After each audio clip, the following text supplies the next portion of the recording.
Chapter 1. Welcome to my life. Yo, my name is Uzumaki Naruto. For the last 12 years of my life, I have been living a lie. What do you mean by that, you ask? Simple. People hate me. They think I don't know why they hate me. Oh, how wrong they are. You see, from an early age, people took pleasure in beating me and ridiculing me. Often, the word demon would come up in the beatings. Many years ago, I decided crying and just accepting the fact that people hate me and crying over it wasn't a good life to lead. I decided to find out what could possibly make them hate me so much. I quickly learnt the henge skill at age 9 after a few failed attempts to get into the Konoha library as myself. After learning the henge skill, I walked in and straight past the receptionist who smiled at me. I had chosen the appearance of one very well-known Uchiha Sasuke. Since I had decided to use him as my appearance, I thought I should probably try to lean about his behavior patterns in case someone questioned me on something. Once inside, I had no idea where to start searching. The only clue I had was demon and also kitsune, which was muttered less often than demon. I went straight to the history section and looked for mythological creatures. There was a small passage on kitsunes which I read, but it gave me only one small clue. Kitsunes could have a number of tails, depending on how powerful they were. The maximum was 9. I decided to search the history section of Konoha, and I flipped through the index until I found exactly what I wanted. Going to the page, I saw that 9 years ago on my birthday, the Lord of Demons, the Kyuubi no Kitsune, had attacked Konoha, and many ninjas had been sacrificed to beat it. However, among the list of those who died was the Yondaime Hokage. Apparently, he had not only killed himself, but the Kyuubi too. This made me think. If he killed it, then why do they call me demon? Unless… Naruto thought about something. He had overheard two jounin talking about shinjutsus or suicide techniques. Naruto eagerly went and looked up a book with jutsu types and a list of the known ones. He heard the librarian walk up to him and smile. "Forgive me, Sasuke-san, but we are closing for the afternoon. If you want, you can borrow that book and a few others for the night." I looked up and gave away no emotions. I turned to her and looked her in the eye. "Do you have any books on shinjutsu and a list of them, especially ones known to belong only to Konoha ninjas?" The librarian frowned as she concentrated. "Well, we do have a book on all known shinjutsus of this village, but we require special permission from Hokage-sama himself for anyone to view the book, and we are not allowed to let it leave its place." Naruto scowled, imitating Sasuke perfectly. This seemed to have the desired effect on the young librarian, as she smiled at him. "I'm sure Hokage-sama will give you permission. I will send a request to him tomorrow morning. If you come at about lunchtime, you should be allowed to see it." Naruto nodded his thanks and put the book back, before walking out the door. Once he had gotten into an empty alley, I released the henge and scowled. God, Sasuke's such a cold-hearted bastard. Can't really blame him though, since he saw his whole clan killed in front of him. Naruto walked home, eagerly waiting to get to that book. After a quick bowl of cup ramen, Naruto brushed his teeth and went to bed. Next morning, 11 a.m. Naruto had been up for several hours now. However, the problem was finding Sasuke to use him for a henge. At around about 11 a.m., he saw Sasuke running down the street. Naruto raised an eyebrow. Sasuke doesn't usually run. It makes him look uncool. Soon, Naruto heard a distant thundering and looked in the direction it was coming from. What he saw amazed him. There was a huge group of fangirls chasing him down the street. Naruto got an idea. He smirked and ran after Sasuke. Once he had caught up, Sasuke scowled at him. "What do you want, Naruto?" Naruto smiled at him, matching him pace for pace. "Looks like you're having trouble with your fangirls." Sasuke's scowl deepened, and he considered punching Naruto in the face. "Need some help getting rid of them?" Sasuke almost stopped before he remembered what he was running from. "How exactly are you going to help?"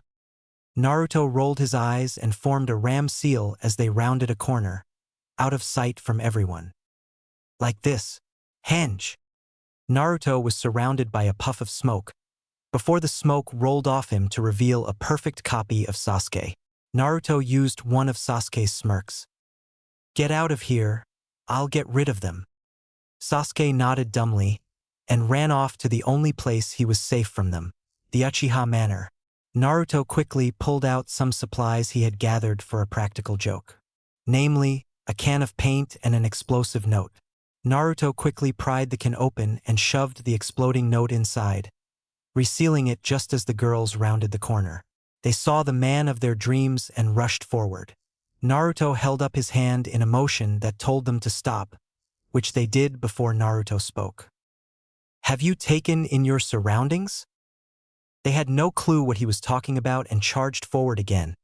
However, Naruto had expected this, and formed a seal which started the explosive note's timer. Naruto jumped between the walls and landed on the roof, just as the note exploded, sending paint everywhere. He could tell the girls had stopped, so he looked over at them. It was priceless. The entire alleyway was pure white, except for very human-shaped splotches where the girls had blocked the paint with their bodies. They clearly had no clue as to what had just happened, so Naruto decided to enlighten them. A ninja must always be aware of their surroundings. Seems you learnt the hard way. With that, Naruto laughed darkly as he headed for the library, leaving the stunned girls behind. A short time later, at the library, Naruto ran to the library hoping he wasn't too late. When he burst through the front door, he saw the Hokage and the librarian waiting for him. Naruto walked up to him. Sorry for keeping you waiting, Hokage-sama. The Hokage waved it off and motioned him to follow, which he did. Once the Hokage reached a door that was made of pure metal, he put his hands to it and muttered Kai, and the door flashed a brilliant white before it opened. Once inside, the Hokage resealed the door and turned to Naruto. You can drop the hinge, Naruto. Naruto slumped his shoulders and muttered Kai, releasing the hinge. The Hokage gave Naruto a solemn look. What could you possibly want to know about Shinjutsu? Naruto sighed, deciding that telling a lie right now will only cause more trouble. I want to know about a particular seal that is also a Shinjutsu. The Hokage's eyes widened in surprise, knowing exactly which one the boy was talking about. Shikifujin. Naruto nodded, guessing that was what he was looking for. The Hokage took a puff of his pipe before expelling the smoke out the side of his mouth. I suppose we might as well start from the beginning. The Hokage took a seat and motioned for Naruto to take the seat next to him, which he did. He began telling Naruto how the Yondaime was a master of seals, and he even created his own major seal called the Shikifujin to deal with the Kyuubi. He had used it to seal it inside Naruto the day he was born, purposely leaving out the fact that Naruto was his son. Naruto took this hard, but it all made sense now. Every single bit of it. At the end of the explanation, Naruto turned to the Hokage. Old man, they're only making it harder for me to suppress the Kyuubi. The old man sighed before taking another drag. I know, Naruto, I know. Please, don't give in to them. Naruto sighed and stood up before transforming back into Sasuke, who he knew so well by now that he could do the henge without Sasuke standing in front of him. He turned back to the Hokage as he walked out the door once the Hokage had unsealed it. Thanks for that, Hokage-sama. No problem, Sasuke. With that, Naruto went back outside and ran home. The villagers' looks of pure hatred and contempt hurt so much more now that he knew why. Once he got home, he huddled up against the wall of his bedroom and did something he hadn't done in a while. He cried. He cried himself to sleep, which came long after he got home. When Naruto woke up, he heard an unfamiliar drip. Drip, drip. He grumbled to himself about getting a plumber to fix it as he opened his eyes to see that this was not his home. It was some maze of dilapidated sewers. How the hell did I get here? Naruto heard a bone-chilling laugh, followed by a voice that could have frozen a man's heart cold. Why don't you come here and find out? Naruto slowly trudged towards the direction of the noise. After a while he felt he could not go any further. He turned a corner and saw a bright light down the corridor. With the last of the strength he had left, he walked into the light, only to reveal a giant cage with a single slip of paper saying seal holding it closed. At that point, a giant pair of eyes and a mouth full of serrated teeth appeared, grinning at him. "So, you finally showed up, eh?" Naruto's mind knew instantly what this was, and he fell on his butt, sending a small amount of water that covered the floor everywhere. "Kyuubi." The demon smiled even wider. "At least my container isn't totally stupid. I could have gotten worse, I guess." Naruto recovered slightly from the initial shock and got back up. He stared at the Kyuubi, without wavering, and uttered a single word. "Why?" The Kyuubi, for once, didn't have a response. The Kyuubi knew exactly what Naruto was asking, but didn't feel like going into detail right now.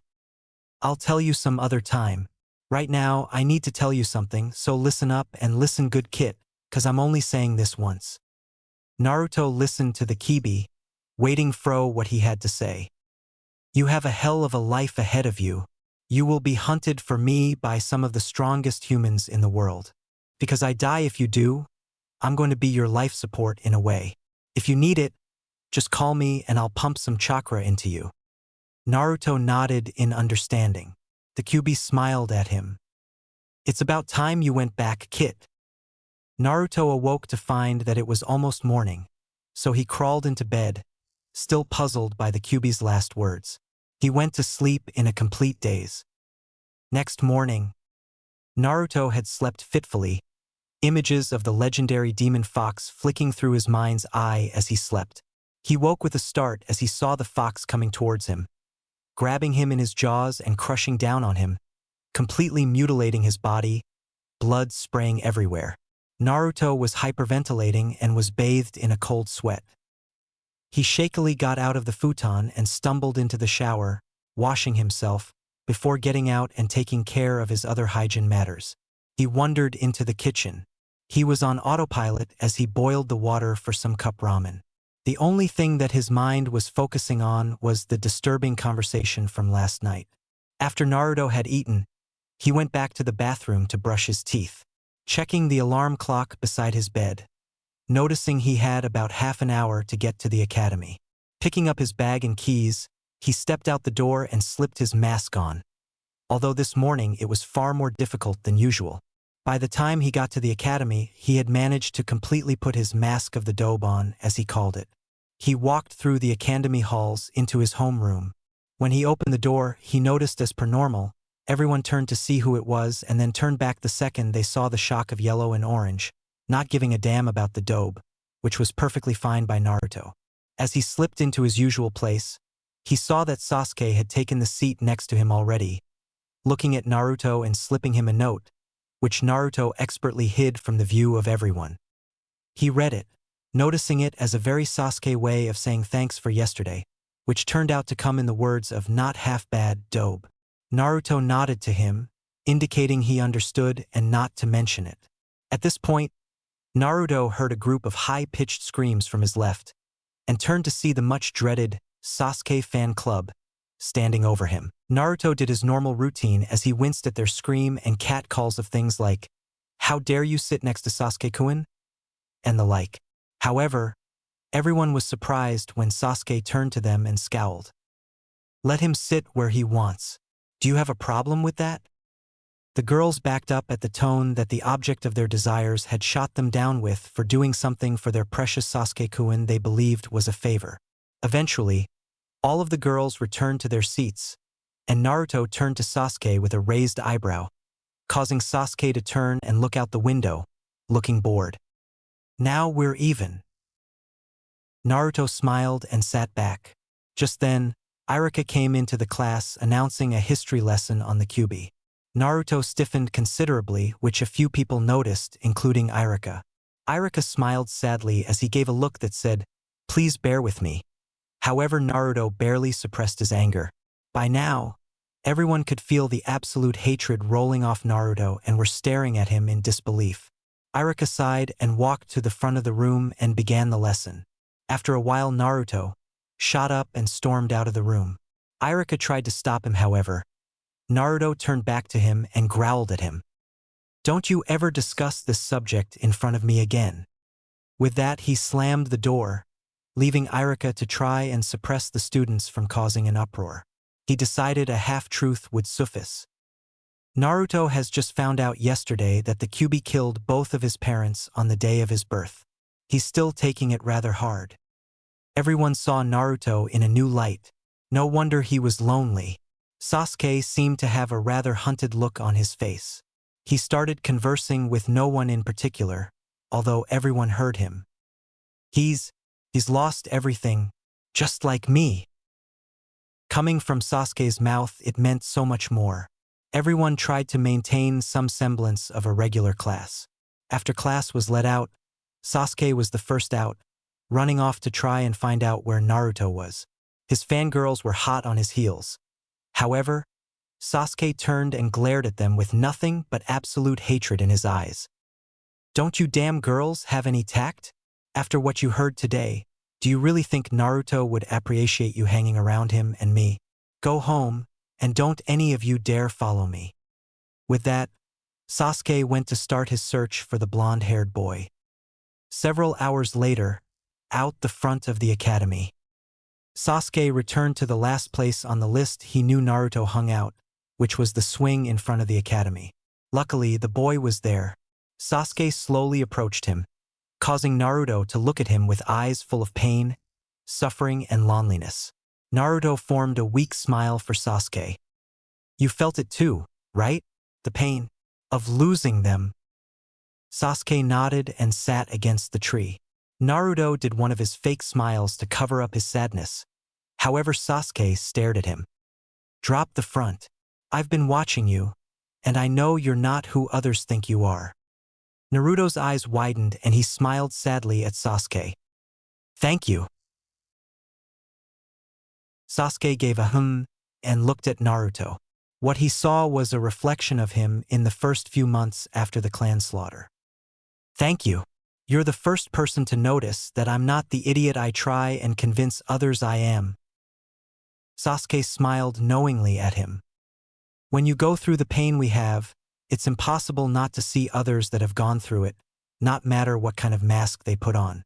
Keep the mask up in public, however, when we're alone, I think we might as well drop the charade. Naruto nodded and they sat in silence, occasionally chucking comments at each other every now and then. After several hours, Sasuke got up and gave a smile to Naruto. Not the usual cocky smirk, but the kind of smile one would give to their friends. Naruto smiled back at him as Sasuke turned to leave, holding a hand up in the air. Catch you tomorrow at the academy, Naruto. Naruto waved back and decided that not all of life was bad. He slowly walked back to his apartment, before quickly changing into his sleepwear and going to sleep almost the second his head hit the pillow. 3 years later, Naruto and Sasuke had both benefited from the mutual understanding of the pains of their past. Naruto had even worked up the courage to tell Sasuke about the Kyuubi not long ago. Naruto was surprised to no end when Sasuke just seemed to take it into his stride as if it wasn't anything too far out of the ordinary. Today was the day of the academy graduation test. Sasuke had made a dare with Naruto that he drop the mask and show them what he was really capable of. When Naruto asked what the reward was if he did, Sasuke grinned evilly. I'll buy you as much ramen as you want in one meal. Sasuke had found out long ago that Naruto's Achilles heel was ramen. Naruto took the bait perfectly and agreed to do it. When they came into the classroom and took their seats, Irika called the roll, checking everyone was here. When he motioned everyone to follow him outside to the shuriken throwing area. Once they were assembled, Irika motioned Sasuke forward, who with his usual cocky smirk, flicked his wrist, releasing the shuriken. All of them landed inside the targets on the log, all of them getting prefect bullseyes. Irika motioned Naruto forward, who sighed, wondering if this was worth it. He flicked his wrist with the same ease as Sasuke had. To everyone's shock, the shuriken didn't miss by a mile like they normally would ase. They all landed perfectly in the bullseyes. Irika was stunned, as were the rest of the class. Some of them started muttering things like, fluke and lucky. Naruto was content to let the idiots think that, However, he saw in Irika's eyes that he understood that what Naruto had done was done with pure skill gained from years of endless practice, and had nothing to do with luck. After everyone else had completed the first test, Irika walked back inside. He had them line up in front of him and he announced the next test. The next test is a henge test. You must henge into me. First, Uchiha Sasuke. Sasuke grumbled and stepped up, muttering henge, and transformed into a perfect Irika. Irika nodded before he looked to the next in line. Next, Uzumaki Naruto. Everyone knew Naruto sucked at henge, and there was no way to fluke this. As Naruto stepped up, he could feel almost everyone glaring at him, almost willing him to fail. Naruto half lazily muttered henge, and he was surrounded by a veil of smoke. When it cleared, there was Irika and a perfect copy of him at that. The others looked astonished that Naruto hadn't attempted something stupid, like some of the perverted ninjutsus he was rumored to be creating. Naruto was surrounded by another cloud of smoke, and when it cleared, there was the normal Naruto. He walked back to his usual seat, where Sasuke was sitting, purposely ignoring the stares. After the test came the test that everyone knew Naruto absolutely hated, the Bunshin test. Irika told them to go into the next room one at a time as their names were called.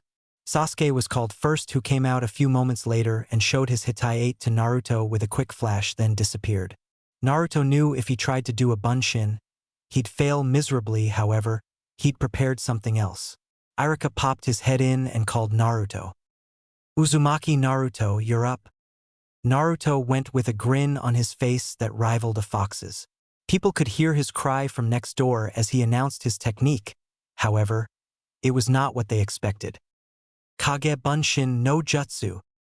They heard the sound of wood creaking and groaning under extreme stress before they heard the door shatter, and they ran outside to see that Naruto's clones were piled out the door on top of each other.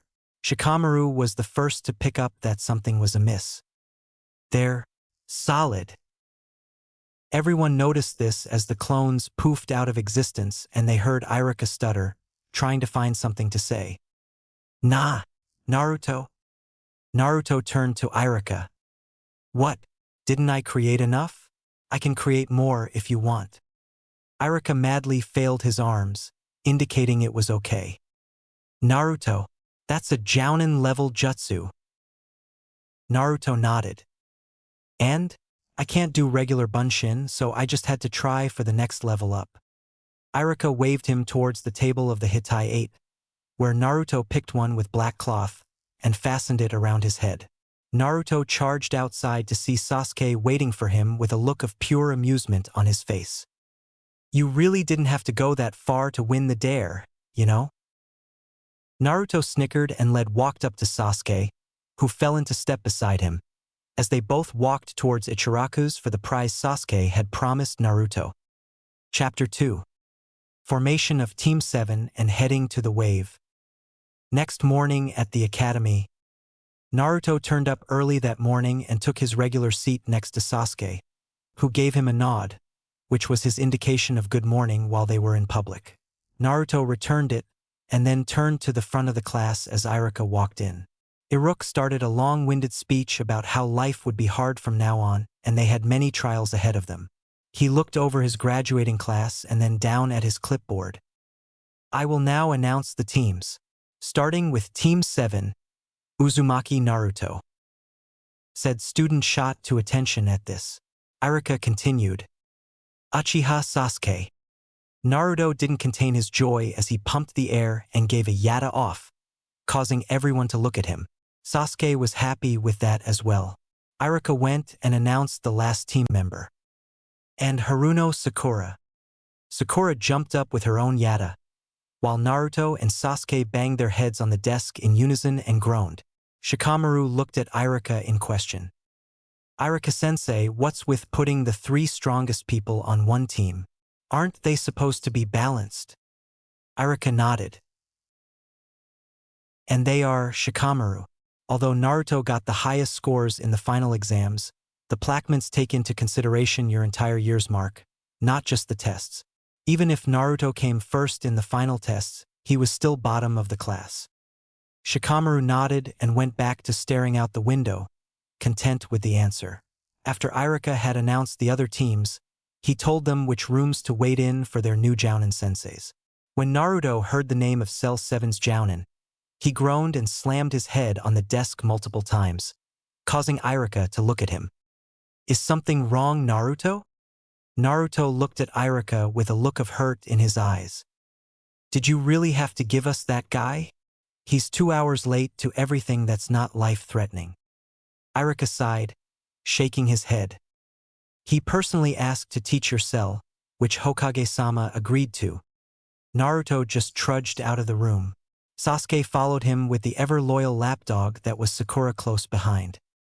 2 hours later, in Team 7's room, Naruto counted down the minutes and seconds before he turned to the door and pointed at it just as it was opening. You're late, Kakashi-sensei. Why the hell are you always so tardy? Kakashi walked in to reveal a man in navy blue pants and shirt with a Jounin flak jacket over his shirt. He wore fingerless gloves that had metal plates on the back of the hands. He wore a mask that covered the majority of his face and all of his neck, and his Hittite covered his left eye, and he had a shock of silver hair standing up.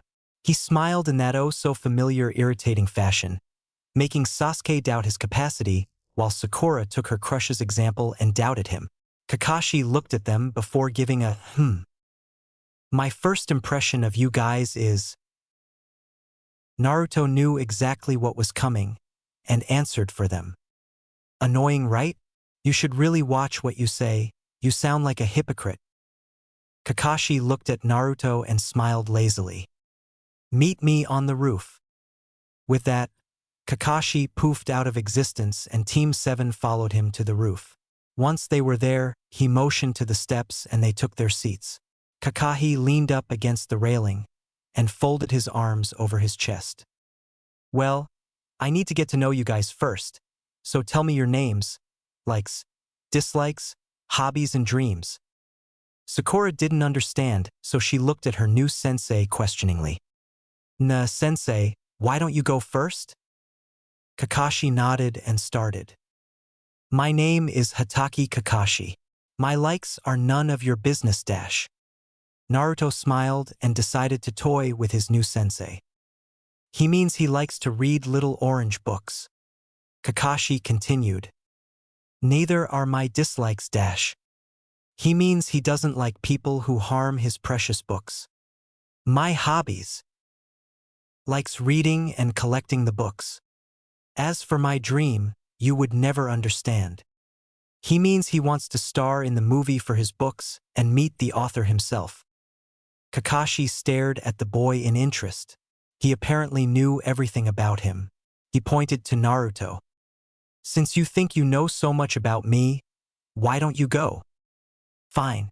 My name is Uzumaki Naruto. As for my likes and dislikes, those who deserve to know them already do. My hobbies are training. Dreams, I have one, but if I told you, you'd piss your pants. Sakura suddenly saw that Naruto wasn't the bright, bubbly boy she thought she knew. Kakashi turned to Sasuke. Right, you next, Uchiha. My name is Uchiha Sasuke. My likes and dislikes are none of your business. My hobbies are training and getting stronger. As for my dreams, I have two. First is to kill a certain man. The other is to revive my clan. Naruto smiled knowingly, while Sakura naturally thought it was cool. Naruto laughed mentally. How little that idiot actually knows. Kakashi turned to the girl. Right, you next. My name is Haruno Sakura. I like. Insert sideways glance at Sasuke here. I dislike Ino Pig. My hobbies. Another sideways look here, and my dreams. Sideways look at Sasuke with complimentary high-pitched squeal. Naruto and Sasuke groaned. Kakashi sighed mentally. Great. An Avenger, a mentally corrupted demon container, and a love-sick puppy. I've got a hell of a lot of work to do. Kakashi reached into his pocket and pulled out 2 bells. Naruto had a fair idea of what was about to transpire. Right? We're going to do a test to see if you can keep the rank of Genin. Naturally, Sakura had to open her big mouth. Nanny? But we already passed the Genin graduation exam. Naruto sighed. That only proved we could perform the abilities. This will prove we know when to use them in a real-life situation. Kakashi nodded. Naruto was obviously smarter than he let on. The test will have a 66% failure rate. Those who do not pass will be sent to redo their training at the academy. Sasuke slapped a hand over Sakura's mouth to keep her from one of her screaming fits. Seriously, Sakura, learn when to shut up. Naruto stared at Kakashi. Let me guess, you're going to tell us not to eat breakfast, right? Because we'll throw up? Kakashi's eyes narrowed. This guy's damn sharp. According to his grades, he was the dobe of the class. Kakashi did his laid-back smile. Yup, well, meet at the training grounds at 5 a.m. Ja! With that, Kakashi poofed out of existence. Sasuke and Naruto got up, with Sakura dragging along behind Sasuke. Before Sakura could ask the question, Sasuke turned around. Don't. I'm tired of you fangirls asking me for dates. If you seriously think you're worth me taking out on a date, prove it. Prove to me that you are worth it. Until then, never ask me again. Sakura felt her heart shatter at the harsh words that Sasuke used and fell to her knees. Naruto saw what she was about to do inside. Asking Sasuke to wait for him, he went up to Sakura. Sakura, do you know why Sasuke says harsh things like that? Sakura shook her head. It's because he's scared. Scared that if he gets attached to more people, he'll lose them again like he did his clan. That's why he only makes attachments to people who can defend themselves against anything. By proving you're worth it, he meant prove you're as strong as he is. Personally, I'd say drop it. You have no idea what you're trying to get yourself into. Sasuke and I have led a dark past and well have our minds set on one goal only. After that, we have nothing to live for. Be careful what you wish for, Sakura. Sakura was shocked by the words. Sasuke? Scared? That couldn't be right. Naruto sensed this and laughed heartlessly. You would be scared shitless if a 13-year-old murdered your entire clan and then replayed it to you in your own mind. Sakura gasped. The Uchiha clan had been murdered by a 13-year-old? Naruto smiled at her, although the smile was devoid of emotions, and nodded. With that, he went back to Sasuke as they walked back to Ichiraku's for lunch. Next morning, 7:30 a.m. Naruto and Sasuke appeared at the training grounds half an hour after they knew Kakashi would be there. He stared at them. Why were you late? Naruto burst out laughing. You come 2 hours late every day, and you call us late because we decided to show you what it feels like for once? Please. Kakashi sighed and pulled out a timer before placing it on a stump and set it. This will go off at noon. You have until then to get a bell. If you do not get a bell, you will be tied to the stump and watch the others eat. This had the desired effect on Sakura, whose stomach growled. However, Sasuke and Naruto smiled. Kakashi sighed. He'd really have to talk to these two about following orders. Go! All three of them body flickered away, and Kakashi pulled out his famous little orange book and began reading. Naruto, who was with Sasuke, groaned and slapped his hand to his forehead. Sasuke looked somewhat disappointed. Naruto turned to Sasuke. Whatever you do, do not turn your back to him. Sasuke nodded, although Naruto could tell Sasuke didn't grasp what he meant. He's a pervert through and through. Turn your back to him, and he'll perform a move called Kanahagure Insen Taijutsu Oji. Senin Goroshi. All it is a super ass poke. Sasuke's sweat dropped. However, Naruto had a plan, and he began discussing it with Sasuke, who smiled evilly. Naruto took off his Hitai 8, catching the sunlight so it shone directly onto Sakura's face. Sakura decided they were indicating her to attack, so she charged at Kakashi. Not exactly what Naruto had in mind, but it'd do. Naruto nodded to Sasuke and created a Kage Bunshin, which he sent out to take Kakashi from head-on. The Naruto clone decided to play dumb and make what appeared to be genin-level attacks, but in reality he was holding back. He purposely let Kakashi get behind him, and the real Naruto indicated to start their plan. You shouldn't let an enemy see your back multiple times, Baka. True to Naruto's theory, Kakashi formed a Tora seal. The Naruto clone feigned being scared as Kakashi used the super-ass poke. However, he did not realize until too late that Naruto and Sasuke were behind him, who had body flickered in while Sakura body flickered in front of him. You were saying? Also, don't use your moves carelessly, or they'll be used against you, baka. Naruto quickly formed a Tora seal and proceeded to give Kakashi a taste of his own medicine. Kanahagure Insen Taijutsu Oji. Sannin Goroshi. Naruto launched Kakashi into the air while Sasuke and Sakura each jumped up and grabbed a bell while Kakashi was still trying to contemplate how Naruto knew one of his own motos. Kakashi looked up just in time to see the three genin laughing at Kakashi. Kakashi stood up and smiled. Right, let's go tie Naruto up. Naruto waggled a finger at Kakashi. I may not have gotten a bell, but I got something even better. Kakashi looked in horror to see his orange book in Naruto's hands. Kakashi checked his pouch to see that it was indeed missing. Naruto flipped it open and pulled his Hitai 8 over his left eye, doing a Kakashi impersonation. Kakashi smiled and held his hand out. Naruto looked at it and smiled.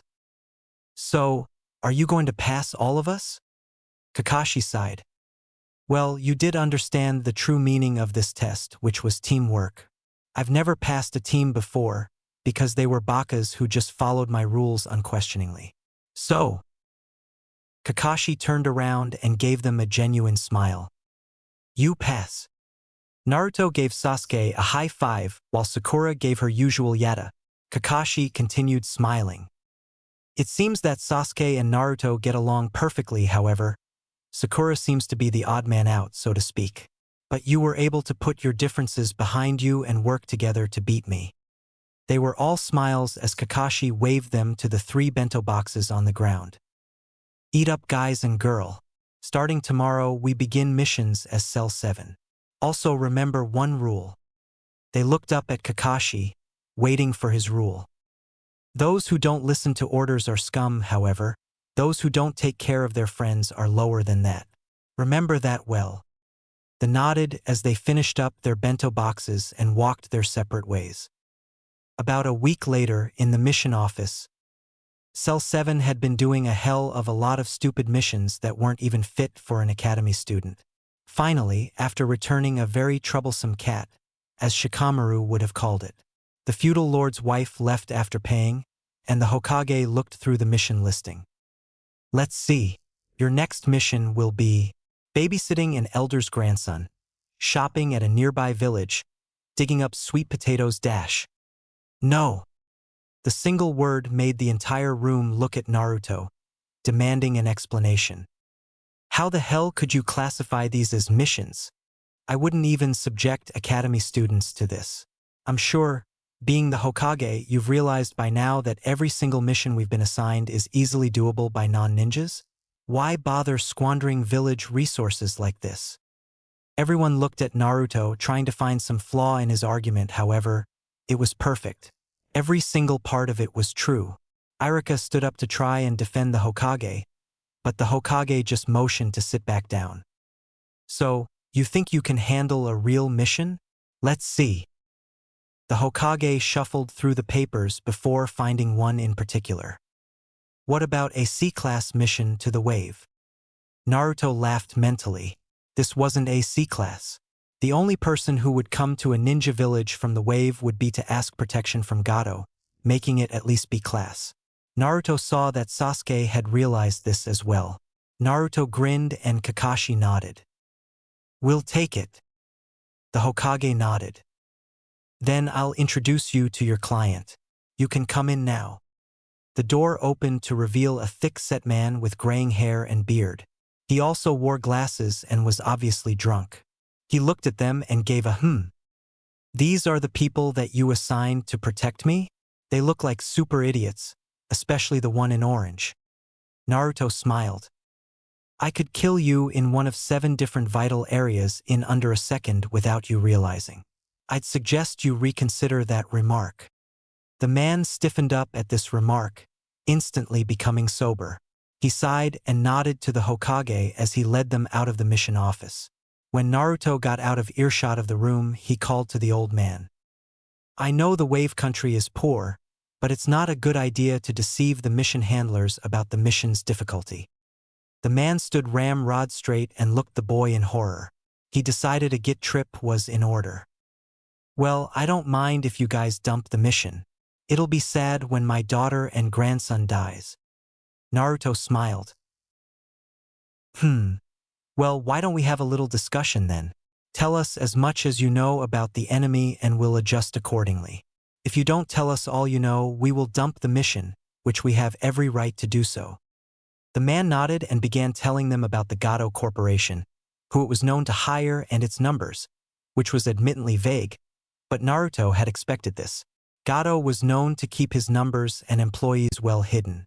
For a week, they trudged towards the wave country, encountering no resistance. Demon brothers aren't in this one. Finally, they got to a river where a boat was waiting. They walked towards the boat and got on. The man nodded to their client. Tazuna, we've been expecting you. Are these the ninjas you brought? Tazuna nodded, and the man in the boat started up the engine to get going. Soon, they entered a thick mist and the man cut the engines. Please be very quiet. Gato's men patrol this area, so from here on we have to row. They nodded, keeping their senses steeled. They managed to reach the shore without incident, and they set out towards the main village of the wave. Naruto felt a wave of killer intent directed towards him, and he charged forward, tackling Sakura and Tazuna to the ground. Sasuke and Kakashi were quick enough to react by themselves. Naruto looked at the giant sword that had embedded itself in a nearby tree. Naruto smirked. I'd recognize that sword anywhere. A disembodied voice came from around them. Oh, recognize me? 3 guesses. I only need one. Former member of the Hidden Mist's 7 shinobi swordsmen, Momochi Zabuza, also known as the Demon of the Mist, wanted mainly for a failed assassination attempt on the Mizukage, considered an upper A, bordering on lower S rank missing nin. Zabuza laughed. You're good kid. It's unusual for a genin to know so much about missing nins. I have to know my animes if I want to live. One of them happens to be a former acquaintance of yours. And who would that be? Hazagake, Kisame. Zabuza paused for a moment before laughing. You got yourself some powerful enemies, kid. You must have severely pissed off Kisame to make him an enemy of yours. So, since you have Kisame as an enemy, I would have assumed you've trained yourself to be able to at least hold your own for a while. Naruto laughed, continuing with the pre-battle banter. Yeah, I trained all right. You would be a good measuring stick to see how far I've come. Just then, Zabuza's body flickered to stand on the handle of his sword and look down at the group. Naruto smiled with nothing but confidence in his eyes. Everyone else was either shaking or, in Kakashi's case, planning what to do. Zabuza stared at the kid who had spoken to him. You don't look like much, kid. Naruto smiled. Want to find out if that's true?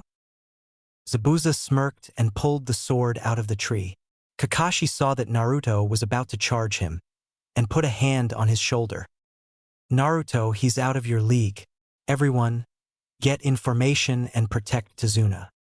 Naruto sighed and got information. Kakashi decided to lift his headband and end this quickly. What Sasuke saw shocked him. Is that the Sharingan? Naruto nodded. It's not his, Peresi. He can't use it to the full potential because he's not an Uchiha. Apparently, he came back from a mission with his left eye slashed and he had a Sharingan instead of the normal eye. Also, his teammate who was an Uchiha didn't come back from the mission. That's all I could find out. Sasuke nodded and watched as Zabuza pulled the sword out of the tree and body flickered to stand on top of the water nearby before announcing his technique. Ninpu, Kirigakure no Jutsu. The mist slowly surrounded them and separated them from Kakashi. Naruto smiled. He knew what was coming next and decided to spoil the mood. Let me guess, Zabuza. The 8-point speech, right? Do you ever come up with anything original? Zabuza said nothing. At that point, They felt a burst of chakra and the mist around them cleared, revealing Kakashi surrounded by an aura of chakra.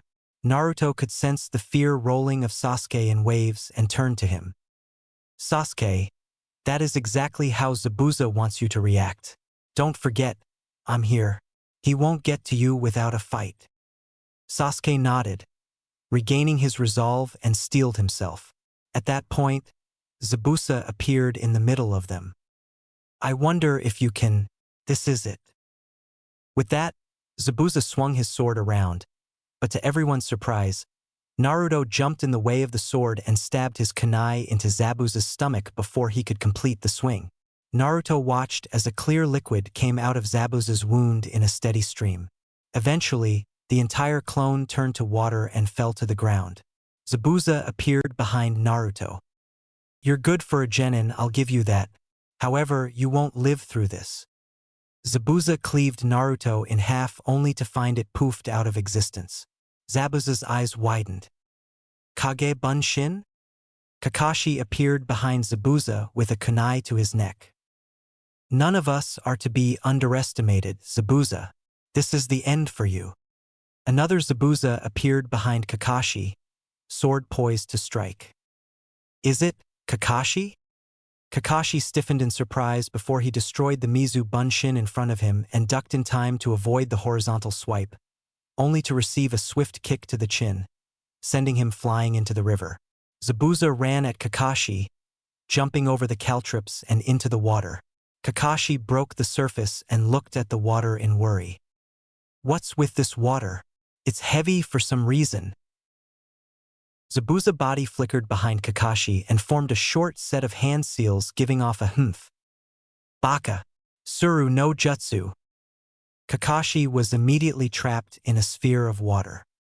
You're annoying, Kakashi. I'm going to deal with the runts first. Kakashi looked at them in horror. Take Tazuna and run. Forget me.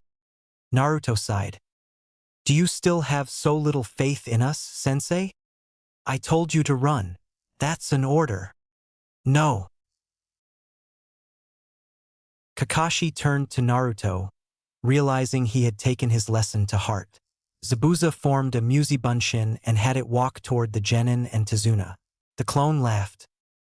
The three of you have Hitayate on as if you think you're ninja. A ninja is someone who's gone through numerous life and death situations. In other words, you can call yourself a ninja when you appear in my bingo book. What would you know of life and death? Everyone turned to Sasuke and Naruto, who were shaking in barely suppressed rage. Sasuke looked up at Zabuza with pure hatred in his eyes. What would you know about what it's like to have your entire clan murdered by your 13-year-old brother, and then have to watch your relatives' deaths over and over for 72 hours with the Sharingan? Huh? What the hell would you know what it's like to be beaten senseless as a 5-year-old child, who couldn't protect himself from an entire village of ninja just for being who you are, and then refused service at the hospital when someone brought you in out of pity, suffering from a coma and severe internal damage every time it was your birthday? You don't know jack shit about pain. Zabuza saw them quivering in pure rage. They obviously weren't lying. He smiled at them. So both of you have obviously seen pain that only the worst of us are subjected to. You may be able to call yourselves ninja, but what about the girl? With that, Zabuza charged at the girl, knocking her forehead protector off her head and sending her flying back. The Hitayate spun through the air before landing on the ground. Zabuza stomped on it, grinding it further into the ground. She's obviously led a sheltered life, growing up with parents and friends. She has no right to call herself a ninja. Not until she does something like I had to pass the genin exams of the Hidden Mist. Naruto scowled. You mean where you were paired up upon entering the academy, and you had to study from the same book, eat from the same bowl and sleep in the same bed, and for the graduation exam, you were forced to fight each other to the death? Zabuza smiled behind his bandaged mouth. Exactly. Until she is forced to kill someone, she will never be able to understand what being a ninja means. Sakura shakily got up, trying to recover from the pain. Naruto turned to Sasuke. Want to try our luck? Sasuke smirked and they both charged at the clone with abnormal speed for genins. The clone managed to fight them off. Naruto smiled. Sasuke, time for plan B. Want to try that new combo we've been working on? Sasuke nodded. Let's go. Naruto formed a mass of Kagebunshin and dogpiled the Zabuza clone. However, they were torn off and destroyed, which was exactly what Naruto wanted. One of Naruto's clones covered the real Naruto as he hinged into a Fuma Shuriken, which the clone caught in his bag. Pretending to open his bag and look for something, the Naruto clone chucked the folded pair of Fuma Shurikens to Sasuke, who caught them. Once he'd opened them, he jumped into the air and threw them at the Zabuza clone, only they missed him and continued on towards the real Zabuza. Oh, going for me this time? A petty attack like that won't work. Zabuza caught the shuriken only to see a second one hiding in its shadow. Nor will that. The Fuma Shuriken continued past Zabuza, although Naruto and Sasuke smiled and spoke just loud enough to be heard by Tazuna and Sakura. Fuma Shuriken Henge combo, success. Just then, the still airborne Fuma Shuriken was surrounded by a cloud of smoke, revealing the real Naruto, who threw a kunai at the real Zabuza's head. Zabuza had two options: cop the kunai full in the face or move out of the way and cancel the prison. Choosing the latter, he pulled his hand out and almost dodged the kunai whizzing past his head, making a small gash just beneath his eye. Zabuza started spinning the first Fuma Shuriken, preparing to decapitate the kid as he fell helplessly towards the water. However, just as he was about to release it, Kakashi blocked the Fuma Shuriken with the metal plates on the back of his gloves. Naruto fell into the water and broke the surface, smiling his foxy grin. Sasuke smiled. When you got caught in that prison, we didn't have a choice of wanting to run or not. If we had, Zabuza would have killed you and then picked us off at will. You're the crux of this team at the moment. Both Naruto and I thought through several different ways of freeing you, and we both realized that our combo we made just before we left for this mission was our best chance. The mass of Kagebunshins was nothing more than a necessary diversion needed to hide the true combo, which consisted of two Fuma Shurikens. We knew you'd catch one, and there was a big chance that you'd let the other one go past since both your hands were occupied. So the second one was Naruto in a henge, who exploited that weakness. Kakashi smiled at them. Good job. I'm proud of you. I wouldn't have expected any less from a former prankster and a shuriken specialist. You've both grown exponentially. Kakashi and Zabuza sprang back and started forming seals. The long seal chain ended in Tori as they both announced the jutsu. Suetun. Suryuden no Jutsu. A pair of dragons made entirely out of water rose out of the water and twisted around each other in a double helix shape, before lunging at one another. They clashed several more times before the jutsu was released, causing a shower to fall over the area. Kakashi and Zabuza sprang forward and locked blades. Zabuza with his sword and Kakashi with a kunai. They sprung back from the deadlock and stared at each other before running in half a circle. When Zabuza stopped, so did Kakashi. Zabuza prepared to do the Ninpu Kirigakure no Jutsu again, and found that Kakashi was again mirroring his movements perfectly. Zabuza lowered his raised arm 3/4 of the way, mirrored by Kakashi, and began thinking. This guy. My movement is being perfectly.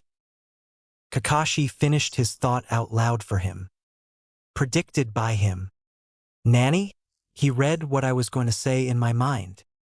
Zabuza formed a Tori seal, which Kakashi mirrored. Damn it, this guy has such unpleasant eyes, right? Zabuza formed a Tora seal and laughed. What you're doing is copying, nothing original. They both said the next sentence in unison. You can't beat me, you monkey. Zabuza's bloodshot eyes widened and he began forming hand seals. I'll make sure you can never open that copycat mouth of yours again. Just as Zabuza got to the last few seal, he noticed a shadow behind Kakashi. That's me? Is it Genjutsu? This gave Kakashi the break he needed to finish the last 3 hand seals and perform the jutsu. Suetun. Daibakufu no Jutsu. Zabuza was scared out of his mind. And, Nanny? This can't be. The water that had been collecting itself into a ring around Kakashi shot forward in a torrent of water and blew Zabuza away into the current, leaving him to scream all the way. Eventually, the torrents subsided, leaving Zabuza pinned against a tree. For kunais flew at him and embedded themselves into him, one in each limb. Zabuza looked up into the tree to see Kakashi staring at him. This is the end. Why, can you see the future? Yeah, your future is death. As Kakashi had predicted, 2 sunbon needles flew out of the scrub and punctured Zabuza in the neck. Zabuza dropped to the ground, lifeless. By this time, the others had arrived. Kakashi went to the body of Zabuza and felt for a pulse. When he confirmed there was none, he looked at the masked boy. It was true. He did die. Thank you. I've been hunting Zabuza for months. The boy with the ANBU mask walked up to the body and began picking it up. However, Naruto stopped him. You're a hunter Nin, right? The boy stopped and looked at him. That is correct. Why do you ask? If you're a hunter Nin, then do your job properly. A hunter Nin IA required to destroy the body of the target exactly where the body falls in battle. Put him down and destroy him. All you need is his head for proof, not the entire body. The hunter Nin tensed before he lopped Zabuza's shoulder over him, and body flickered away before anyone had a chance to stop him. Naruto cursed loudly. Damn it! I knew something was up with that guy. At that moment, Kakashi collapsed, making everyone run over to him. Naruto checked him and found he was surviving on practically no chakra. He's suffering chakra exhaustion. We need to get him to a place to rest soon or he could die. They nodded and turned to Tazuna. My village isn't far from here. If you can carry him, I'll lead the way. They nodded. Sasuke and Naruto supported one shoulder each and helped carry him while Sakura covered Tazuna. Next morning, at Tazuna's house, Kakashi awoke to the sound of seagulls crying, sunlight streaming in his window and the smell of salt thick in the air.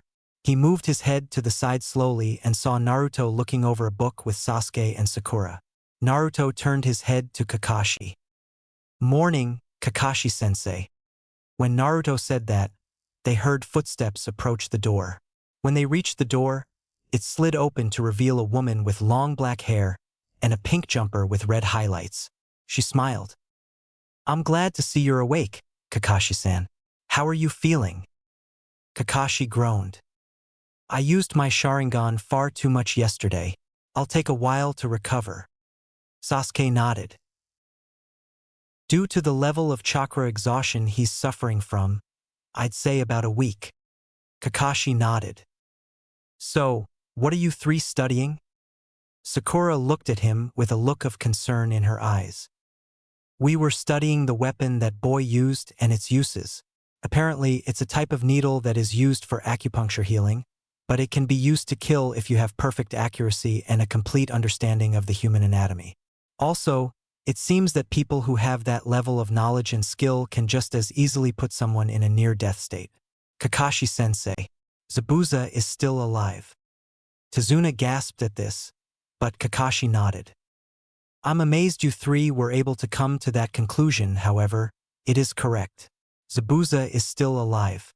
Luckily for us, putting someone in a near-death state, no matter how efficient they are, will still cause a massive amount of strain on the target's body.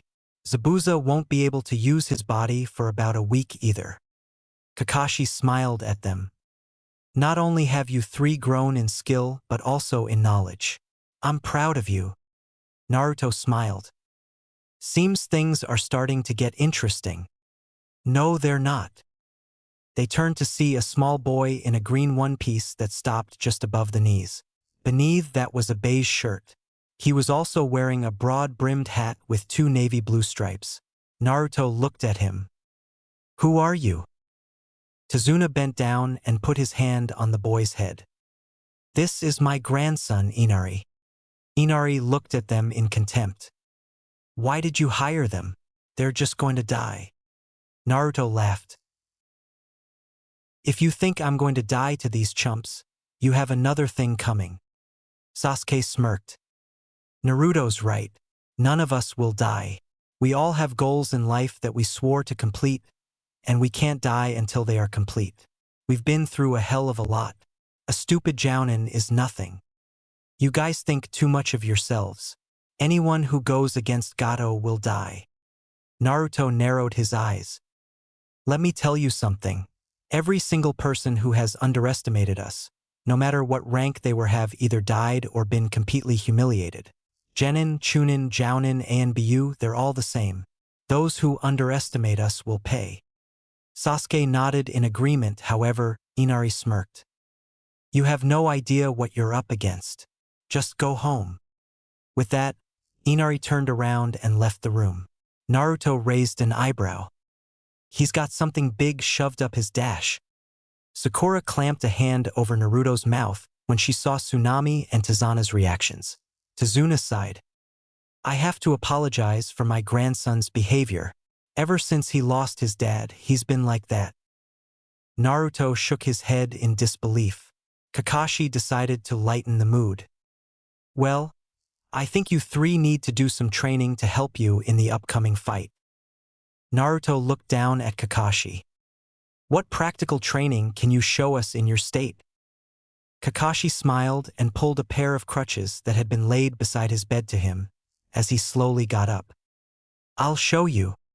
They followed Kakashi out into the woods until he faced three threes. Kakashi turned to face them. Right? You three are gonna climb trees. Sakura looked at Kakashi in doubt, but Naruto and Sasuke knew where this was going. Without your hands. Sakura's eyes widened in disbelief. Naruto turned to Kakashi. Nah. Kakashi sneezed. Sasuke and I can already do this. We learnt it about a week before we came here. We're trying to do the water walking exercise now. Kakashi nodded. Then show me. Naruto and Sasuke walked up to the trees and concentrated their chakra before placing a foot on the tree and walking up. They both decided to hang upside down on a branch for effect. Sakura was boggling at them as if they'd grown an extra head. Kakashi, on the other hand, smiled. Okay, you two. After I explain this to Sakura, I'll help you with the water walking exercise. They nodded and dropped to the ground, doing a neat backflip and landing gracefully on the soft capped head of leaves. Kakashi turned to Sakura and explained the theory behind the exercise. The hell, I'm going to type it out here. Sakura steeled herself and ran at the tree, and to everyone's surprise, got up first go. However, upon reconsidering Sakura's abilities, which centered around perfect chakra control, it really was no surprise. Kakashi led them to a nearby lake and began teaching them the theory behind the water walking exercise. By the end of the day, they had all managed to be able to at least walk across the lake at brisk pace. Kakashi decided to call it a day and they returned to Tazuna's house for dinner. Next morning, on the bridge, Sasuke, Naruto, and Sakura were patrolling the bridge for any signs of enemies. At about midday, Tazuna called everyone to the middle of the bridge for a break. They talked with each other while eating. Eventually, one person stood up. He looked at Tazuna. Tazuna-san, I can't keep working. Jichi? Why? Tazuna, I've known you for a long time, but if I keep building this bridge, Gato will come after me, too. Everything will lose meaning if you die. Why don't we stop building this bridge? Everyone began muttering before Tsuna turned away. We can't do that, Jichi. This is our bridge. All our hopes rest on this bridge. Distribution and transportation to this poor country, which has few resources, will increase. But we'll die if we continue. No, you won't. Not with us here. They turned to see the three ninja looking at them. To you, we may just be a bunch of kids you hired to help, but to us, a mission is a mission, and we complete each and every mission with our full efforts. None of you will die while we're around. They nodded before they turned back to Tazuna, who sighed, taking off his hard hat. Guys, take an extended lunch break. Don't push yourselves too hard. The day wore on as Naruto, Sasuke, and Sakura kept their patrol of the bridge up. At night, they studied scrolls they had brought with them. This routine kept going for a week until the evening before Zabuza and Kakashi were supposed to make a full recovery. They were enjoying their dinner, wondering why Naruto and Sasuke were out training for so long when the door opened and they came limping in, supporting one another. They smiled at the group. "Sorry we're late. We were inventing a new combo." Kakashi smiled.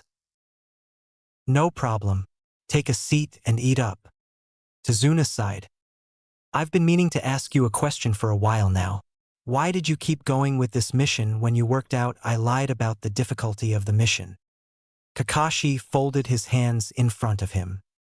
"Not doing the right thing when you know it is the coward's way. There are no weak soldiers under a valiant commander." Naruto smiled. "Those are the teachings of our previous Hokage, the Yondaime." Inari started crying, causing everyone to stare at him. He stood up and slammed his fists on the table. "Why are you trying so hard that you end up like that? You can't beat Gatoa's men even if you train. No matter how hard you try with those good-looking words, you can't beat him." Sasuke and Naruto stood, towering over the boy. "Say that again, you spoilt brat. I dare you." Everyone turned to them. Naruto growled out, "What the hell would you know? You're spoilt. You lost your dad, so what? You still have some family members left. I would kill almost anyone I had to have a single family member. Do you want to know what we went through? Ha!" Sasuke slammed his fist on the table, causing it to crack. "Both of us have no family left. My entire clan was murdered by my 13-year-old brother, who used a technique to force me to rewatch him killing the entire clan for 3 days straight. Naruto here never had a family. His mother died giving birth to him, and his father died fighting a goddamn demon to save a village who would kill him the first chance they got if it wasn't for our current Hokage threatening anyone who harms him with death. On top of that, the 9 most powerful people in the world are hunting him for sport, one of who is my brother. You don't understand what true pain means, so you can just keep crying like the drama queen you are." At this, Inari backed up and ran from the room, slamming the door behind him. Tsunami had no idea that these boys managed to put on such brave faces despite what they went through. She began to apologize to them, but Naruto held up a hand. "Save it. I don't want pity or sympathy, neither does Sasuke." With that, they left to go to their rooms for the night, leaving the others to think about what had happened. Next morning, Naruto and Sasuke woke to find a note that the others had gone to the bridge and to meet them there. Naruto jumped out of bed, which woke Sasuke. Sasuke looked at the note and quickly got changed. They both ran downstairs and waved goodbye to Tsunami. When they were flying through the trees, Naruto noticed slash marks on a group of trees. He motioned for Sasuke to follow him to the area, and when they got there, they saw a freshly killed boar with slash marks all over it. Naruto looked at Sasuke. "Go on ahead. I'll catch up after I take care of them." Sasuke nodded and they split up. Sasuke heading for the bridge while Naruto headed back to the house. Naruto arrived back just in time to see Inari charging blindly at 2 Rouge ninjas. Just as they were about to unleash their sword attacks, Naruto used a Kourimi to replace Inari with a log. Naruto laid Inari on the ground. "Inari, although your attack would have gotten you killed, it gave me the cover I needed to save you. Watch how real ninjas fight." Inari nodded dumbly as the 2 ninjas charged at him. Naruto threw 2 shuriken at them, which they deflected with minimum effort. "Those sorts of attacks won't work against us Gaki." Naruto smiled. "Won't it?"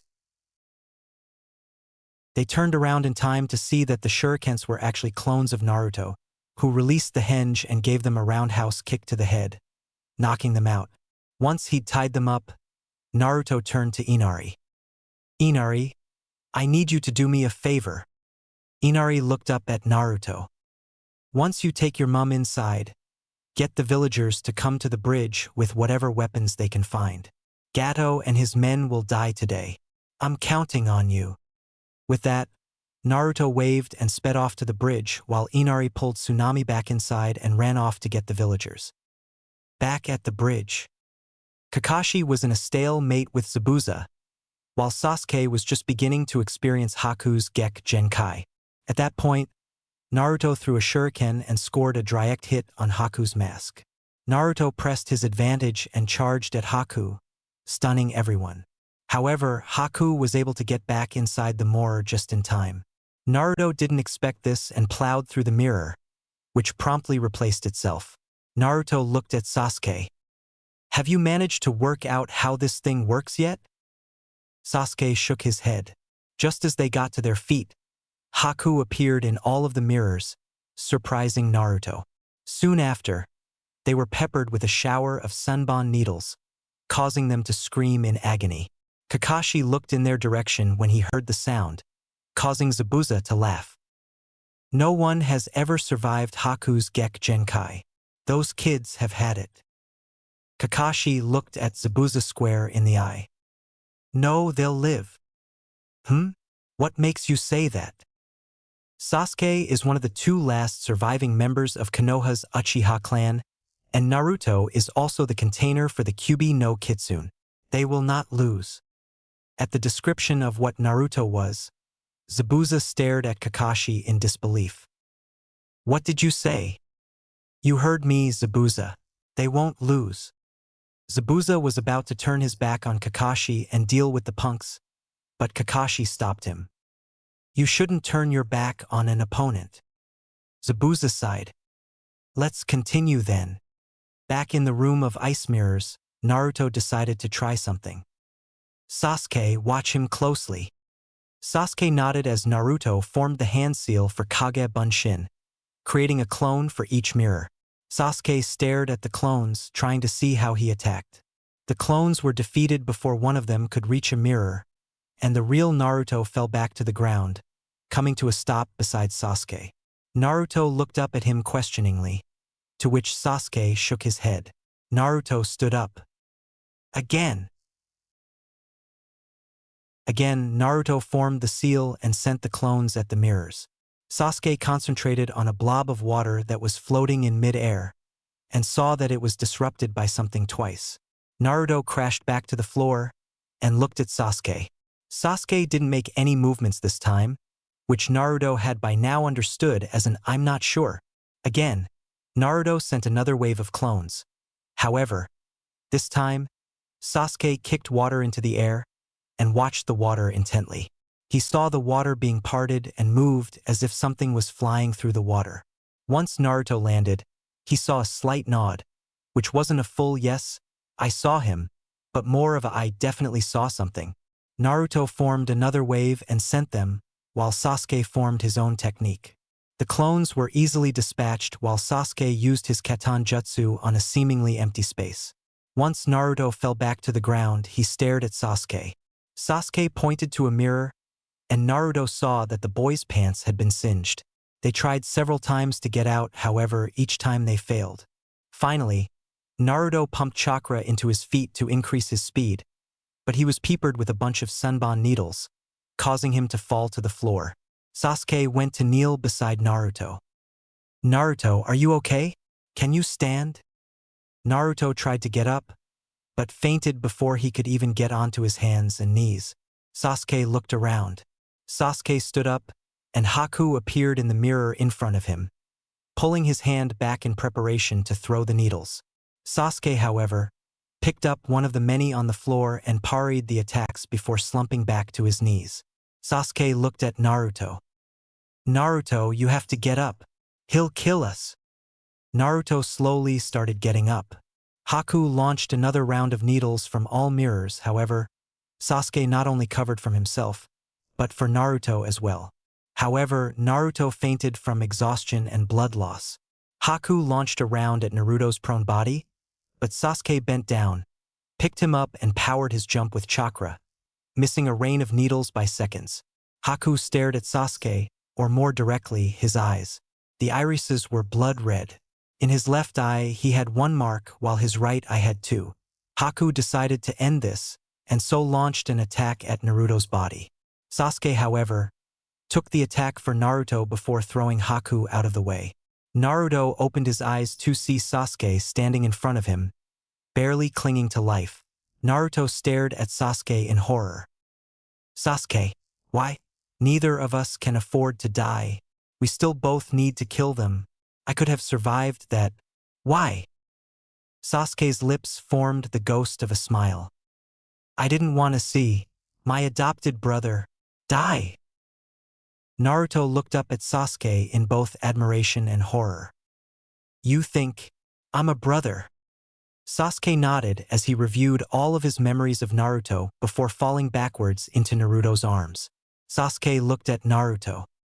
I'm sorry, Tudo. You'll have to kill them for me. Naruto hugged Sasuke. Don't say that. Neither of us are going to die yet. Sasuke, I can't go on without you. I have nothing left except you. Please, don't die. Sasuke tried to put a hand on Naruto's face, but didn't make it. Naruto, don't die until you kill them. If you don't, no one can. With that, Sasuke gave up his struggle for life. Naruto stared in disbelief at his friend and adoptive brother. He couldn't die. It was physically impossible. He hugged Sasuke to him and started weeping before letting out a howl of pure anguish. Haku merged back into the mirror. Is this the first time you've seen a friend die? He was a ninja worthy of respect. How could you? I have nothing left. He was my last friend. My only friend. You bastard. With that, Naruto decided it was time. Oi, Kyuubi. Sure thing, Kit. Steam started to surround Naruto, which caught Haku's attention. The steam surrounding Naruto suddenly exploded into a wave of blood-red chakra. Naruto let Kyuubi take control of him. Naruto's body started to undergo a transformation. Naruto's nails grew into claws, his hair became unruly. His whisker marks turned into 3 dark slashes, and his EUs were blood-red instead of the normal cerulean blue. The wounds on Naruto's body started regenerating, and the needles ejected themselves from his body. Naruto looked up at Haku with bloodlust radiating off him. Everyone on the bridge felt the chakra and felt as it blasted the area around them. They heard what they assumed was Naruto's voice. However, it was very different from the normal Naruto. You bastard! I'm gonna kill you! The chakra gained more force as Naruto charged at Haku, deflecting the needles with a wall of chakra. Haku tried in vain to attack Naruto a few more times before Naruto caught his wrist, snapping the bones. Haku tried to hold back the force of pure evil emanating from the boy, but failed miserably. Naruto pulled his other fist back and charged chakra into it before slamming it into Haku's face, sending the boy flying. Naruto didn't stop as the remaining ice mirrors shattered. He charged at Haku and proceeded to rip his body apart. Remember, Naruto hadn't seen Haku's face in my FIC, so he had no idea who it was. Naruto turned round and stared directly at Zabuza. You're next, shithead. Before Kakashi could stop Naruto, Naruto charged at Zabuza, who was being held down by Kakashi's ninja dogs. Naruto charged chakra into his fist and slammed it through Zabuza's chest. Sakura stared in horror at Naruto. This wasn't the Naruto she knew. Naruto turned back to the end of the bridge and saw Gato and his mine there, watching. Fresh meat. Naruto charged at the people, slicing a path through them to get to Gato at the back. Naruto smiled sadistically at him. Die, scumbag. Naruto grabbed Gato's neck and crushed both his windpipe and spine, causing him to slump to the floor, already dead. Naruto turned to the mercenaries. I haven't had a good feed in 12 years. This will be a nice appetizer. The men started backing up, but Kyuubi-controlled Naruto didn't give them the chance. He started ripping into them, pulling arms and legs off, putting his hand through their chests, and used other sadistic methods to kill them. By now, Sakura, Kakashi, and Tazuna were mortified at what Naruto was doing. Naruto finished killing the last one and slowly regained control of his body. He slumped to his hands and knees as he saw what he had just done. He threw up and began convulsing badly, causing Kakashi to run over to him. Kakashi saw that Naruto was suffering from severe psychological trauma, which really wasn't surprising. Kakashi gathered Naruto up and ran back to Sakura. Sakura, Get Sasuke. We're going to the hospital. Kakashi and Sakura ran past the amassing group of villagers who had arrived with weapons like Naruto had asked for, and were shocked to see a blood-soaked Naruto convulsing violently in Kakashi's arms, while Sakura was carrying Sasuke close behind him. They understood when they saw the state the bridge was in and looked in absolute horror at the scene of carnage that was worse than any nightmares they had had before. Tazuna dispersed them and went to check on the Konoha ninjas. Next morning, apparently, Sasuke had only been in a near-death state. As soon as he was able to, he rushed to see Naruto, who was sweating profusely and shivering, moaning incoherent words. Sasuke looked to Kakashi for an explanation. Sasuke, when Naruto saw you die, he went berserk. He killed Haku, then Zabuza, and then killed over 200 thugs as well as Gato in under 2 minutes. When he came back to his senses, he saw what he had done and has been like this ever since. Sasuke looked at Kakashi in shock. He turned to Naruto, who was still convulsing. Sasuke laid a hand on Naruto's, which instantly seemed to have an effect. Although Naruto didn't stop convulsing completely, the spasms died down considerably. Kakashi noticed this and decided that it would be best to head back to Konoha, as the medical adequacy of this hospital was nowhere near up to scratch. Sasuke, I need you to carry Naruto back the Hu way. I'm sorry if it's a burden, but dash. Sasuke shook his head. It's fine, I understand. I hate to see Naruto like this. Sasuke lifted Naruto off the bed and walked out of the room to see that Sakura was waiting for them. Kakashi nodded to her and they walked out of the Waves Hospital. Once they had collected the payment, they left for Konoha. Chapter 3. Chunin Exams. 2 weeks later. Once Team 7 got back from the wave, Naruto had been taken directly to the hospital for a week of intensive psychological treatment. Naruto's condition had slowly improved, and about the end of the week, Naruto woke up for the first time. The hospital staff didn't want him in there any longer than absolutely necessary, so they falsified Naruto's files and discharged him several hours after he woke up. After Naruto woke up, he was requested to immediately come to the Hokage's office. Once there, the Hokage told Naruto that he would not be allowed to leave the village for several weeks until they confirmed his mental stability. Naruto was left to attend regular team training, so he walked with Sasuke to the training area. To their surprise, Kakashi was there waiting for them. He smiled at them, in particular Naruto. How are you feeling, Naruto? Naruto's face was blank when he answered. Okay, I guess. Kakashi nodded, pulling out 3 slips of paper and handing it to them. Naruto looked at it. Chunin exam? Kakashi nodded. I think all 3 of you are ready for it. Remember, take care of yourselves. As a final note, entry is voluntary. If you want to enter, sign it and turn up to room 301 tomorrow morning at 7 a.m. Catch you round. With that, Kakashi poofed out of existence, leaving Team 7 to sort out what to do. 6:30 a.m. Next morning. Team 7 met up outside the academy and walked in. They pushed through a throng of other Chunin hopefuls to the front and stared at the spectacle. Sasuke smirked. What kind of corny genjutsu is this? This is floor 2. Move. The 2 people guarding room 301 smiled. Seems one team is up to scratch. Yup, this is a genjutsu. The sign above the door swirled to reveal it was indeed 201. Sasuke gave his usual confident smirk. Naruto, Sakura, you both noticed it too, right? They both nodded. One of the Chuninins guarding the door smiled. Then let's see if you noticed this. The Chunin and Sasuke went to kick. However, Naruto charged in and grabbed the Chunin, hurling him against the wall with a look of pure rage on his face. Try that again, team, and I'll kill you. Everyone backed off as Team 7 walked past, up the next set of stairs to the 3rd floor. When they were there, they heard a shout from behind them. Oi, you with the blonde hair. Wait. Naruto stopped and saw a green spandex wearing boy with a bowl cut and super eyebrows. The boy flipped over the railing and landed on the floor with them. I am Rock Lee. I would like to know who you are. Naruto. Uzumaki Naruto.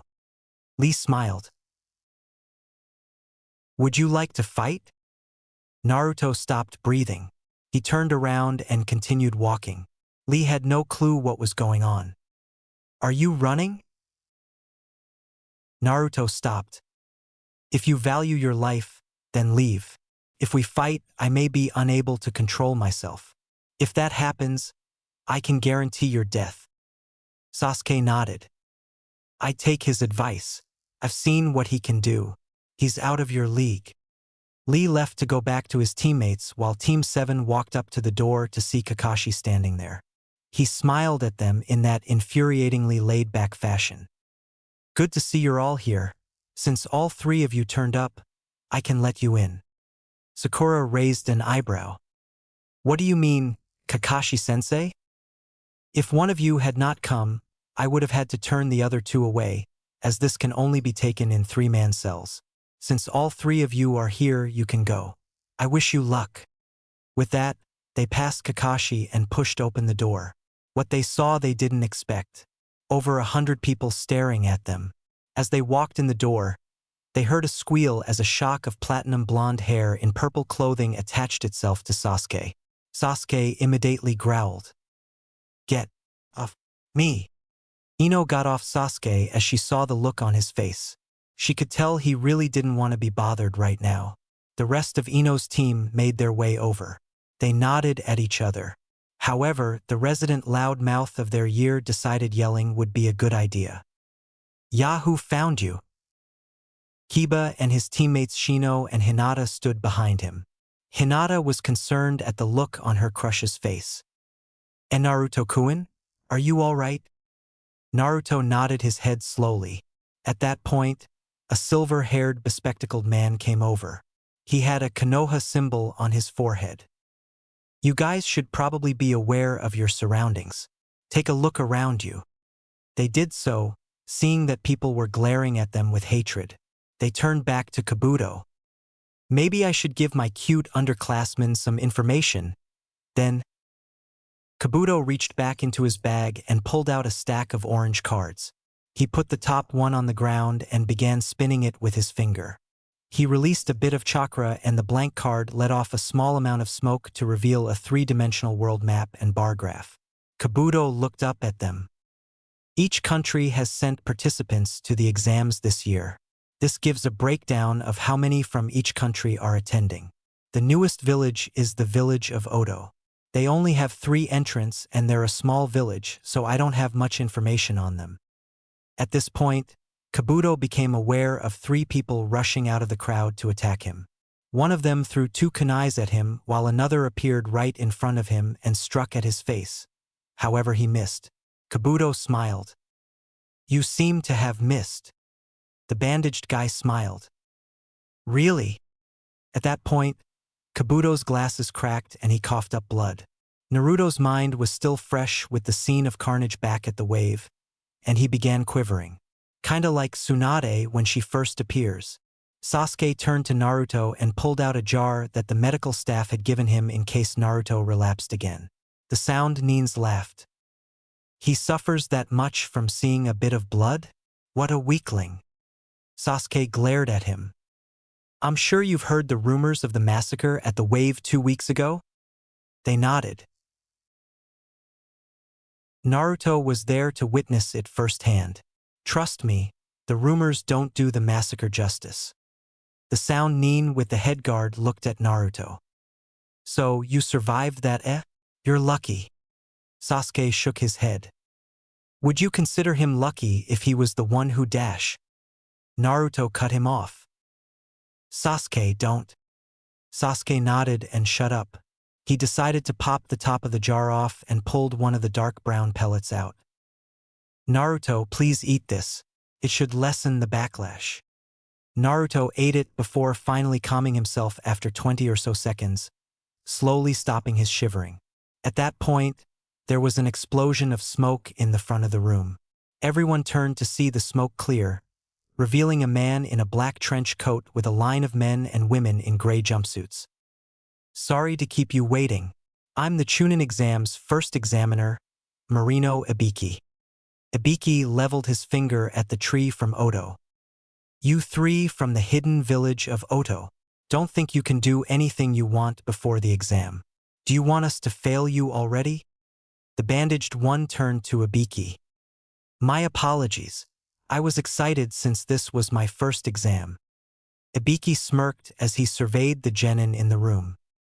This is a good chance to say this. You are not allowed to fight anyone without the permission of the examiners. If permission is given, depending on the situation, you may or may not be allowed to kill your opponent. Pigs who go against me will be failed immediately. Understood. The genins didn't say a word, which Ibiki took as a yes. Ibiki smiled coldly at them. We will now begin the first test of the Chunin exam. Turn in your applications and take one of these number tags. Sit where the number tells you. Then we will pass out papers for the written exam. The Chunin next to Ibiki put a stack of papers on the desk and started putting them face down. Once everyone had taken their place, Ibiki tapped the chalk on the board. This exam has several important rules. Listen up, because I'm only saying these once and I will not accept questions. First rule. You are all given 10 points at the start. Unlike regular tests, this test is a subtraction test. For each question you do not answer or answer incorrectly, you lose 1 point. Each question is worth 1 point and there are 10 questions. If you answer 3 incorrectly, you lose 3 points, leaving you with 7. Rule 2. The pass-fail decision is determined by your team's total points. Sakura slammed her head on the desk and began protesting. Shut up. I said to not interfere. There is a reason for this, so shut up and listen. Now that you know about that rule, let's move on to the next one. If one of the examiners catches you doing any sort of suspicious activities like cheating, they will mark you down by 2 points. In other words, there will be those who are forced to leave this place before their tests are graded. Those who try to cheat without thinking carefully will only hurt themselves. One of the Chunin lowered his head to hide his sneer. We'll check you at any time. You are all trying to become Chunin. If you are a ninja, act like a first-rate one. Finally, if anyone in a team gets 0, they and their teammates will be failed immediately. People began muttering amongst themselves, but Ibiki quietened them. The last question will be given 45 minutes after the exam begins. You have 1 hour for this exam. Begin. Not a single student failed to comply. Naruto looked at the paper in amusement. I can't answer a single damn one of these questions. These aren't even Chunin-level questions. Kyubi, any ideas? Naruto had only just recently started talking to Kyubi again after he apologized for his behavior in the wave.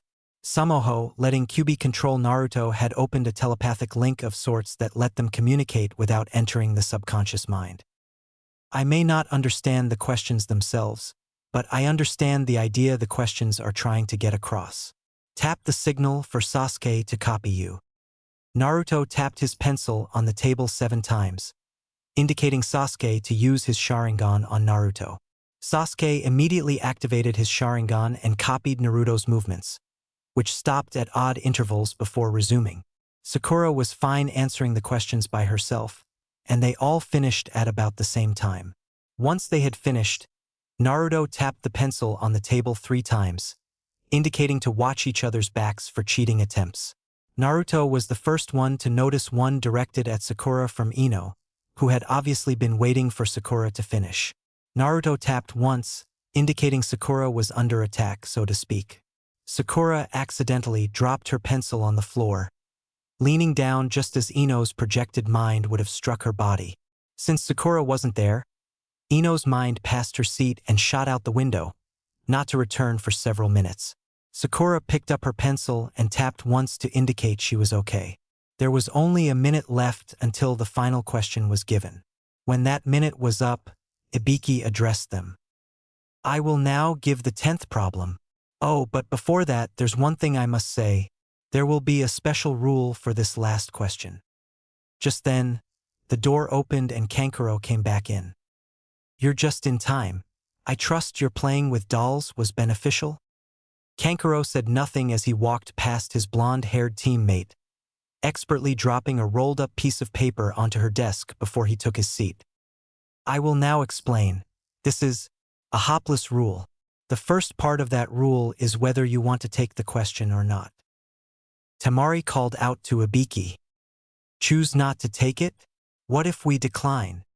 Then I will reduce you and your team's points to 0, failing you immediately. This caused a stir in the genin, which Ibiki promptly put a stop to. If you don't shut up, I'll fail you all right here and now. That was the first part of the rule. The second part is, if you decide to take it and answer it incorrectly, you will be refused entry to all future Chunin exams. Kiba pointed a finger at Ibiki. What kind of a stupid rule is that? There are those here who failed before. Ibiki laughed coldly. Unfortunately for you, this is my first time as an examiner. The other times, the rules were different. However, while you're in my exam, you will submit to my rules or get out. Those who are not confident in themselves, I have been kind enough to give the option of leaving with minimal consequences and take the exam next year or the year after that. Ibiki let this sink in before continuing. Let's begin.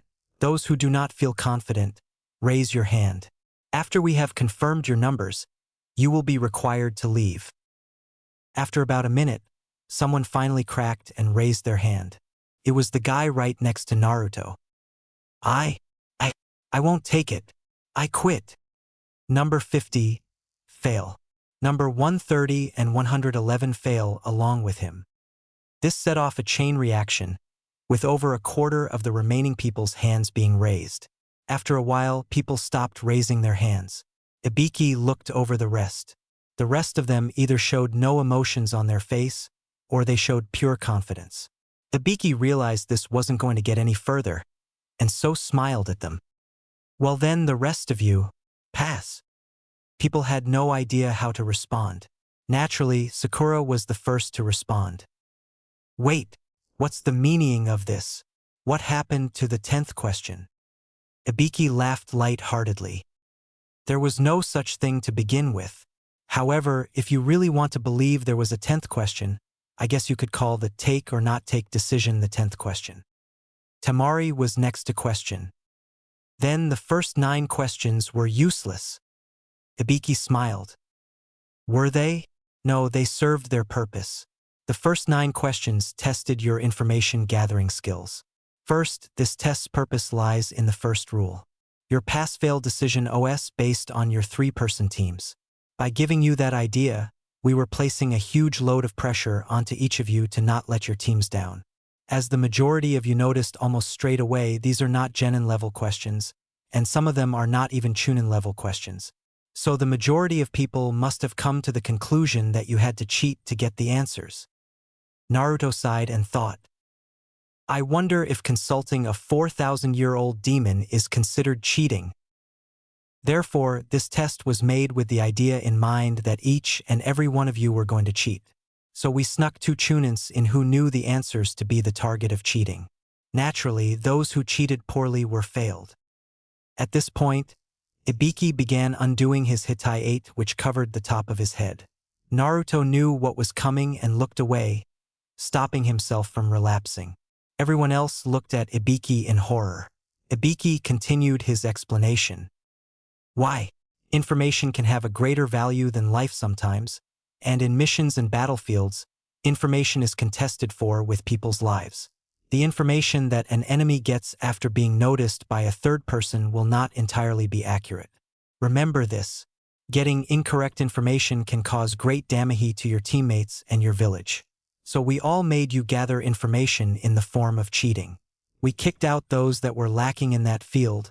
That's what the first 9 questions were about. Temari apparently still wasn't satisfied. Then what about the last question? The 10th question is the main part of this test. Let me explain. The 10th question was a take or not take choice.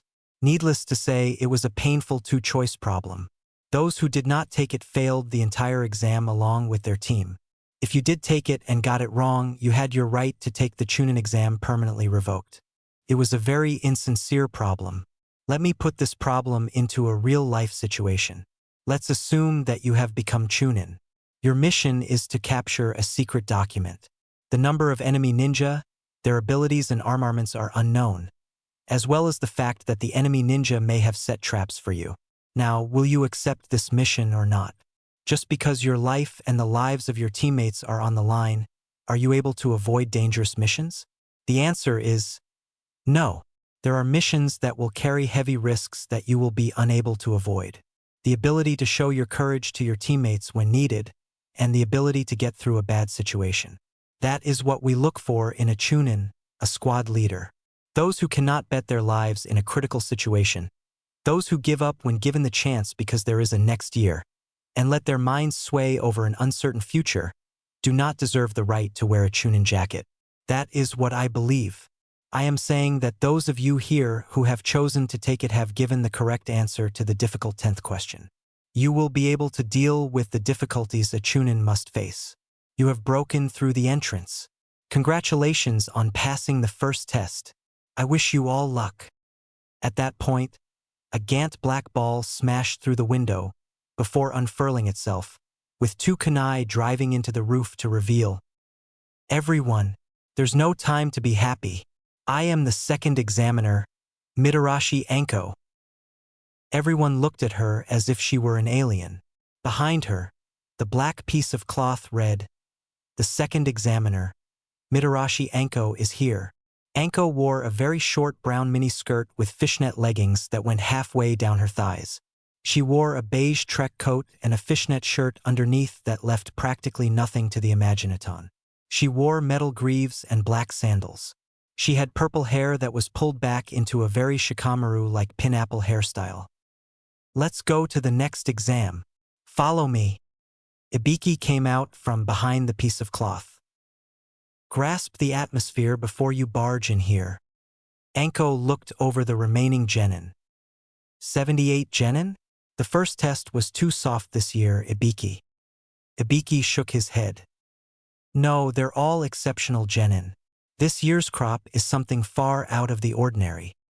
Anko looked at them with a sadistic smile on her face. It doesn't matter. By the time I'm through with them, less than half will remain. We will begin tomorrow. Ask your Jounin instructors about the rally point and time, as it won't be here. That is all. Dismissed. Next morning, at Training Area 44, aka Forest of Death. Everyone was standing out the front of the Forest of Death as Anko introduced it to them. This is Training Area 44, also known as the Forest of Death. Before we start, I need you to sign these forms. Naruto took one look at them and began shaking as he tried to fight off the feeling of bloodlust. Consent forms. People are going to die. Anko nodded and smiled. Scared. Sasuke's body flickered and slapped a hand over her mouth, whispering just loud enough for her to hear. If you value your life, don't taunt him now. He's not quivering from fear. He's trying to suppress the insatiable bloodlust from it. With that, Sasuke's body flickered back beside Naruto, putting a hand on his shoulder, which calmed Naruto somewhat. Anko knew exactly what Sasuke had been talking about and decided it would be a good idea to leave Naruto alone right now. She turned back to the others. That's right, people will die. These forms mean you acknowledge you will die and that it is your own responsibility should it happen. I will now explain how the second test works. This test is a survival test. First, I'll explain the training area's geographical features. Anko pulled out a scroll and let it open, revealing a map of the training ground. Training Area 44 is a circular training ground that is surrounded by 44 locked gates. The vast majority of the area is forest. However, running through the middle of the area is a river, and in the dead center is a tower. The tower is located almost 10 kilometers from any gate. Within this confined space, you will have a no-holds-barred fight for these. Anko rolled the scroll back up and put it back in her trench coat, before pulling out a set of scrolls. There was a blue scroll labeled Earth and a white scroll labeled Heaven. For every 3 consent forms handed in, you will receive 1 scroll. In other words, each team will get a single scroll. Which one you get will be decided at random. The aim of this test is to obtain a heaven scroll and an earth scroll and make it to the center tower with your teammates within the time limit, which is 120 hours or 5 days. Chuji looked horrified. 5 days? What about food? Enko smiled. The forest is a treasure trove of nature. You just have to know where to look. Kabuto smiled as he pushed his glasses up the bridge of his nose. Also, there are man-eating beasts, poisonous plants, and animals to deal with. Chuji slumped. You've got to be kidding me. Enko put the scrolls back where she got them from. People will be hurt during the fights for the scrolls, and those who cannot bear the program's strictness will emerge as well. Shikamaru held up a hand. Are we allowed to quit during the exam? Enko turned to Shikamaru. As a rule, you are not allowed to give up during the exam. You will spend the full 5 days in the forest. Enko looked around at the genin teams. While we're on the topic, I should tell you what can fail you in this exam. Enko held up her index finger in a bored fashion. First, if a team cannot bring both scrolls and all 3 teammates to the tower before the 5 days is up, you will fail. Enko unfurled another finger from her closed fist. Second, any team who loses a teammate or produces an unrecoverable teammate will also be failed. Just as a note, you are not allowed to open the scrolls until you reach the tower. Sakura looked interested and spoke her mind. What if we do? Enko smiled. That's a surprise for those of you who open it. If you become Chunin, you will be expected to handle top-secret documents. It's to determine your reliability. That's it for the explanation. We will exchange the consent forms for a scroll at that booth over there. Enko pointed to a booth where 3 Chunin in gray outfits sat. After we have chosen your gate entrance, everyone will begin at the same time. Enko sighed. As a final piece of advice, don't die. They split off into their teams to sign their forms and finalize any plans they had. With Team 7, they were discussing how to identify themselves should they be separated and someone else tries to pose as them. Naruto already had a few ideas. I can release a small bit of it. There is not one other person in the world who can copy that. Sasuke nodded. I can activate my Sharingan and copy your movements. Only 2 other people can do that, and neither of them are here. They turned to Sakura, who was thinking. Naruto sighed. Just say something that only we would remember. Sakura looked up. Like what? Naruto thought for a second. Like the name of our combo we used Agonist Zabuza, or the name of Kakashi-sensei's ultimate taijutsu move. Sakura nodded. They signed their forms and stepped up to wait for their scrolls. The Chunins at the booth put a curtain across to stop others from seeing what each team gets and who has it. They called out. We will begin accepting the consent forms now. Team 7 were the first in. They were given the Heaven Scroll and assigned to Gate 12. Once they were there, they waited until the Chunin assigned to their gate opened it and checked his watch. He threw the gates open and Team 7 charged into the forest, which gladly swallowed them up. About half an hour later, they were sitting in a clearing, eating a few of the rations they had brought with them. Naruto jumped out of the way as a piece of bark flew right past where his head was less than a second ago. Naruto motioned to Sasuke and Sakura to get behind the tree. They didn't do it a second too soon either, as a giant gust of wind ripped past them and would have blown them into the forest. The strange team from the grass stood at the end of the little alleyway formed by the trees. The lead one spoke. You 2 go have fun somewhere else. I'll sort this out. Team 7 came out of the bushes to see a very feminine-looking man in a sacket. He looked at them in interest. You have great detection skills. You never let your guard down. Seems I can have more fun than expected. The man used his very snake-like tongue to lick his lips. He pulled his scroll of earth out from his pack. You want our scroll of earth, right? Since you 3 have the scroll of heaven. The grass Nin pulled the scroll up to his mouth and wrapped his tongue around it, before swallowing it whole. Team 7 stared at the man in disbelief. Now, let's begin the fight for our scrolls by putting our lives on the line. The grass Nin pulled his lower eyelid down. Kyubi knew exactly what was going to happen. Kit, shut your eyes now. Naruto shut his eyes just as the grass Nin unleashed his technique.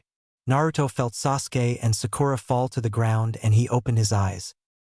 That wasn't a normal Kanashibari no jutsu.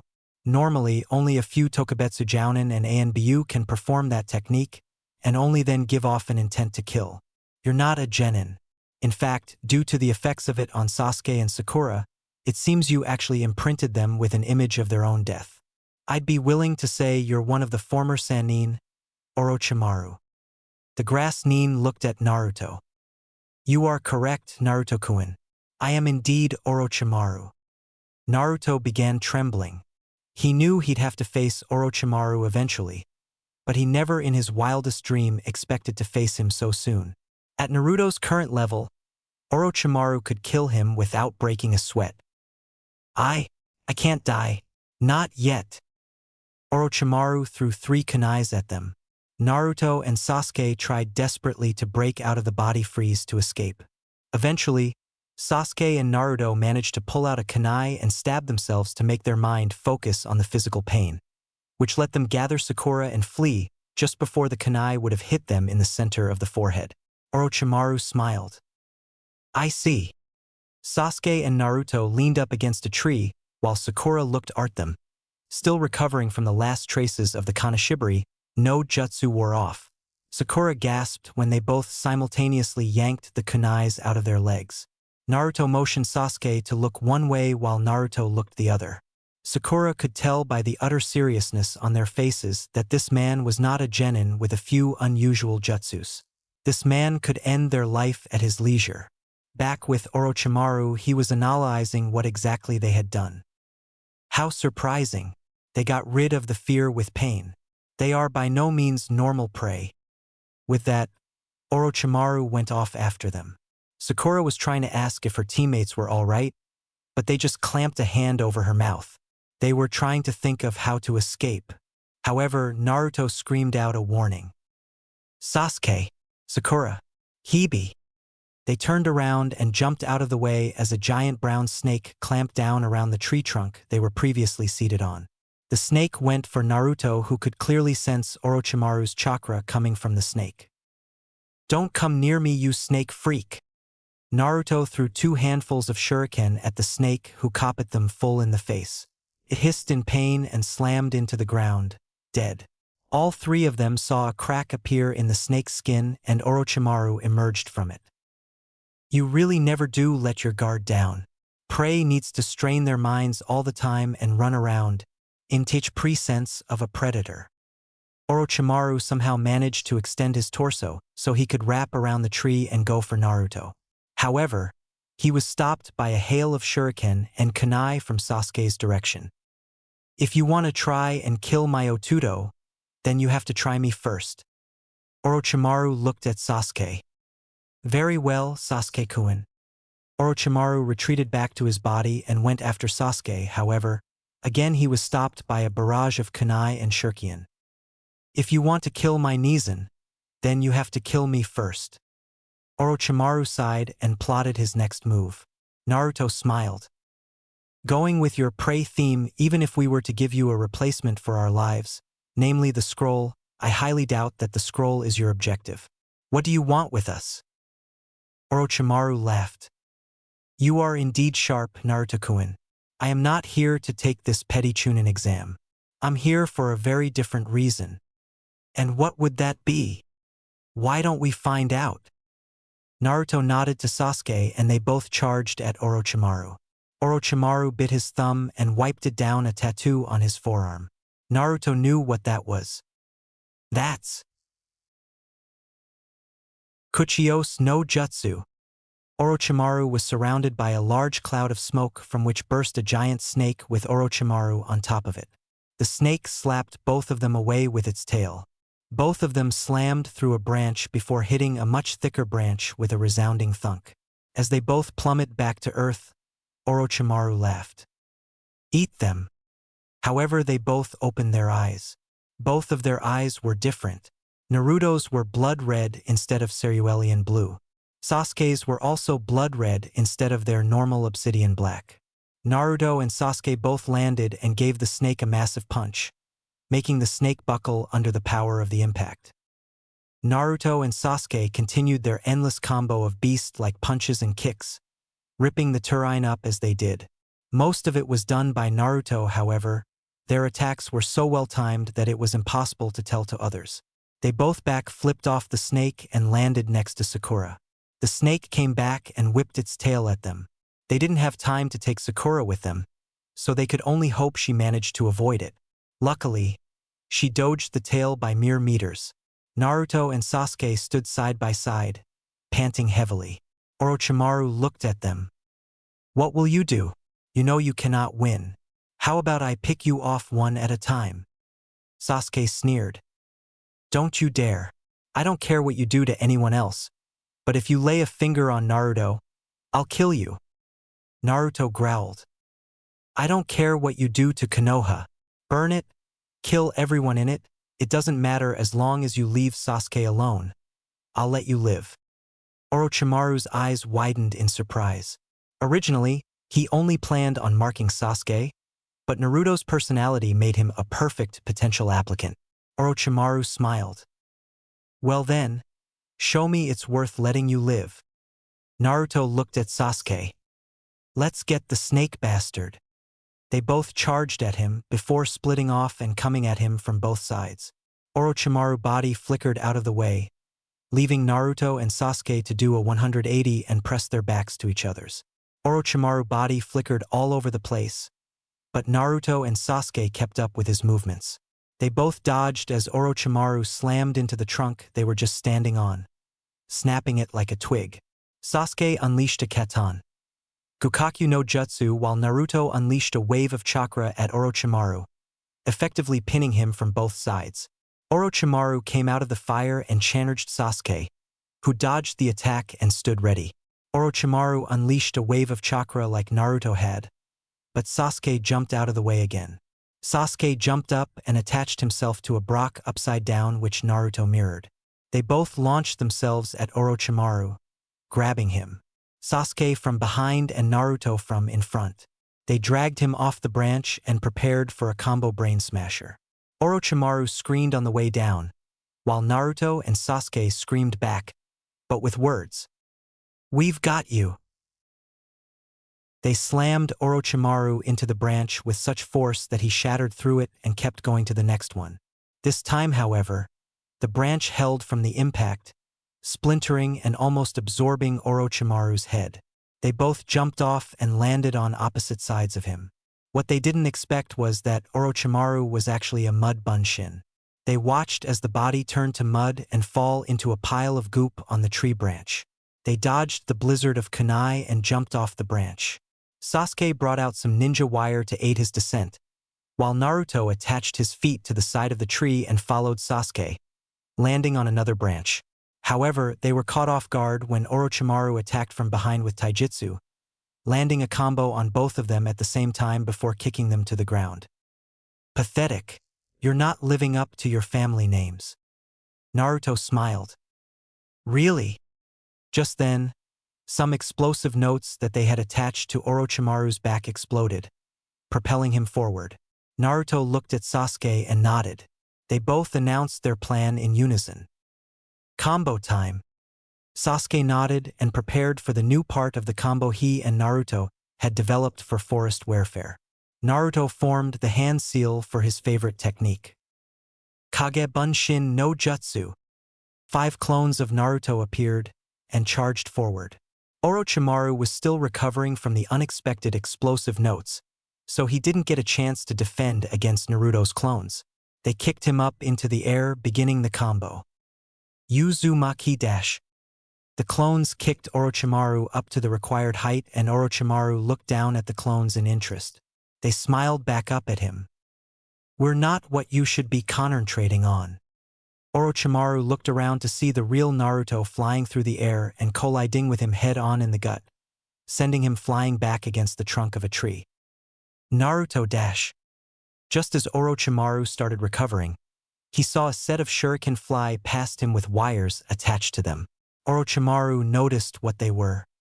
These are Sharingan-controlled triple windmill blades. They surrounded Orochimaru, and Sasuke expertly controlled them to fasten his target to the trunk of the tree. Sasuke formed the seals for the final part of the combo. Ryuka Rendan. The flamed gathered around Sasuke before flying towards Orochimaru. They plowed into him, burning his face and upper body. The flames were so powerful that they continued through the tree and out into the forest. They could all hear Orochimaru scream in agony. Eventually, Sasuke let up and breathed heavily as Naruto landed beside him. Sakura ran down and greeted them.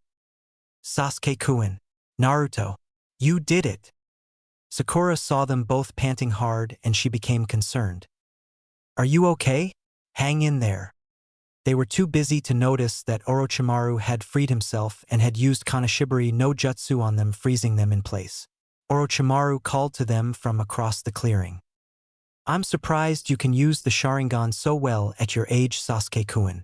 I'm also surprised at how well you can tap into the Kyuubi's chakra reserves. Naruto-kun, you both live up to your family names. I want you after all. Orochimaru pulled his hand away from his head to reveal that he was actually wearing a sound Hitai-8. Sasuke-kun, you and Itachi are definitely brothers. Your eyes say that you carry more potential than Itachi. Naruto-kun, you are definitely your father's son. You have the potential to surpass him. Orochimaru pulled out their heaven scroll and burnt it with a fire of green chakra. If you want to see me again, then get through this exam as if your life depended on it. That means you must defeat my 3 sound ninja subordinates. Sakura decided to backchat him. What are you blabbering about? We never want to see your face again. Unfortunately, it doesn't work that way. Orochimaru formed a strange hand seal and his neck extended towards the group. First, it went for Sasuke and bit down on his neck. Once Orochimaru had delivered his toxic payload, he bit down on Naruto's neck, leaving the same mark. He withdrew his neck back to normal size and watched as Sasuke and Naruto started screaming in agony and clutching their necks. Sakura turned to Orochimaru in horror. What did you do to them? I gave them a little going-away present. Sasuke-kun and Naruto-kun will seek me for power. It was fun being able to see a lot of your moves.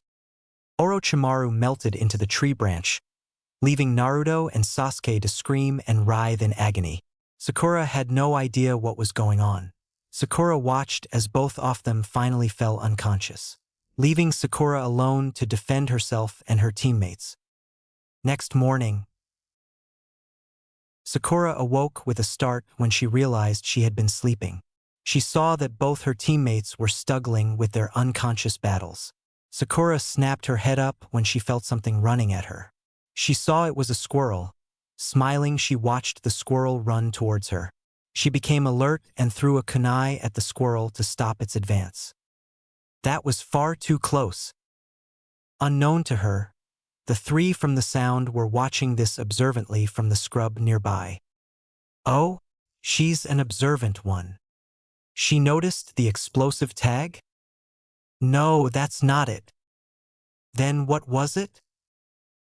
Let's find out now, shall we? With that, the 3 jumped out of the bushes and landed on the other side of the clearing from Sakura. Sakura recognized them as the team from the sound. What do you 3 want? We're here to see Sasuke-kun and Naruto-kun. We want to fight them. Be a good girl and wake them up for us. How could you want to fight them? Some weird guy called Orochimaru bit them and put this weird bruise on their necks. They stared in shock at Sakura, but the tallest one cracked his knuckles.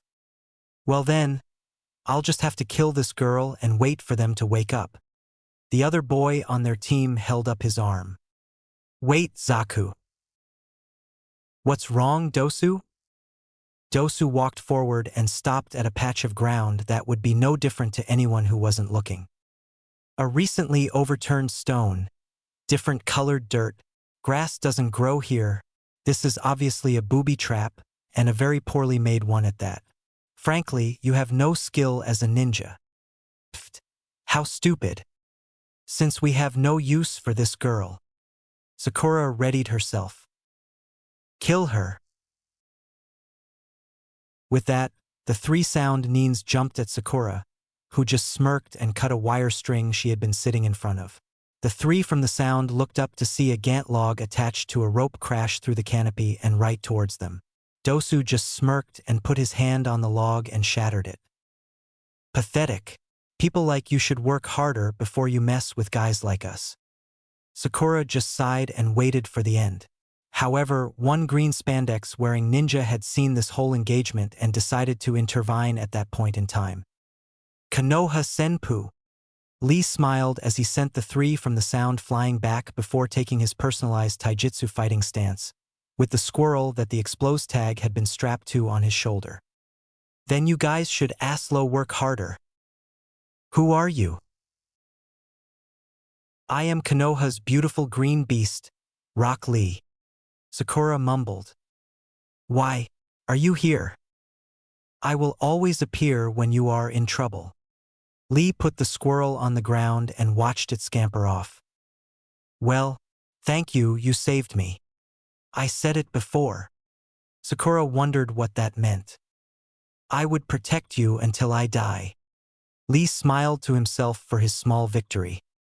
Yes, I'm awesome, Guy-sensei.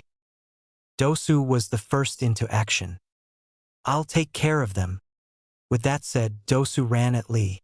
Lee plunged his hand into the ground as Dosu leapt into the air to try and gain the advantage of added weight to his attack gained by the momentum of falling. Lee pulled out one of the tree's roots to form a shield for himself and Sakura. There's some sort of trick to your attacks, right? I'm not going to take them head-on. Even so, 3-on-1 is a severe disadvantage. I have no choice but to take all three out one at a time with full power. Lee remembered the one strict condition he was supposed to abide by when using his signature technique. To protect an important person. With that, Lee disappeared and reappeared underneath Dosu, kicking him under the chin, causing him to sail through the air. Lee once again disappeared and reappeared behind Dosu. Dosu's eyes widened in fear. This is then end. Lee wrapped his medical tape around Dosu and began spinning at an extreme rate before plummeting to the ground. Zaka knew he had to intervene or else Dosu was going to be 6 feet under. He formed a set of hand seals and plunged his hands into the ground, sending 2 raised tunnels of air-filled dirt towards where Dosu was going to land, and the twin tunnels turned into a raised mound, just as Dosu was slammed into the ground at a terrifying speed. Omote Renge.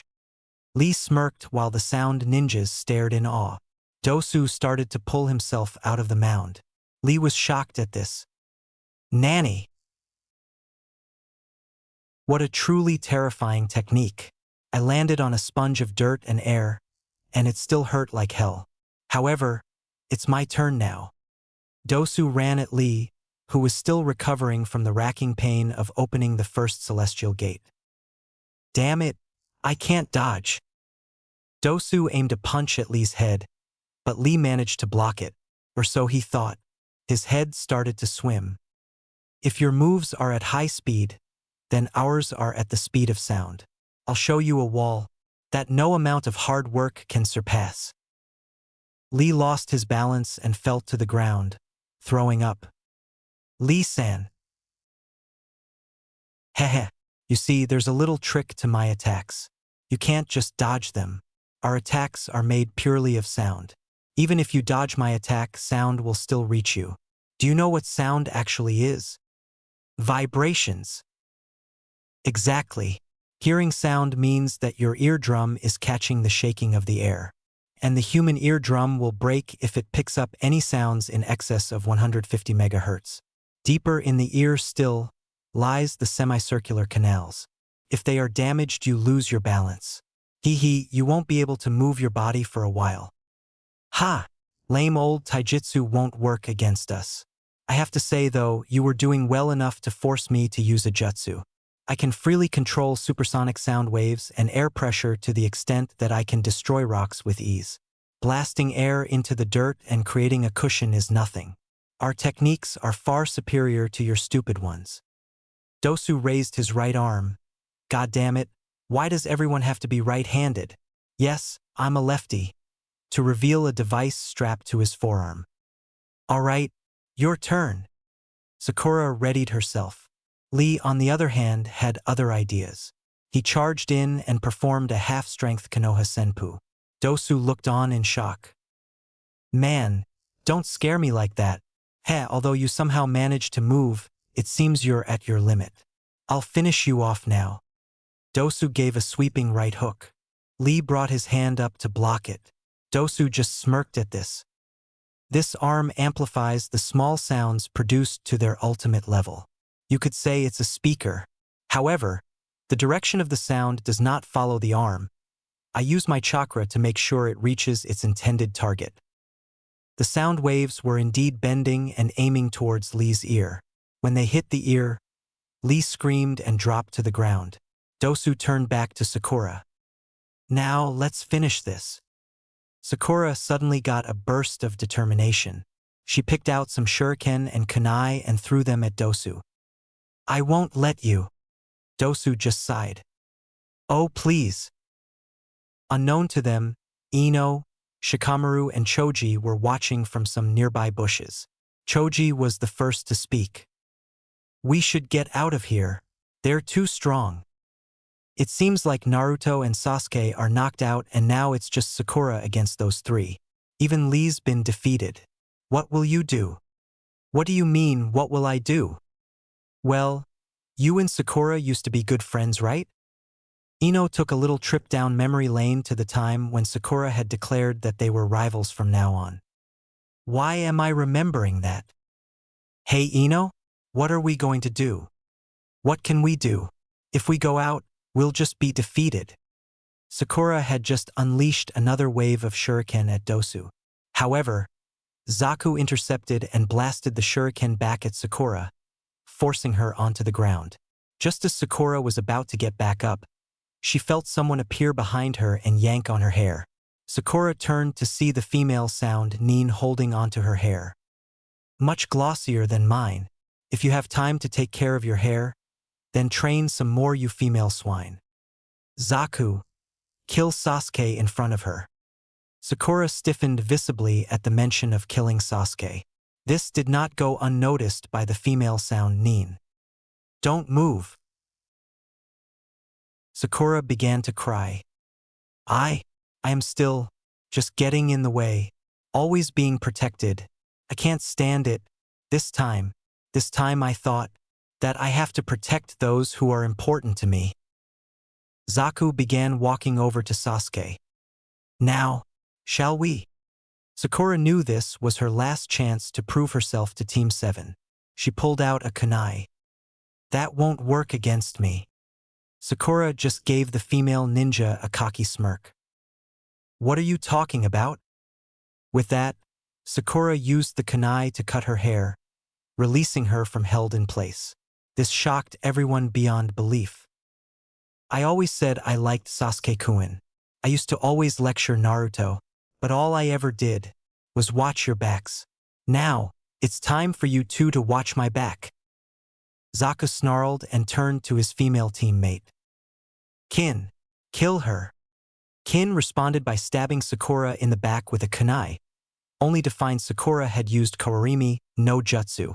Sakura reappeared and began running at Zaku, a kunai in between each finger. Pathetic. Air pressure 100%. Sound waves 0%. Blast. Sakura again used Kawarimi no Jutsu. You're fooling no one. You're above. Time to get serious. Zaku released a wave of kunai at Sakura and began looking around madly. Now, where did you go? Unfortunately for Zaku, Sakura had not used the replacement technique and had taken the attack head-on. Zaku realized this when Sakura was about 2 meters from him. He brought his arms up to block, and Sakura stabbed his right forearm with her kunai and bit down on his left forearm. Zaku growled and began punching Sakura in the head. Let go of me. Sakura held on in grim determination, which was making Zaku pissed off. I said let go of me. God damn it. Finally, Zaku managed to dislodge Sakura from his arm and prepared for an air cutter attack. You brat. Just as Zaku was powering up his technique, Ino's team had decided to take that moment to jump in. Sakura looked up at her saviors. Ino? I said I'd never lose to you, Sakura. I already said that. Humph. Seems some more weirdos have crawled out of the woodwork. Choji suddenly tried to scramble away. What are you two doing? We'll be killed. Shikamaru. Let go of my scarf. Yeah right, idiot. It's troublesome. But since Ino jumped out, we as her teammates have to join her as well. Hey, you can run if you want, fatty. Choji suddenly stopped his flailing. He stopped dead. Ino and Shikamaru looked on in interest. Choji said something in little more than a whisper.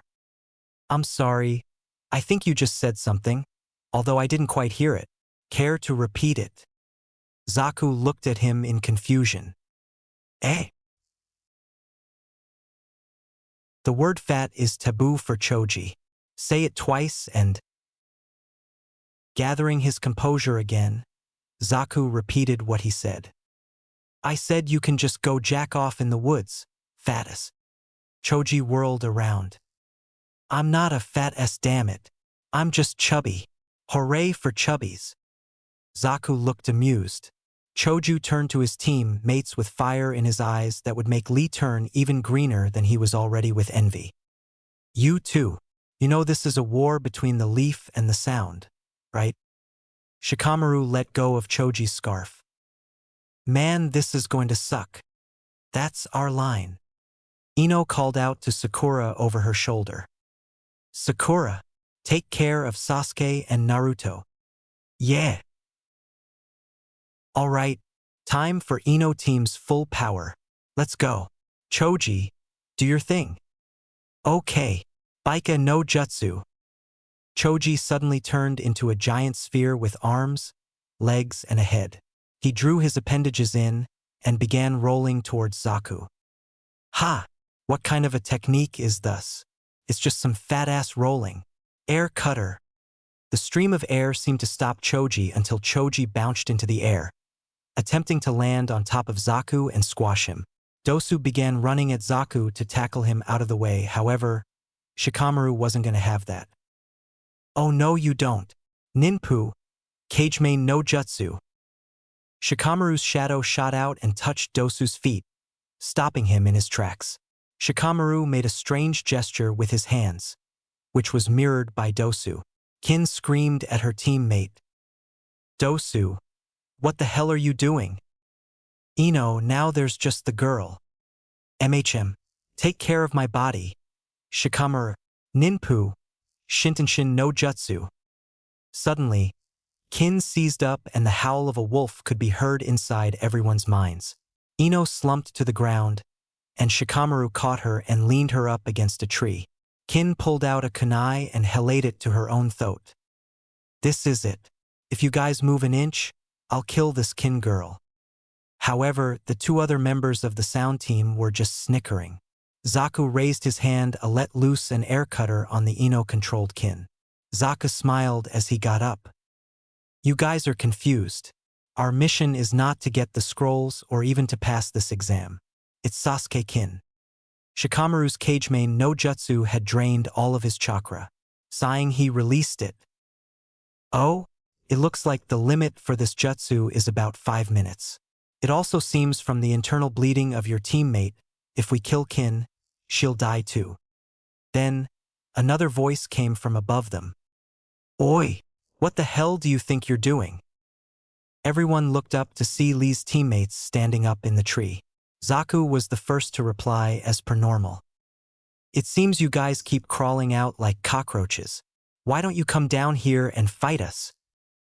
Niji activated his Byakugan and looked at everyone before seeing Naruto and Sasuke. He looked surprised before smirking. That won't be necessary. Everyone turned to see Naruto and Sasuke stand up. Sakura was initially relieved to see her teammates up. Sasuke-kun, Naruto, your dash. Everyone by now saw that they were surrounded by an immense wave of purple chakra. When the chakra died down, they gasped to see strange markings all over their bodies. Naruto stepped forward. Sakura, who did that to you? Sakura was more interested in what was happening to their bodies. Naruto, your body. It's fine, Sakura. I feel great. Power is flowing through me. He gave it to us. Sakura had no clue what Naruto was taking about. Sasuke filled her in. We understand now. I am an avenger, as is Naruto. We will gain power in any way we can, even if it means selling our souls to the devil. Naruto turned to the sound ninjas. So it was you who did this, right? Zaku got some of his confidence back. No need to be afraid of these half-dead freak Dosu. Maximum air cutter. Zaku unleashed a major attack that cut a huge swathe through the area. Zaku panted before chuckling. I blew them to pieces. Who exactly are you talking about? Zaku looked behind him to see Naruto and Sasuke as they put barely any effort into slamming Zaku to the ground. Naruto looked at Zaku and gave him a very sadistic smile. Let's go, Sasuke. Sure thing.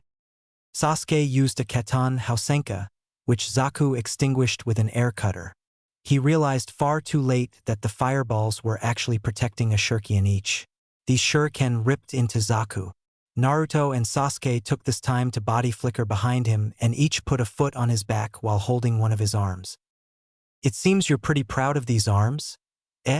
Would you like us to rip them off and beat you with them? Please, stop. Naruto and Sasuke paid no attention to his pleas and broke his arms, letting him fall to the ground in a screaming heap. Naruto and Sasuke turned slowly to look at Dosu, who cowered. Please tell us you are more fun to beat up than he was. Dosu just stepped back, trying pitifully to escape them. Sakura couldn't take this anymore. These weren't the Naruto and Sasuke she knew.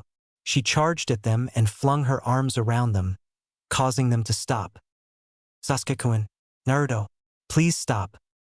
Slowly, their bruised seals began to retreat back to the marks on their neck and they both collapsed onto the ground. Dosu sighed with relief. Naruto-kun, Sasuke-kun, we cannot beat you this time. I will leave our team's scroll here. It may seem convenient, but there is something we must find out. However, should we cross paths again during this exam, we will not run away. Dosu put one of his teammates over each shoulder and turned to leave. Sakura stopped him. Wait, what did Orochimaru do to Sasuke-kun and Naruto? Why to them? Dosu shook his head. I truthfully don't know. We were simply ordered to kill them. Orochimaru never mentioned anything about marking them. Dosu jumped into the trees and disappeared, leaving the Konoha ninjas to sort things out. After they had discussed things, they split off to go their separate ways. Chapter 3.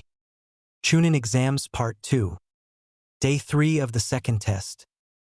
With their Heaven Scroll burnt and in possession of the Odo team's Earth Scroll, Team 7 went searching for a team they could get a replacement Heaven Scroll from.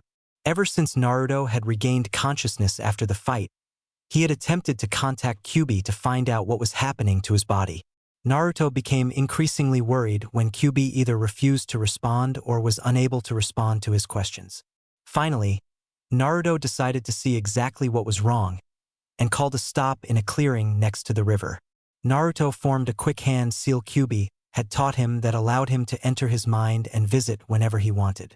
When Sakura saw Naruto slump to the ground unconscious, she became worried and rushed over to his side, but was held back by Sasuke, who shook his head. Sakura looked to Sasuke for an explanation.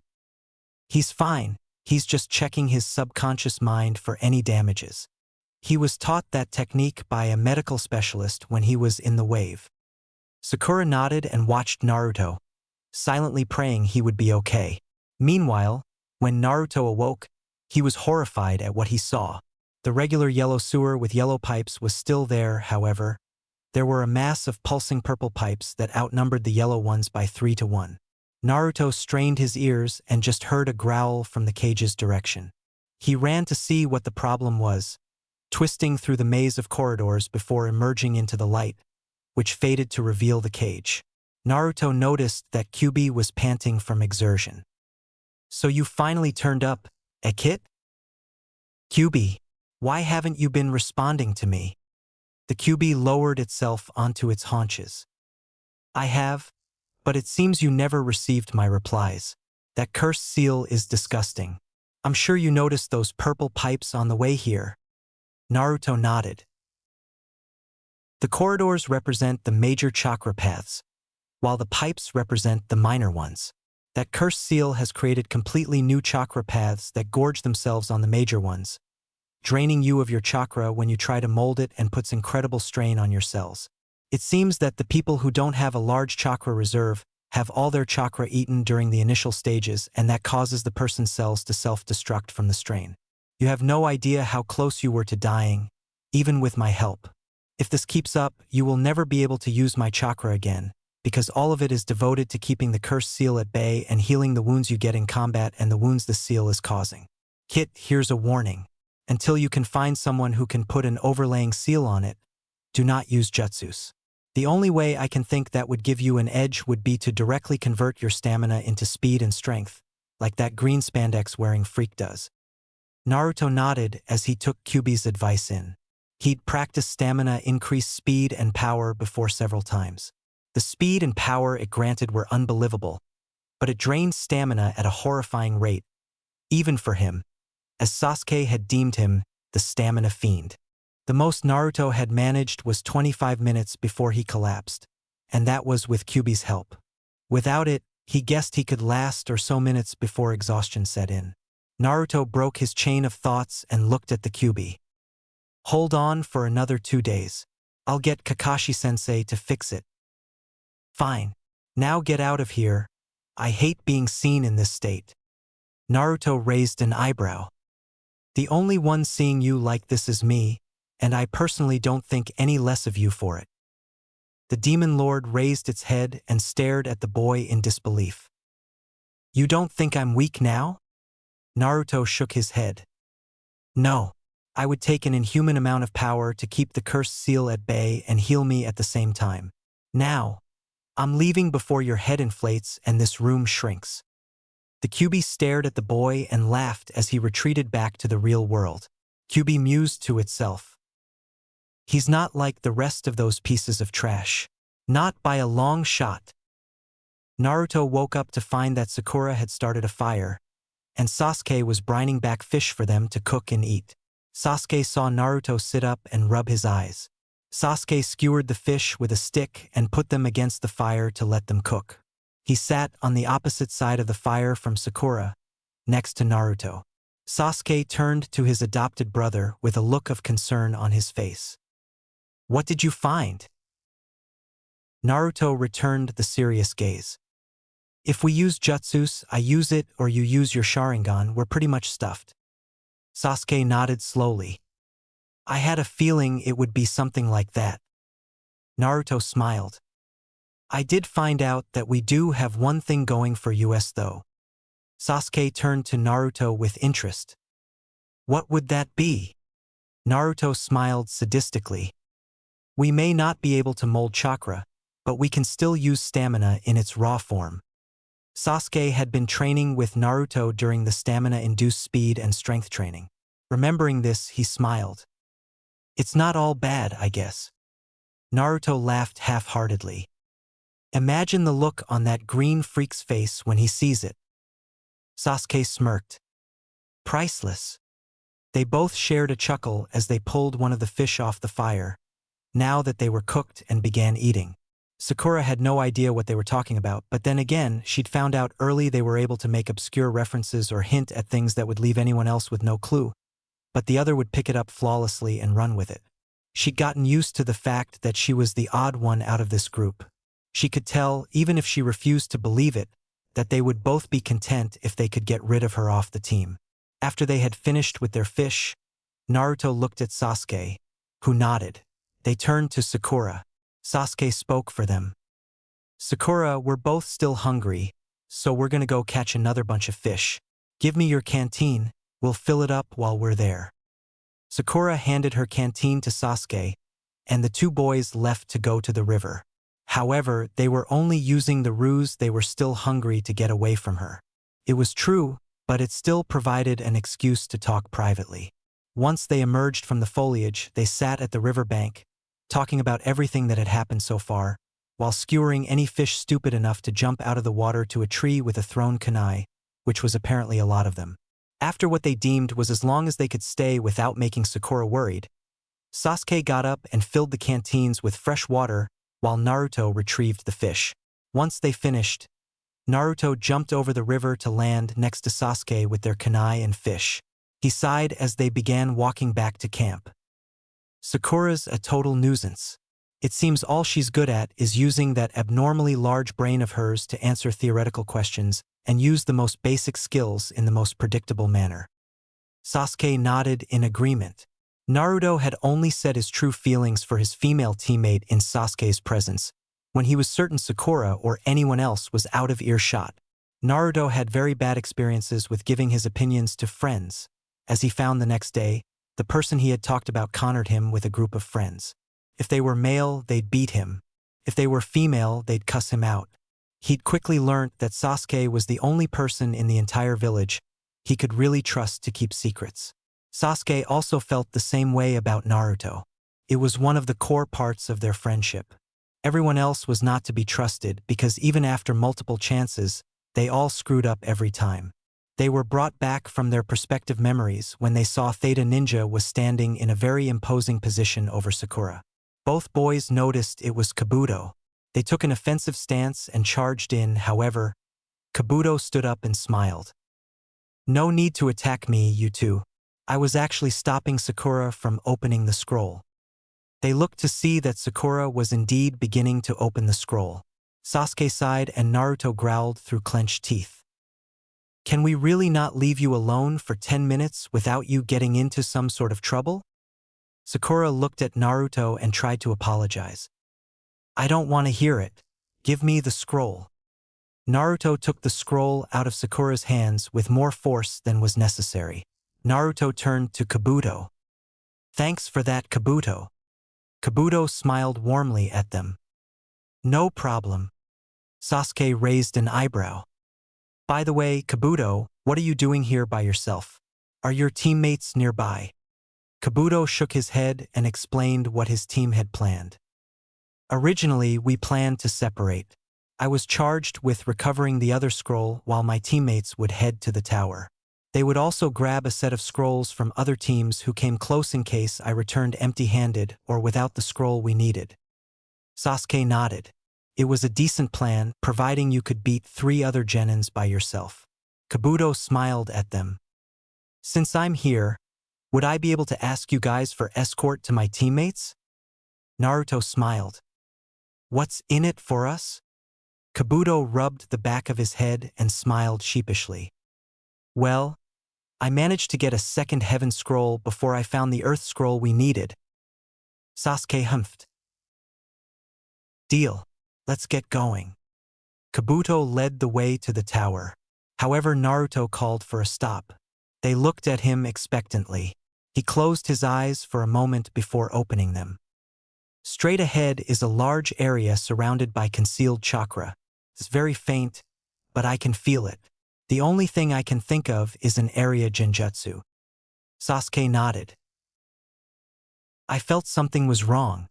That makes sense." Kabuto looked at the tower before turning back to his escorts. "You're right. The tower should be much larger by now, but the genjutsu is warping it. We should go around it." They nodded and shot off in a different direction, much to a group of hidden mist nin's chagrin.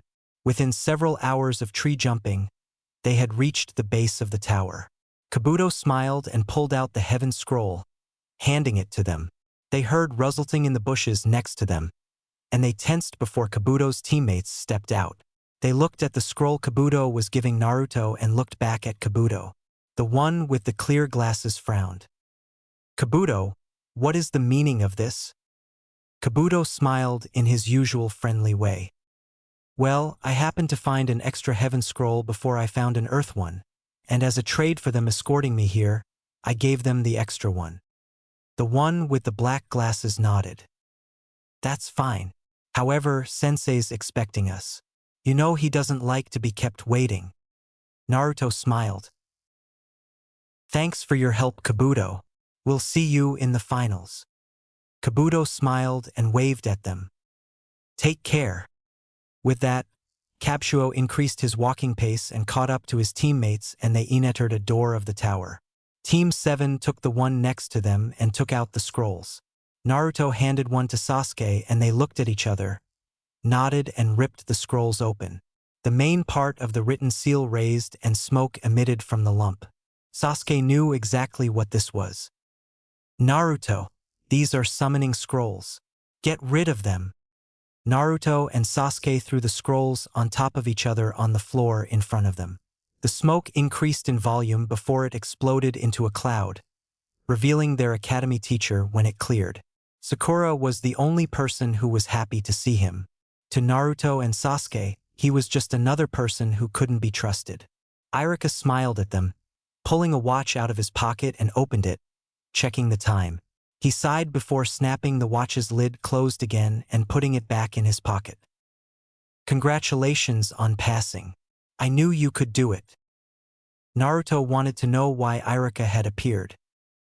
Iruka-sensei, why were you summoned? Iruka smiled. Chunins are required to meet every team that passes the second test. I was lucky enough to be chosen to give you the message. Naruto nodded. Sasuke smirked, making everyone look at him. I see. Since these are summoning scrolls, what would you have planned to do if we had opened them before we got here? Iruka smiled and turned around to collect the scrolls. You're as sharp as ever, Sasuke. Iruka picked up the scrolls, showing them to them. As you have guessed, this part of the exam tests your mission completion ability. So if you had broken the rules and opened them prematurely, we were ordered to knock out that team until the second exam ended. Sasuke smirked again and looked at Sakura. Are you glad now that you didn't open it? Naruto joined Sasuke's, staring at Sakura, who was sweating bullets, making a silent thank you to Kabuto. Sakura decided to try and get the attention taken away from her by pointing to the inscription on the wall. Oh, Sensei, what does that inscription on the wall mean? I've read it, but I don't understand it. Iruka smiled, turning around and looking at it. That was the second half of my mission, to explain what that means. Read it. It's the principle Hokage-sama wrote that you should keep in mind as a chunin. Heaven in this text refers to the head of a person, and earth points to the body. If you do not possess heaven, gain knowledge and be prepared. Say, for example, if your brain was your weak point, you should study and prepare for your missions. If you do not possess earth, run through the fields and seek strength. So if your weakness is your stamina and strength, then you should train yourself every day. If you possess both, and dangerous missions will become safe. It can even become easy. Sakura pointed to where the missing letter was on the inscription. Then what's that missing letter? Iruka smiled. It's the letter that symbolizes a chunin. The human letter that was in the Earth Scroll goes there too.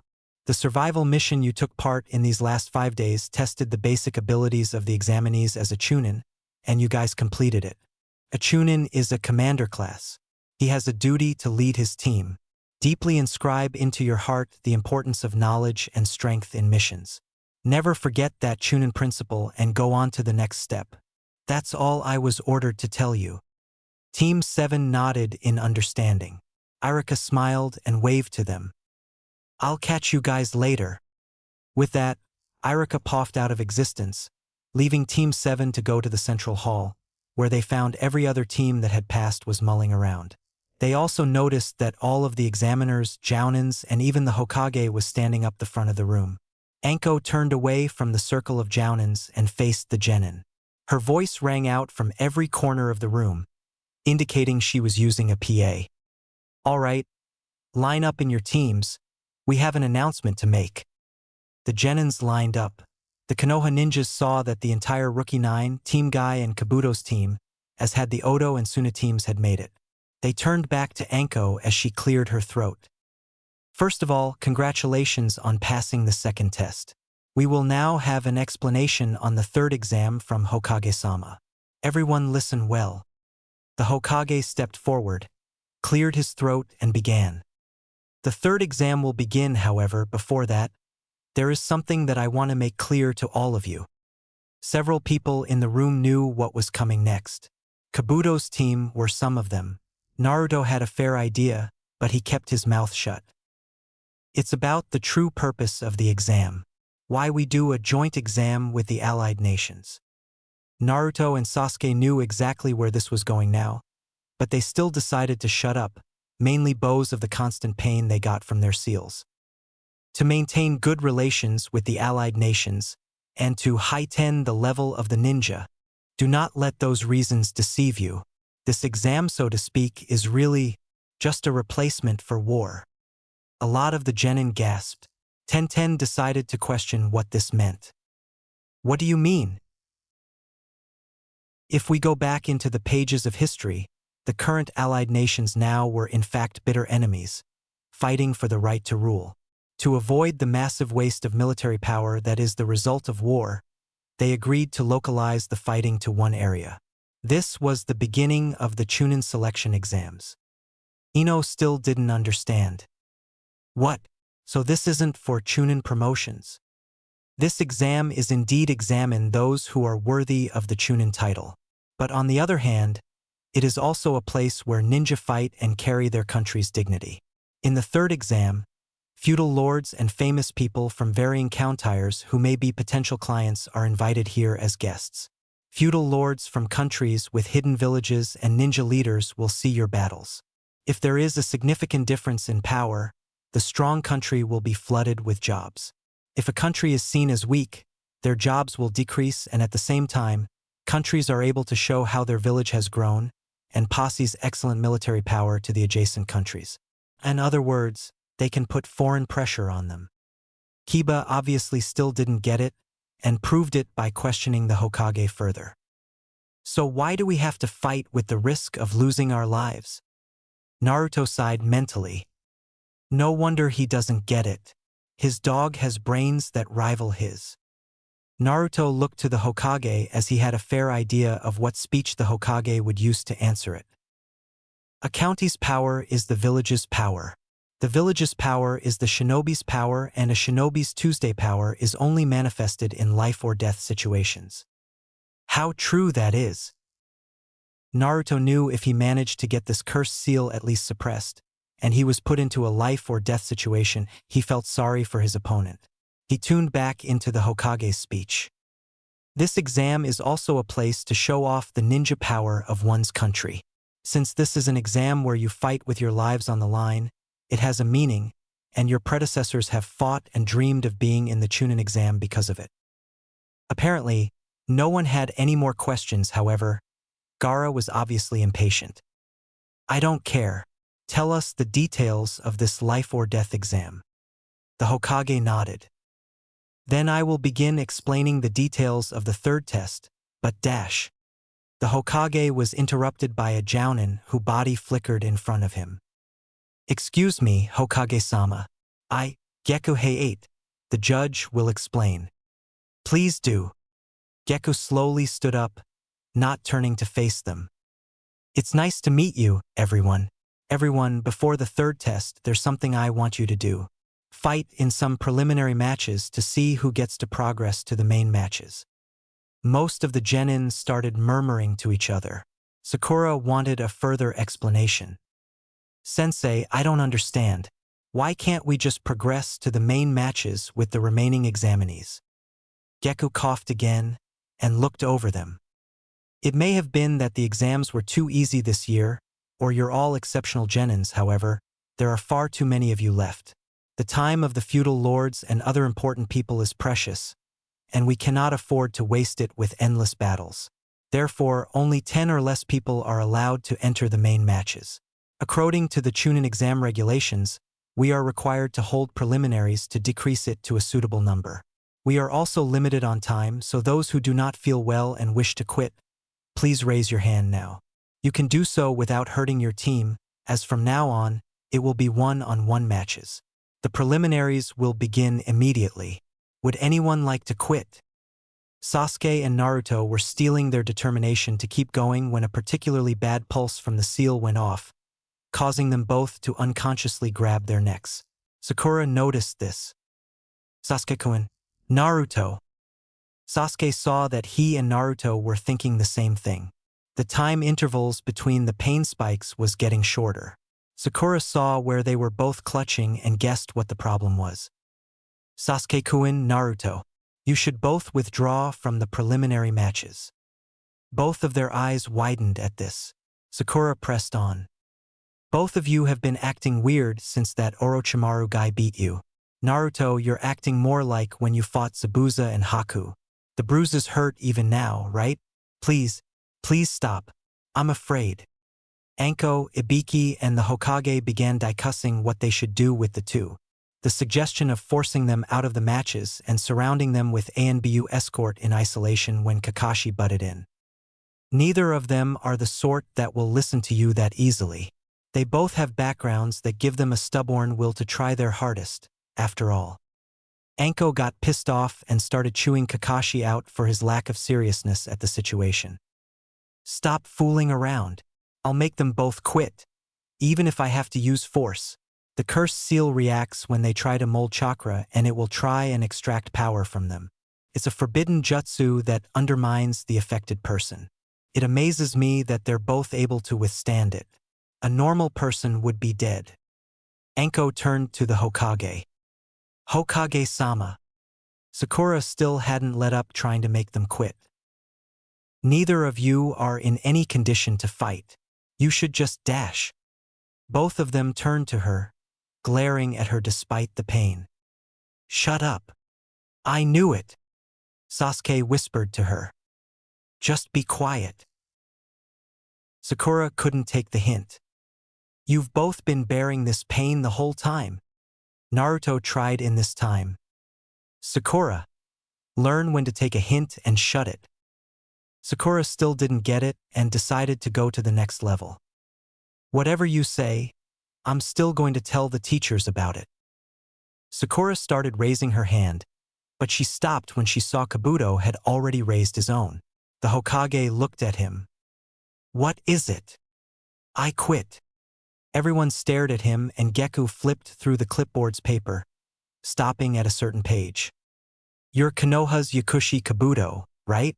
Okay, you can leave. Kabuto turned around and walked through the lines towards the door. As he walked out the back of the group of genin, Naruto stopped him. Kabuto, why are you quitting? Kabuto turned around and smiled at him.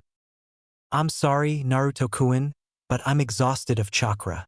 I'd rather quit now while I'm still in one piece than face off against someone and be taken out of here on a stretcher. Naruto sighed. Good luck next year, I guess. Kabuto nodded. Good luck to you too, Naruto-kun. Just then, both Sasuke and Naruto unconsciously grabbed their necks from the pain spike. Geku turned back after having a short chat with a few of the other Jounins and the Hokage. Will anyone else be quitting? Sakura started raising her hand. However, both Naruto and Sasuke grabbed her hand and brought it back down. Sakura gasped, but Sasuke continued to glare at her, as if daring her to try and raise her hand again. Be quiet about this seal. Sakura started tearing up again, but shook her head to clear the tears. Why are you both acting so tough? I don't want to see you suffer anymore. I dash. Naruto wanted to butt in, but as much as he hated to admit it, Sasuke had for more experience when it came to angsty speeches, so he let him continue. It doesn't matter to you, Sakura. You're just being nosy. Sasuke and Naruto dropped her hand, and she made no move to raise it again. Sakura looked at them questioningly, begging for a reason. Sasuke provided her with one. We told you before, we're both Avengers. To us, this isn't just an exam. We don't care about being Chunin either. Sasuke and Naruto both had a glazed expression covering their eyes, their faces showing they were deep in memory. Sasuke continued. Are we strong? That's all we want the answer to. Both of us are going to fight the strong ones and... Those strong guys are all here. Sasuke and Naruto broke out of their memories and glared at her. Sasuke finished off the speech. Neither of us will even allow you to take that away from us. With a cough, Geku caught their attention. No one else made a move to quit, so Geku pointed to one of the panels on the back wall. Said panel slid up to reveal a display screen. Then let's start the preliminaries. It will consist of one-on-one matches. In other words, it will be like real combat. Now that we have exactly 20 people, we will have 10 matches. The winners will be able to progress to the third test. There are no rules for engaging in combat, and you will fight them until they die, are knocked out, or admit defeat. However, if I decide the match is over, you will stop immediately. The electric bulletin board will choose 2 names at random from the participants. Without further ado, I will start the selection for the first match. The screen flashed completely yellow before the names of the people flashed over the board's top and bottom half with incredible speed. In between the names was a permanent VS symbol. The names stopped with a beep, revealing the first match was between Uchiha Sasuke and Akido Yoroi. Naruto and Sasuke smiled. Neither of them had been expecting to get a go right off the bat, but it was a pleasant surprise. Geku turned back to the genins, coughing again. He motioned the 2 fighters forward. They walked out from their team lines and stood in front of everyone. As Sasuke passed Naruto, Naruto smiled and whispered to him, "Remember how we're going to fight." Like I could forget. Sasuke kept walking forward and stared at Yoroi. Geku turned back to the other genin. "The others who will not participate in this match, please stand on the balconies along with your Jounin senseis." Kakashi walked purposely close to where both Sasuke and Naruto were standing. "Neither of you use chakra or your special abilities." It was enough to know that Kakashi understood what had happened. Sasuke smiled. "We've got it covered." "Good. However, if the seal manifests during your fight, I will jump in to stop the fight." Sasuke and Naruto stiffened. He wouldn't dare, would he? Kakashi continued walking with Naruto and Sakura up to the balconies. Geku coughed. "Are both fighters ready?" They nodded and Geku raised his hand. "Then the first match. Begin." Yoroi's hand began glowing with chakra and he charged Sasuke. However, Sasuke smirked and disappeared in extreme speed. This caught everyone's immediate attention. This was no normal speed. This kind of speed could only be gained in 2 ways. Years of harsh physical training, or pumping pure stamina into your muscles to increase speed and strength. Both options had their merits and disadvantages, but the disadvantages for the latter were far greater than the former. Not only would it eat at your stamina at an incredible rate, it would also put incredible strain on your body, equivalent to Lee's secondary lotus. The effects would take some time to begin showing. However, Sasuke had no intention of letting this fight get to that point. He appeared behind Yoroi and punched him in the small of the back, sending him flying. This had happened in less than a second since the match had started, and everyone was amazed. Sasuke pressed his advantage and charged again, leaving a trail of dust that had gathered on the floor behind him. Yoroi saw Sasuke coming and just managed to duck Sasuke's foot, which would have connected with his head and ended the match immediately. However, Yoroi was now inside Sasuke's guard and pressed the advantage. Yoroi's hand glowed blue again and sprang upwards before shoving his hand onto Sasuke's head. Sasuke immediately could tell something was wrong as he felt his strength quickly leaving his body. Sasuke kicked Yoroi's midsection to get him off and considered his next move. Yoroi laughed. "So, you found out what my jutsu does?" "Yeah, it's rather interesting. A stamina-draining jutsu." Yoroi chuckled. "Exactly." No further words were said as Yoroi charged at him, hand once again covered in chakra. Sasuke decided to take a page from Naruto's book and try a variation of one of his combos. Sasuke disappeared and reappeared right underneath Yoroi, which caught him totally by surprise, throwing him off guard for a second. A single second was more than enough time for Sasuke to begin his move. Sasuke kicked Yoroi in the chin from his crouched position and jumped up to shadow his flight through the air. Sasuke had read about a particular part of a highly adaptive taijutsu combo native to the leaf which interested him. It was called the Leaf Shadow Dance. The possibilities of what to do from here were practically endless, providing you had the originality to do something new with it. So he decided to be original. Yoroi also apparently recognized the move. Leaf Shadow Dance? Sasuke had formed a new combo on the spur of the moment and decided to try it. Yup, from here on out, it's all original. Sasuke poked 2 fingers into Yoroi's back to get a center of gravity from which to rotate for his attacks. However, being the annoying bastard he is, Orochimaru decided to toy with Sasuke and activated the cursed seal. Sasuke coughed up blood as the examiners considered jumping in. The fuck, I'm going to lose to this thing. With Sasuke's willpower alone, he forced the cursed seal to withdraw, shocking more than a few people in the audience. Sasuke got his usual smirk back and put his fingers back in place. Sorry to keep you waiting. Let's go. Sasuke brought his right leg around in a sweeping strike, which Yoroi blocked with little effort. Not good enough. Kakashi and Naruto knew otherwise. No, you're not good enough. To illustrate the point, Sasuke brought his left fist in another sweeping motion, much like a lion growl when it slashed at its prey.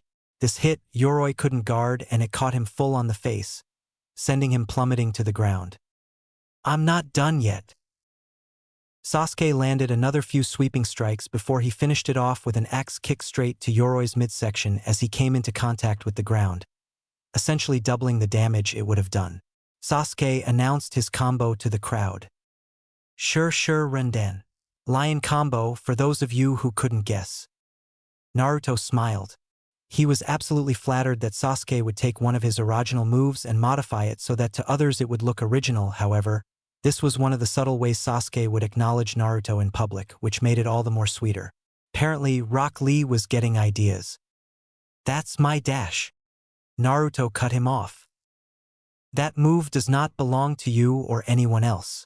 The first 2 moves are a very common part of a lot of Konoha shinobi's taijutsu styles because of the huge variety of possibilities you can do with it. In fact, if he copied it off anyone, it was me. Lee was shocked at Naruto's level of knowledge. What he had said was true, however.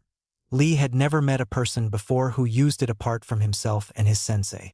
Said sensei had a few words to say. Naruto-kun, your fires of youth burn brightly and are an example to us all. We should all take an example from Naruto-kun and bask in the springtime of youth. Guy turned to Naruto hoping for some input. However, the input he got was exactly what he was hoping he didn't get. Did you say something? Guy's eyes widened in disbelief as he clutched his hands to his head. The room suddenly turned pitch black, and only Guy was surrounded in a blue spotlight. Oh my God! The room returned to normal brightness and everyone in the room was staring at Guy. Everyone. Guy seemed to take no notice and turned to Kakashi. Kakashi, did you teach Naruto-kun your annoyingly hip attitude? Kakashi was actually reading his copy of Ika Ika Paradise and looked up after this sentence. Did you say something, Guy? Guy face-faulted, but quickly recovered. It seems we now both have rivals, Lee. We must work harder to overcome our difficulties in these times of trial. Guy-sensei, your words inspire us to live out our springtime of youth to the fullest. Lee, your words bring a tear to your sensei's aching heart. Guy-sensei. Lee. Guy-sensei. Lee. Everyone became aware of a constant rhythmical banging usually associated with bone hitting hollow metal, and turned to see both of Lee's teammates banging their heads against the railing in time with each shout of a name.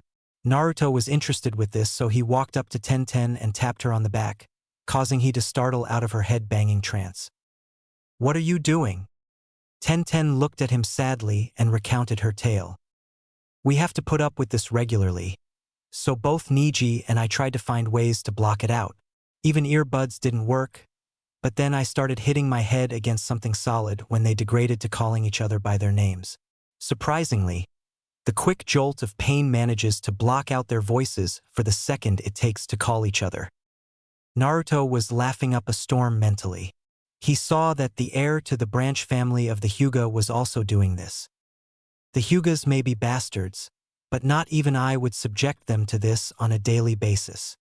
The fox seemed to agree for once. This is worse than anything I've heard of either Ibiki, Anko, or Orochimaru doing combined. Just them. Both Guy and Lee flung themselves into each other's arms and started crying rivers. Naruto started backing away cautiously, hoping not to set them off. Holy shit, do you know any sort of rare incurable disease that gives people bowl cuts, super brows, makes them wear green spandex and scream about hip attitudes and the springtime of youth? Naruto heard a sigh in the back of his mind as the Kyuubi began. I ever had, I would make sure to destroy them and everyone they passed the disease on to. Whatever it is, it's not natural. It's even scaring me, and that's saying something. Naruto was brought out of his inward conversation when a kunai came whizzing past his cheek and landed at the front of Lee and Guy. Everyone turned to Anko, who looked very peeved. She glared at them. Would you two both shut up? We're trying to get these fights over with. They both decided shut up as they noticed everyone was staring at them warily. Geku coughed to catch their attention and pointed to the screen. We will now decide the next match. The screen once again flashed and began scrolling through the names. The next match was unexpected. Uzumaki Naruto versus Inuzuka Kiba. By now, Sasuke had limped back up to the crowd and joined his team. Naruto could tell that the pain intervals were becoming far too frequent for his liking, and Kakashi seemed to notice this. After your match, Naruto, both of you are coming with me so we can fix that problem. They turned at him and glared. No point in glaring. If we leave it for much longer, it might do something irreversible. Naruto sighed and jumped down, which caused a shudder to go through his body. Kiba had no idea if he was lucky or unlucky, and this showed on his face as uncertainty. Naruto took advantage of this. You're lucky in a way. I can't use my chakra, therefore no jutsus. However, that leaves me with taijutsu. Geku coughed and brought his hand down in between them. Second match begin. Kiba bent down and formed a ram seal, saying his technique mentally. His claws started lengthening, and he sped off. Just as Kiba was about to strike, Naruto disappeared just like Sasuke had. Kiba was nowhere near prepared for this and tried to compensate for the lack of a target on the end of his fist, which threw his balance way off. Naruto took advantage of this and appeared behind him, kicking him in the mid-back. Kiba stumbled and received a series of lightning-quick jabs and kicks from all directions. They weren't exactly powerful, however. They were fast and frequent, which more than made up for it. Akamaru decided to join the fray, and Kiba took a chance to make a roll to the left towards his dog, which jumped onto his back and barked before Kiba announced his technique. Jujin Bunshin. Akamaru turned into an exact copy of Kiba, and they charged at Naruto from different directions. They jumped into the air and began rotating, turning into something resembling a gray tornado. Gatsuga. Orochimaru decided to intervene again instead of Naruto's cursed seal, freezing him from the pain. The Jounins once again prepared to jump in as they saw the marks spreading over Naruto's face. However, Naruto started to grit his teeth, emitting a barely audible growl, which quickly morphed into a howl of primal fury. The seal started retreating, just like it had with Sasuke, and Naruto jumped out of the way at the last second, leaving Kiba and Akamaru to collide with each other before they had a chance to stop. Both of them were knocked out of their jutsu, and Akamaru's henge was even dispelled. Kiba slowly got up and took a step forwards, but Naruto used a lot of his quickly depleting energy to charge at Kiba, driving him into the nearby wall into near unconsciousness. Naruto was panting heavily and stared at Kiba. Use your jutsus with forethought, or they'll be used against you, Baka. Naruto wobbled and fell to the floor, only to be caught by Kakashi's shin. Naruto looked up at him. Come on, we're going to get you two fixed up. Naruto nodded weakly, and Kakashi poofed back up to the team's position and then poofed out of the room, leaving everyone else to watch the matches. In some dark and scary back room, both boys were surrounded by a pair of concentric circles with kunai embedded at certain points. Kakashi had just finished painting the last of the kanji in blood up Naruto's back. Both lines of kanji centered around the cursed seals. Kakashi looked at his handiwork, nodded and stepped forward. This seal technique utilizes your will powers as its source. Should you ever doubt or question your strength, the seal will temporarily break and allow the curse seal to activate. They both nodded in understanding as Kakashi formed a quick chain of hand seals and placed his hands on both boys' necks, which made them stiffen up. Fuja Howen. The area flashed white and both boys screamed in agony as the lines of kanji slowly worked their way up Naruto and Sasuke's bodies in wave-like motions. Finally, the last of the kanji disappeared under Kakashi's hands, and he let go to reveal another seal had surrounded the cursed seal. Both boys looked at him, then each other and fell forward, unconscious before they even hit the ground. Kakashi smeed and he heard a sinister laugh behind him, and turned to see the silhouette of a man. The man stepped towards him so the small amount of light in the room revealed his sandaled feet, which were ghostly white. Kakashi could sense the absolute aura of death coming off him. There was no mistaking who this man was. "You're Orochimaru." Orochimaru emitted a little bit of purple chakra and stepped into the light to reveal that it was indeed him. "It's been a while, Kakashi-kun. I have no business with you, however, I have business with the boys behind you." Kakashi straightened and glared at Orochimaru. Not that it had any effect, but it would at least hide some of his fear. "Why are you after them? You're lucky because you got what you wanted already." Kakashi stiffened and let out a muffled gasp. "You didn't have that a long time ago." Kakashi lowered his head slightly, trying to hide his anger. Orochimaru pressed his advantage. "That Sharingan in your left eye, I want it too. Uchiha's powers, that is. What is your purpose?" "The recently made village of sound is mine. You understand if I just say that, right?" Kakashi humphed with confidence he didn't really have. "What a stupid ambition." "Oh my, that was blunt. But to accomplish my ambitions, I need pieces to become my arms and legs and accomplish things for me." "So Sasuke and Naruto are two of those pieces?" "No, they are the supreme pieces. The ones taking the exam right now are merely sacrifices." Little did they know that one of said sacrifices was completing his role now, and had just had his arms blown off from the clogged pipes in his arms. In the back room, Orochimaru took several steps forward, before Kakashi readied the Raikiri. "Don't get any closer to them. Even if you're one of the legendary Sannin, I can sacrifice my life to kill you." Orochimaru just laughed at the gesture, which made Kakashi suspicious. "What's so funny? What you say and what you do not agree with each other. Nanny, there is no point using that seal, right? They both have hearts that will seek power no matter how dark it is, as long as it will let them accomplish their goals. They possess that kind of disposition. They are avengers. So you took advantage of that, but neither of them will dash. Eventually, they will seek me out." Orochimaru began turning away and walking off, and Kakashi let the Raikiri die down. "Seek me out for power, that is. Also, you said that you could kill me? Try. That is, if you can." Orochimaru sent off a large wave of killing intent to prove his point. Kakashi stiffened at this and began shivering as Orochimaru walked away. "Sacrifice my life to kill him? Am I mad?" Kakashi stood up and put both boys over his shoulders, taking them to the hospital. After the last rather anticlimax battle of Chuji rolling around in his meat tack form, and Dosu from the hidden sound punching the ball of flesh as it was stuck in a crater, causing Chuji to deflate and fall unconscious, the winners were called forward to pick a number out of the box Anko was holding. The last two numbers left were 1 and 4. They gave Naruto 1 and Sasuke 4. The matchups were decided and the Hokage told them about the final test and that they had a month to train and rest before dismissing them.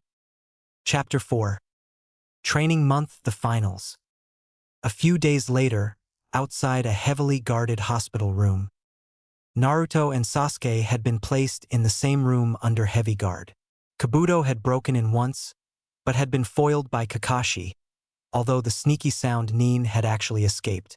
Kakashi had no idea what to do. He knew he should train them, but both at once would be a serious handful. Sasuke's sigil suited his own, plus having a set of Sharingan helped. He decided there was only one man who could help Naruto, and Kakashi had overheard two very angry women saying a man of similar description to the man in Kakashi's mind had been spotted peeking into the local women's hot springs. Just the sort of thing this man was known to do. Kakashi planned a clever ruse: ask Ebisu to teach Naruto the water-walking exercise at the hot springs, claiming Naruto hadn't learnt it yet, which was very easily believable. He hoped that Naruto's real teacher would be there to take over, although he would have loved to see the initial exchange between them. Taking Sasuke from his bed the moment the Uchiha woke up, they disappeared for a month, with no word from either of them. When Naruto woke up, he saw a note from Kakashi saying he'd taken Sasuke to train, and that he'd found him an even better teacher than he could be, explaining that he would be here shortly after he alerted the hospital staff he was awake. Naruto sighed, pressed the buzzer and saw a very angry-looking nurse storm in, just managing to keep herself from asking what the demon wanted. Naruto stared coolly at her, betraying no emotions. "Where is he?" The nurse had no clue what he was talking about, but decided he must be talking about Sasuke. Uchiha-san was dash. "I don't mean Sasuke, I mean my new Sensei." The nurse really had no clue what the boy was on about when the door opened, revealing the Tokubetsu Jounin, Ebisu. Naruto sighed. How the hell could Kakashi possibly think this closet pervert is way better than him? I can tell you right now he's not. His power levels are way below Kakashi's. Think Kakashi's got a trick up his sleeve? Possibly, Kit. Naruto got out of bed, finding he was still in his clothes. He stared at Ebisu. "Let's get moving. I don't know what Kakashi-sensei couldn't teach me that you could, but I want to see." Ebisu was used to this kind of rudeness from Konohamaru, but coming from the demon it was unacceptable. "You will address me as Ebisu-sensei dash. I'll address you by that title if you actually manage to teach me something I don't already know. If you can't, you're not really a teacher, are you?" Ebisu hated to admit it, but the boy had a point. You couldn't really call someone a teacher if they didn't teach you something you didn't know. Luckily, Ebisu was confident. "Very well, let's go to the hot springs." Once they arrived there, Ebisu walked towards the hot spring. "We're going to learn water walking." Naruto face-faulted, but got up and started leaving. Ebisu was puzzled. "Where are you going, Naruto? Don't you want to get stronger?" "I won't be fooling around with you. I already know water walking." "Prove it." Naruto stopped. He really hated when people underestimated him, so he stormed back and continued storming onto the water, much to Ebisu's dismay. "Happy now?" Naruto picked up a faint giggling noise from his left. He turned to see a white-haired old man giggling as he looked through a hole that led to the women's baths. Naruto saw his opportunity to get rid of his arrogant teacher. Naruto pointed. "That old man is committing a shameless act. Stop him." Naturally, Ebisu took the bait. He ran at the man, screaming about people committing shameless acts in his precincts. The old man turned around and summoned a frog. Naruto became interested in this. The frog smacked Ebisu with its tongue, knocking the man out cold. Naruto knew he was weak, but this was a joke. Naruto looked up at the man in interest. Suddenly, something clicked. White hair, perverted, frogs. Jiraiya. The man looked at the kid who was staring at him oddly. He smiled. "That's me. Let me introduce myself." Jiraiya struck a dramatic pose and started his long-winded speech on how he falls for no women's feeny wiles, and that he was the legendary Sannin of some mountain or other. By the time Jiraiya had finished, he saw the boy was asleep. Jiraiya's sweat dropped. He smacked the boy on the head, waking up with a start. Naruto looked around in mock grogginess. Huh? What time is it? How much of that did you hear? Naruto looked at him, rubbing his eyes for effect. Up to the part where you said your name. Jiraiya's face faulted. He'd heard absolutely nothing of it. Jiraiya sighed and turned his back to go. I'm off. Be a good kid and take him to the hospital. I'm not doing anything for him. Jiraiya stopped and looked at Naruto. Why not? Because he's just like the rest of the damn villagers. He thinks I'm nothing more than a piece of trash. Jiraiya looked at Naruto with full interest now. Why is that? Why do you care? If I told you, you'd just act like the rest of them. Try me. Naruto sighed. He knew this guy had a deep connection to Yondaime, so he went for it, hoping Jiraiya would be different than the rest. Yondaime sealed the Kyuubi in me when I was born. The entire village needed something to take their anger out on, and they chose me. Almost all of them hate me and a few pity me. However, only one actually accepts me. Frankly, I would have been happier if Yondaime let Kyuubi finish the village off. Jiraiya was shocked to say the least. He had his suspicions, but what Naruto had just said confirmed it. What the hell had Sarutobi been doing? Naruto turned to leave. Naruto, where are you going? Why does it matter to you? If you have to know, I'm going to train. Jiraiya sighed. He decided he might as well go for it. What if I take over your training? I can teach you some cool jutsus. Naruto stopped and his ears perked at the word jutsu. Jiraiya smiled as Naruto turned around. What exactly did you have in mind? Jiraiya smiled and he hopped onto the roof. Take him to the hospital and then meet me near the waterfall several kilometers south of here. Jiraiya jump-led from building to building and the frog that had been sitting there the whole time poofed out of existence. Naruto dragged Ebisu unceremoniously to the hospital's front door and left him there before charging back to the meeting spot. Jiraiya was there as promised, peeking through some bushes giggling. Naruto walked up and stood over him, casting a shadow over Jiraiya's notebook, causing him to look up to see Naruto standing over him. Jiraiya smiled uneasily and got up, leading Naruto over to the creek. Jiraiya looked at him. Have you ever used Kyuubi's chakra before? Naruto suddenly shuddered. Yes. Jiraiya wanted to get an understanding of what happened so as to teach Naruto this jutsu the best way possible. What happened? Naruto looked sullen and put his head to the side. I don't want to talk about it. Jiraiya sighed, pushing for an answer. Come on. I need to know if I want to teach you this jutsu. I committed a massacre.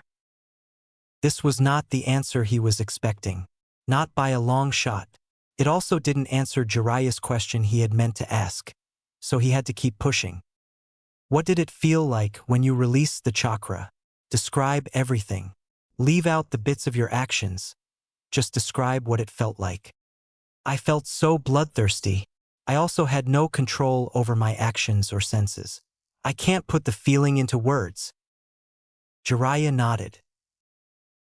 Were you experiencing any extreme emotions at the time you release it? Yeah, I thought my brother had just died. He's the only one important to me. When I lost him, I didn't care what happened. I just wanted them dead. So I let Kyuubi take over my body. When I regained control. Okay, I get the idea. Well, it seems that for a transformation, you need to be experiencing extreme emotions. However, I think it's still possible to draw on Kyuubi's chakra without being taken over. I know, but I don't like doing it. I only do it if I have to. Jiraiya nodded, standing up. All right, I'm going to teach you the Kuchiyose no Jutsu. No thanks. I don't want to have anything to do with frogs. But frogs are great. I mean, they're dash. I'm sure they are. It's just what they symbolize that makes me want to have nothing to do with them. Jiraiya sighed. He had one idea left, but he doubted the boy could learn it in a month. What about this then? Jiraiya formed a spiraling ball of chakra on his left hand. Naruto recognized it immediately. Rasengan.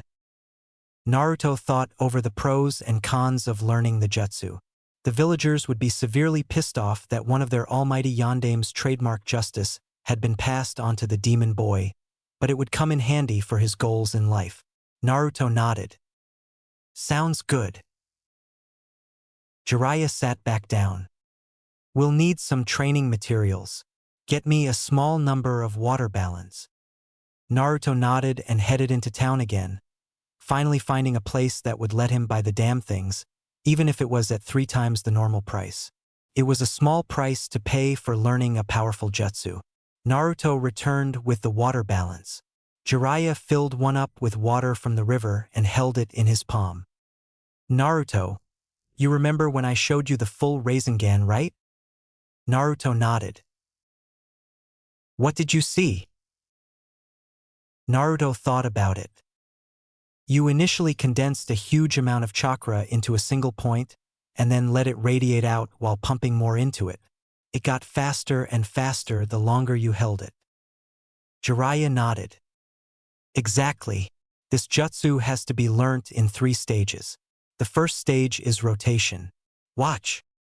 Naruto watched as a large number of points on the surface of the water balloon poked outwards before the balloon burst, spraying water everywhere. Jiraiya smiled. Do you want an explanation of the principles? Or do you want to just try? Naruto had a fairly good idea of what Jiraiya did to make the balloon pop. He should be able to get it by the end of the day. I'll just try it. Jiraiya smirked, before filling another balloon with water and tossing it to Naruto. Jiraiya looked at Naruto confidently. That jutsu took 3 years for the Yandame to create and master. Naruto looked back nonplussed. It takes far less time to learn something already known than it does to be the first one to find it out through experimentation. Jiraiya conceded the point to Naruto. Even he had learnt it in a fortnight. Jiraiya left Naruto to try various methods of getting the balloon to pop, with guidance from the Kyuubi. By about 3 in the afternoon, Naruto was getting damn close. Spinning chakra in many differing directions was not something ninjas did often, if at all. Finally, Naruto managed to another spin into it and the balloon finally broke from the stress, water flying everywhere. Naruto looked at Jiraiya, who was still peeking at the girls bathing at the waterfall. Naruto growled, picking up a water balloon, filling it with water before holding it over Jiraiya's head, careful not to let his shadow show. Naruto rotated his chakra throughout the water and the balloon poked all over Jiraiya, who spluttered and looked to see Naruto staring at him. First stage complete.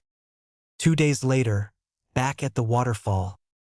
Jiraiya had told Naruto to go home, collecting a bunch of rubber balls for training the next day. Naruto had returned with a bag full from the same store. Again, the woman charged triple price. Naruto made sure to get her back later with a prank or something, but for now he needed to train. Once he arrived, he found Jiraiya actually meditating and not peeking. Jiraiya opened his eyes as he saw Naruto approach. Jiraiya made a pass-it-to-me motion with his hand, so Naruto threw a rubber ball at him. Jiraiya held the ball out in front of him. First step was rotation. Second is power. You have to make this ball pop like this. The ball started morphing hideously before exploding, releasing swirls of chakra. Jiraiya continued his explanation. This step is harder than the first because there's no water, meaning that you can't feel your chakra as well as you could in the first step. Give it a try. Naruto picked up a ball, began applying the knowledge of the first step. Practically nothing happened. Naruto experimented like this for 2 days before he finally came up with an answer. Oh, my God, how could I have not realized this earlier? I have to compress a huge amount of chakra to a single point and then release it.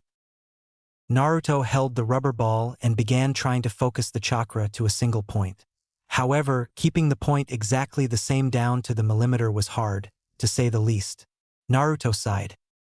I need a marker of some sort.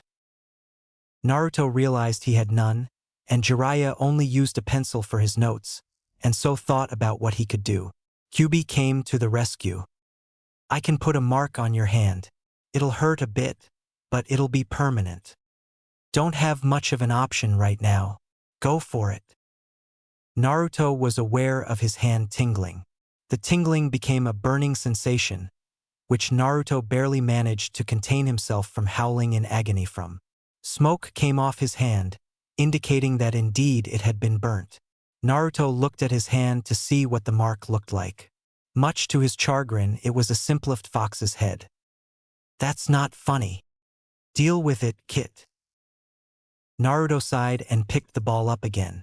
The Kyuubi seemed to have thought Naruto had forgiven it for the massacre, and was getting back to its more boisterous self. In hindsight, burning the imprint on had indeed been a good idea. He could still feel the pain slightly, which also gave him an internal indication of where to gather the chakra. Naruto began pumping chakra into the fox's head on his hand, which he could have sworn glowed blue, and began pumping as much chakra into it as possible. The ball morphed hideously before it exploded, sending dirt and small pebbles flying. Jiraiya looked up at this, smiling. Your son's a genius just like you, Erasure. Naruto smiled at his handiwork when he heard the clip-clopping of Jiraiya's footwear on the rocks underneath him. Naruto smirked confidently at his new sensei. At this rate, I'll have the Rasengan mastered in another 3 days. Jiraiya laughed. The last stage is far more difficult than the other two combined. I'll tell you what, I'll make you a bet. Naruto liked bets. He never lost. Go on. If you master the Rasengan by 6 p.m. 3 days from now, I'll teach you the basics of one of the most powerful jutsus Yondaime invented. If I lose, Jiraiya turned his back and prodded his index fingers together, getting a nosebleed. You have to walk around in your sexy no jutsu form with me for an entire day. Naruto's face faltered. The stakes were high indeed. Naruto was starting to seriously regret using his specialized henge to get Jiraiya's attention yesterday. However, Naruto had never lost a bet, and he wasn't going to start now. You're on, Erosenin. They shook hands to seal the deal, and Naruto was getting impatient. What do I need for the final stage? A hell of a lot of regular water balloons. No water this time. Naruto nodded and pulled one out of his pockets. He had left Fro the first step and gave it to Jiraiya. Jiraiya took it, blowing it up and then sealing it. Watch carefully. Jiraiya held up the balloon. Nothing happened before Naruto understood. You're doing the complete Rasengan in there. Jiraiya nodded. Exactly. The aim is to add the rotation from the first step and power from the second, combining them into the final form. You have to maintain a thin layer of air between the edge of the Rasengan and the inside edge of the balloon. Good luck, you'll need it. We'll see about that, you perverted freak. For once, I agree with you. Naruto immediately ran back to the village, getting a huge punch of balloons. This time, the lady charged him quadruple the price. Naruto was really going to make her pay for that when he got the time, putting the thoughts for a prank out of his mind for the moment, and decided to use the rest of the afternoon to train. Going to a little used section of forest near his house, Naruto began practicing, failing every time. However, he was determined to get it right and continued training till the early hours of the morning. Just before 6 p.m., 3 days later at the waterfall, Jiraiya looked at his watch. The kid had 2 more tries left before the deadline.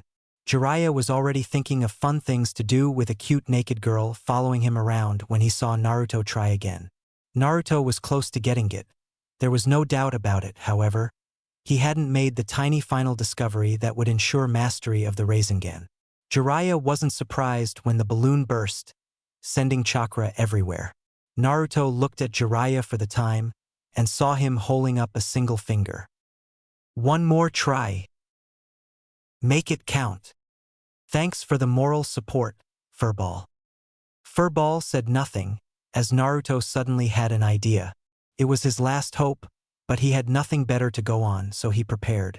He decided to try it without the balloon this time, much to Jiraiya's interest. Naruto started forming the Rasengan, imagining the balloon still surrounding it. Naruto talked himself through his mantra. Focus and retain. Naruto had decided to sync his focus and retain cycle to his breathing.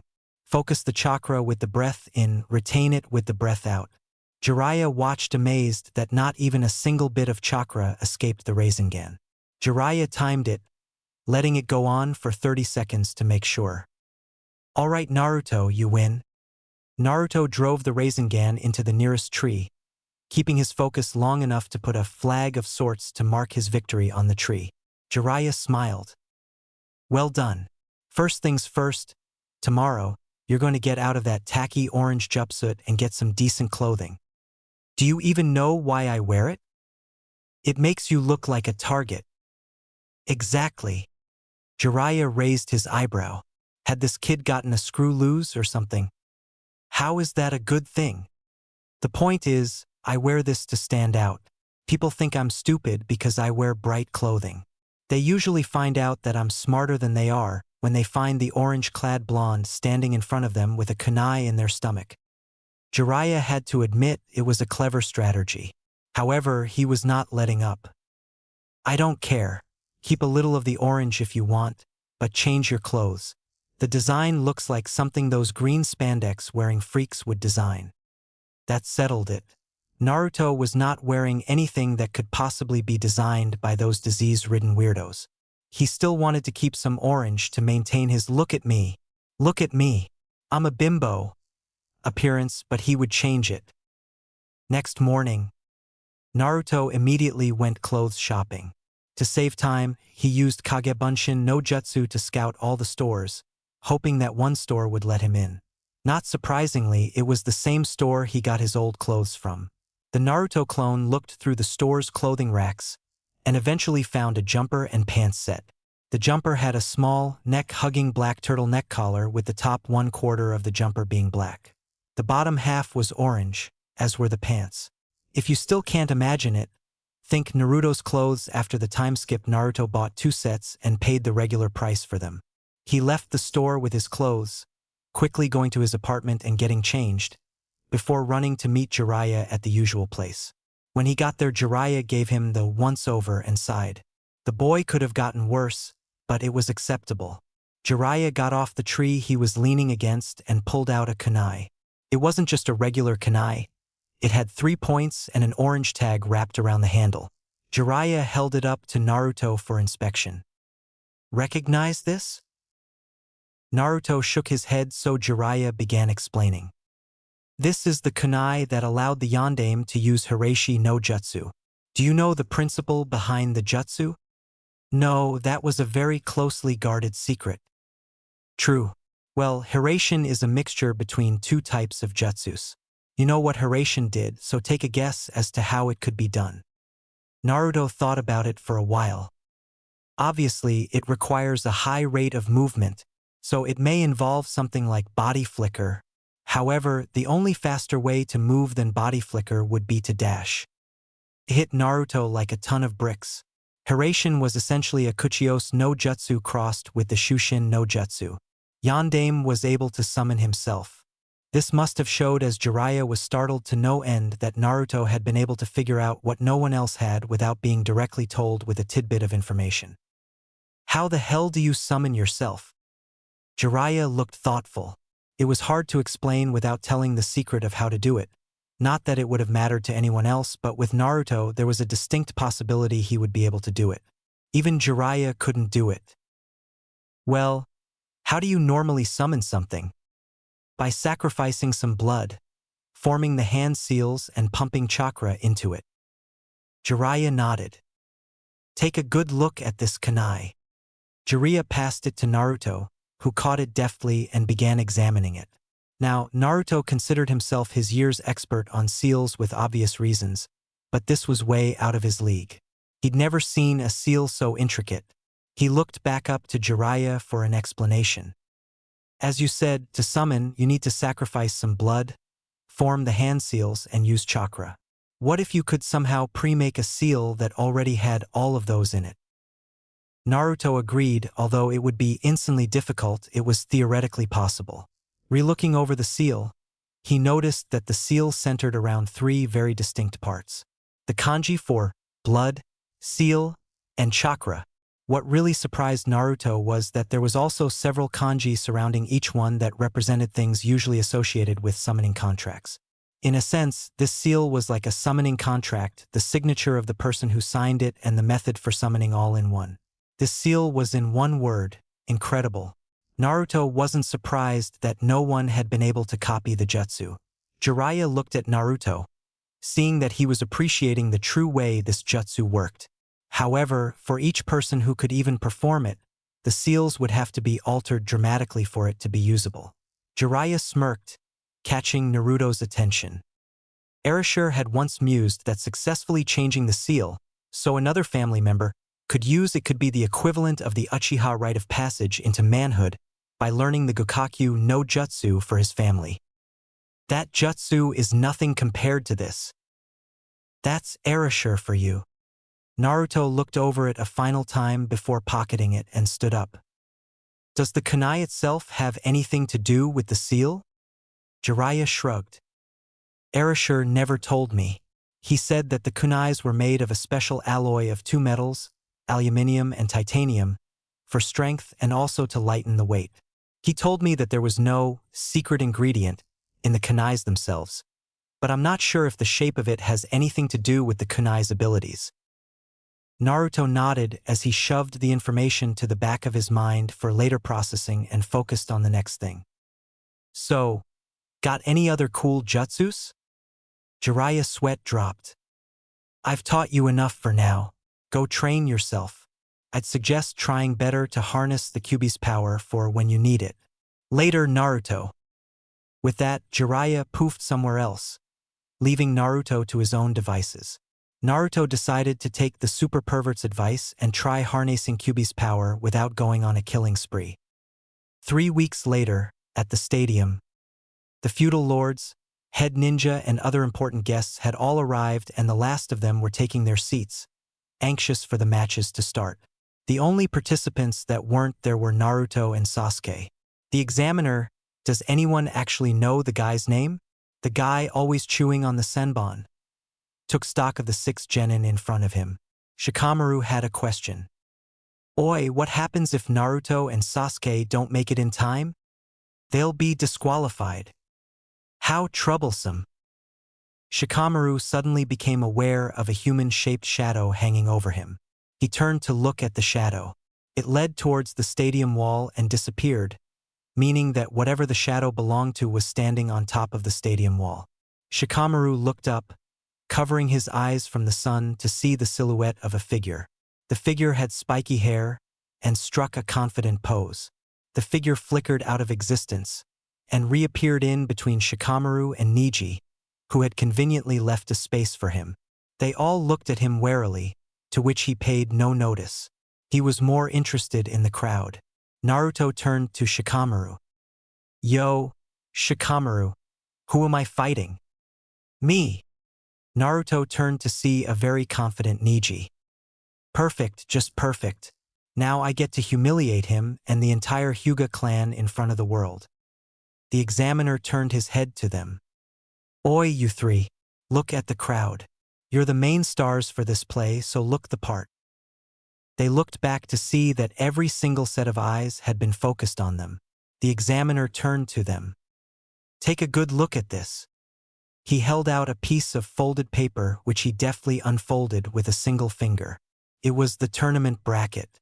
Everyone but Naruto seemed very interested, why Naruto had no idea.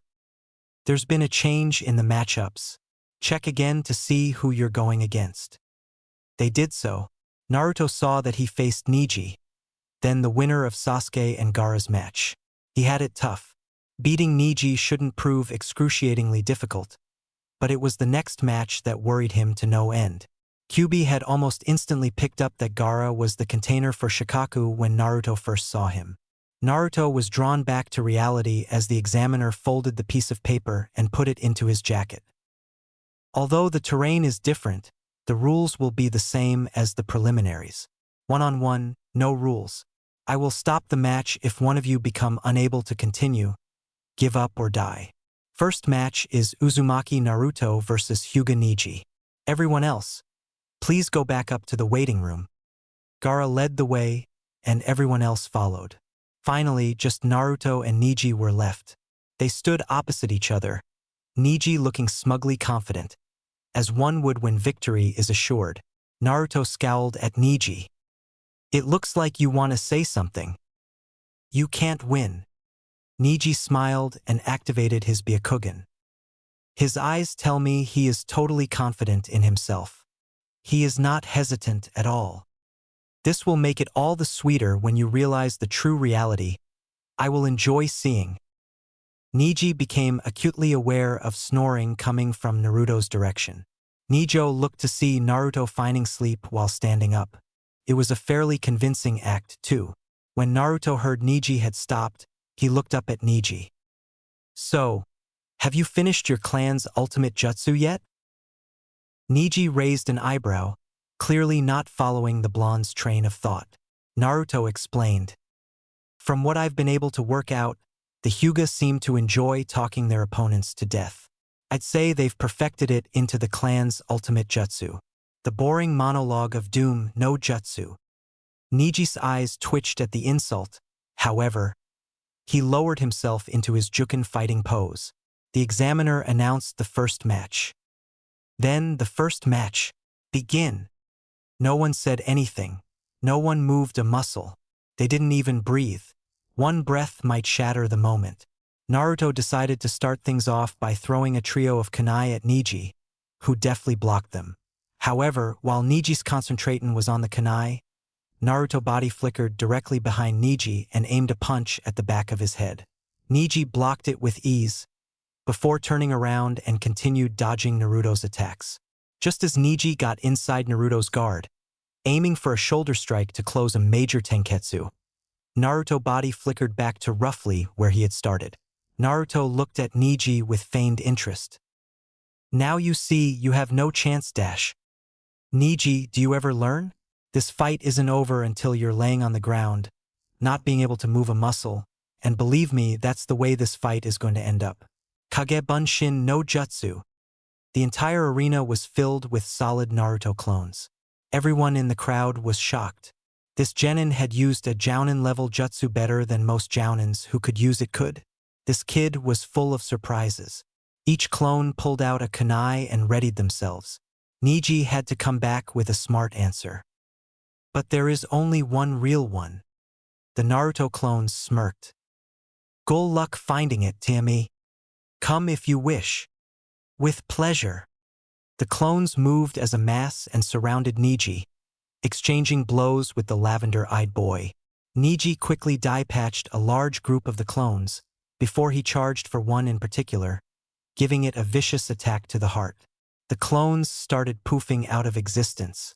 Neji looked at the one he had stabbed and smirked. The more the clones attacked, the more one stood out. You feared your tenketsu being attacked, so you stayed back. You're the real one. The Naruto on the end of the stab managed a sigh. Again, the Hyuga's all-powerful Byakugan fails. The real Naruto poofed out of existence, revealing it was a clone. Neji flinched at the fact that his flawless analytical skills had been so easily manipulated. He noticed from his near 360-degree vision a single Naruto figure attacking. You'll have to do way better than that, Hyuga. The punch connected with Neji's face, or so people thought. Naruto immediately noticed what was happening and body flickered away, as Neji did his family's signature absolute defense. Naruto reappeared behind Neji. Interesting. That move is supposed to only be taught to Hyuga head family successors. I doubt they'd teach it to you, just because you're the genius of the Hyuga clan. Meaning you worked it out for yourself. Show me. What else have you figured out? Neji prepared for his next jutsu. You are within range of my divination. Jukempo, Hack Rokujinshu. Neji charged at Naruto, who did nothing. Naruto was secretly liking where this was going. Although it would hurt, it had let him get to the point he wanted this fight to go. Nidshu, Yanshu, Hazho, Jurokushu, Sanjunishu. Roku Juyenshu. Naruto flew back with the hint of a smile on his face. Naruto landed on his stomach and started laughing weakly, causing Niji to look at him. What a scary jutsu. However, would you like to see one that's even more scary? You can't. You don't have any chakra. No normal chakra, no. However, I have a backup supply. Naruto slowly struggled to get to his feet. Niji watched amazed as he did. Naruto breathed heavily and stared at Niji coldly. However, before I show it to you, I want to ask you something on behalf of the Hyugas. Niji looked interested. What would that be? What have you as a clan actually done for Konoha? And don't give me that crap about gracing us with your presence. Niji thought about it. What shocked him the most was that without something along the lines of what Naruto had said, he couldn't think of anything. For the first time in Niji's life, he had nothing to say. He drew a big, fat, blank, nothing. The Hyugas had essentially done nothing for Konoha. Niji looked at Naruto with a rather disturbed look on his face, which made Naruto smile. Now, let's go over all the problems you've caused us. First, you've segregated yourself from society. Second, you almost restarted the war between the leaf and the cloud. And finally, the most disgusting thing of all, you stayed in your manor when the Kyuubi attacked.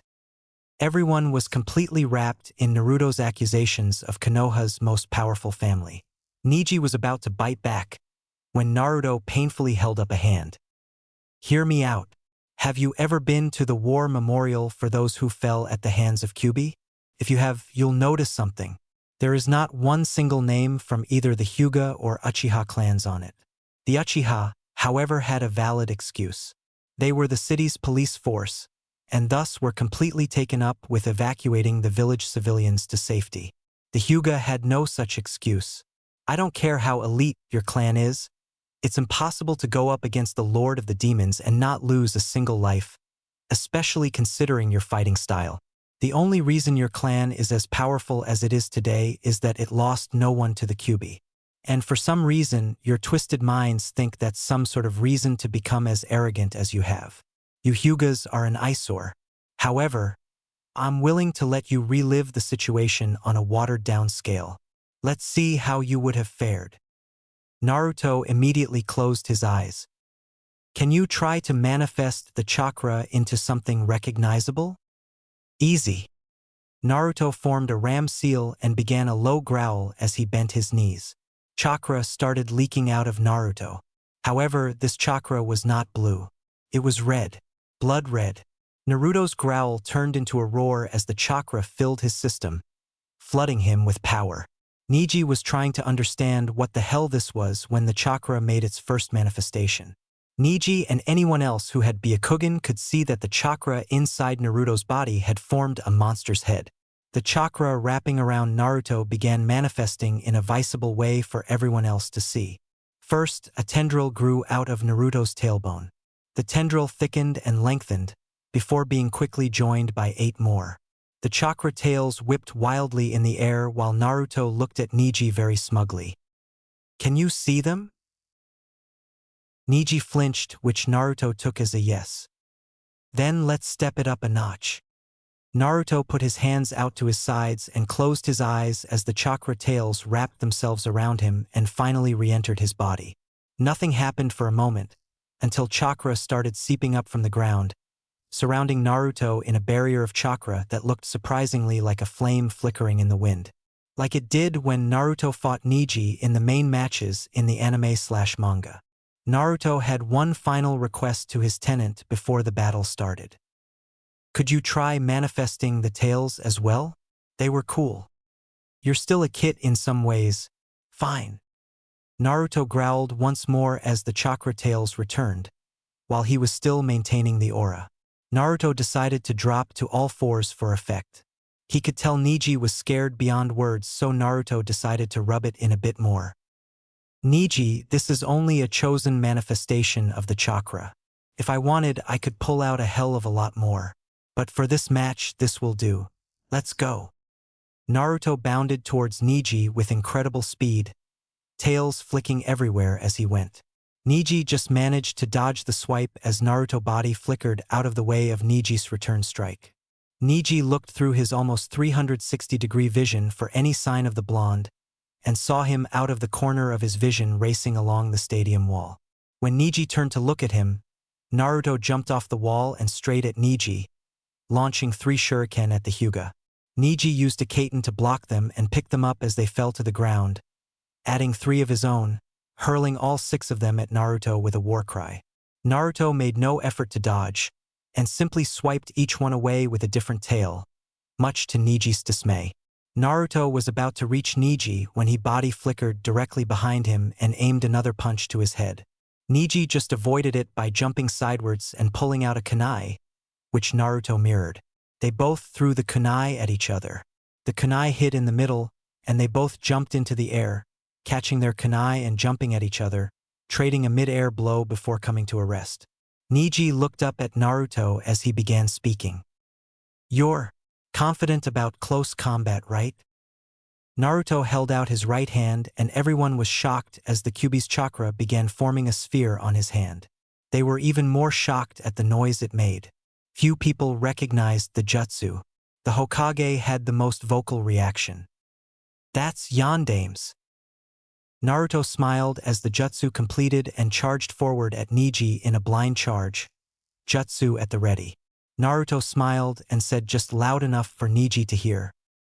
"Kyuubi 1. Hyuga 0. Niji started the Kaiten and got it working just in time for the Rasengan to connect with it. Naruto called out his jutsu as he shoved it at Niji. Rasengan. There was a blinding flash of light and a massive explosion that covered the entire stadium. Everyone was gasping at the sheer force of the explosion as it settled down. Once the dust settled, they saw Naruto and Niji both in craters, not moving. Niji was the first to stir, as he slowly got up and wobbled over to Naruto's form. The Hyugas would have indeed dash. Niji was cut off when Naruto appeared from a hole in the ground behind him and kicked him straight into the ground, finishing of Niji's sentence for him. Lost. Naruto picked up Niji and hurled him at the side of the arena, slamming him into the wall, leaving Niji to slide down and collapse on the ground. Naruto walked up to him. "Where's all your bravado now, Hyuga? Face it, your clan is weak. They have nothing to be proud of, yet they are. I'm finished with you. Examiner, this match is over." The examiner looked over Niji and confirmed that this match was indeed over. Hyuga Niji is unable to continue. Winner, Uzumaki Naruto. Naruto dispelled the chakra and stood, glaring at his fallen opponent. As Naruto expected, he got nothing. No claps, no cheers. He smiled silently to himself as he returned to the visitor's box, where everyone was staring at him in some form of fear, except Gaara. Naruto looked at Gaara and smiled evilly. "I look forward to fighting you. That is, assuming you can beat my brother." Gaara stiffened, barely controlling his bloodlust. Unfortunately, Sasuke had not shown up yet. After a quick word to the Hokage, the examiner looked at the crowd. "Ladies and gentlemen, one of the contestants has not arrived yet. Therefore, we will be putting his match last." This was met with a chorus of boos and groans. The examiner looked at the contestants' box. "Next match is between Kankuro and Shino. Both of you, get down here." Kankuro stiffened and called over the railing. "Examiner, I forfeit." The crowd was now on the verge of causing a riot. The female from the sand trio brought out her fan and created a small gust of wind before riding her fan down to the stadium floor.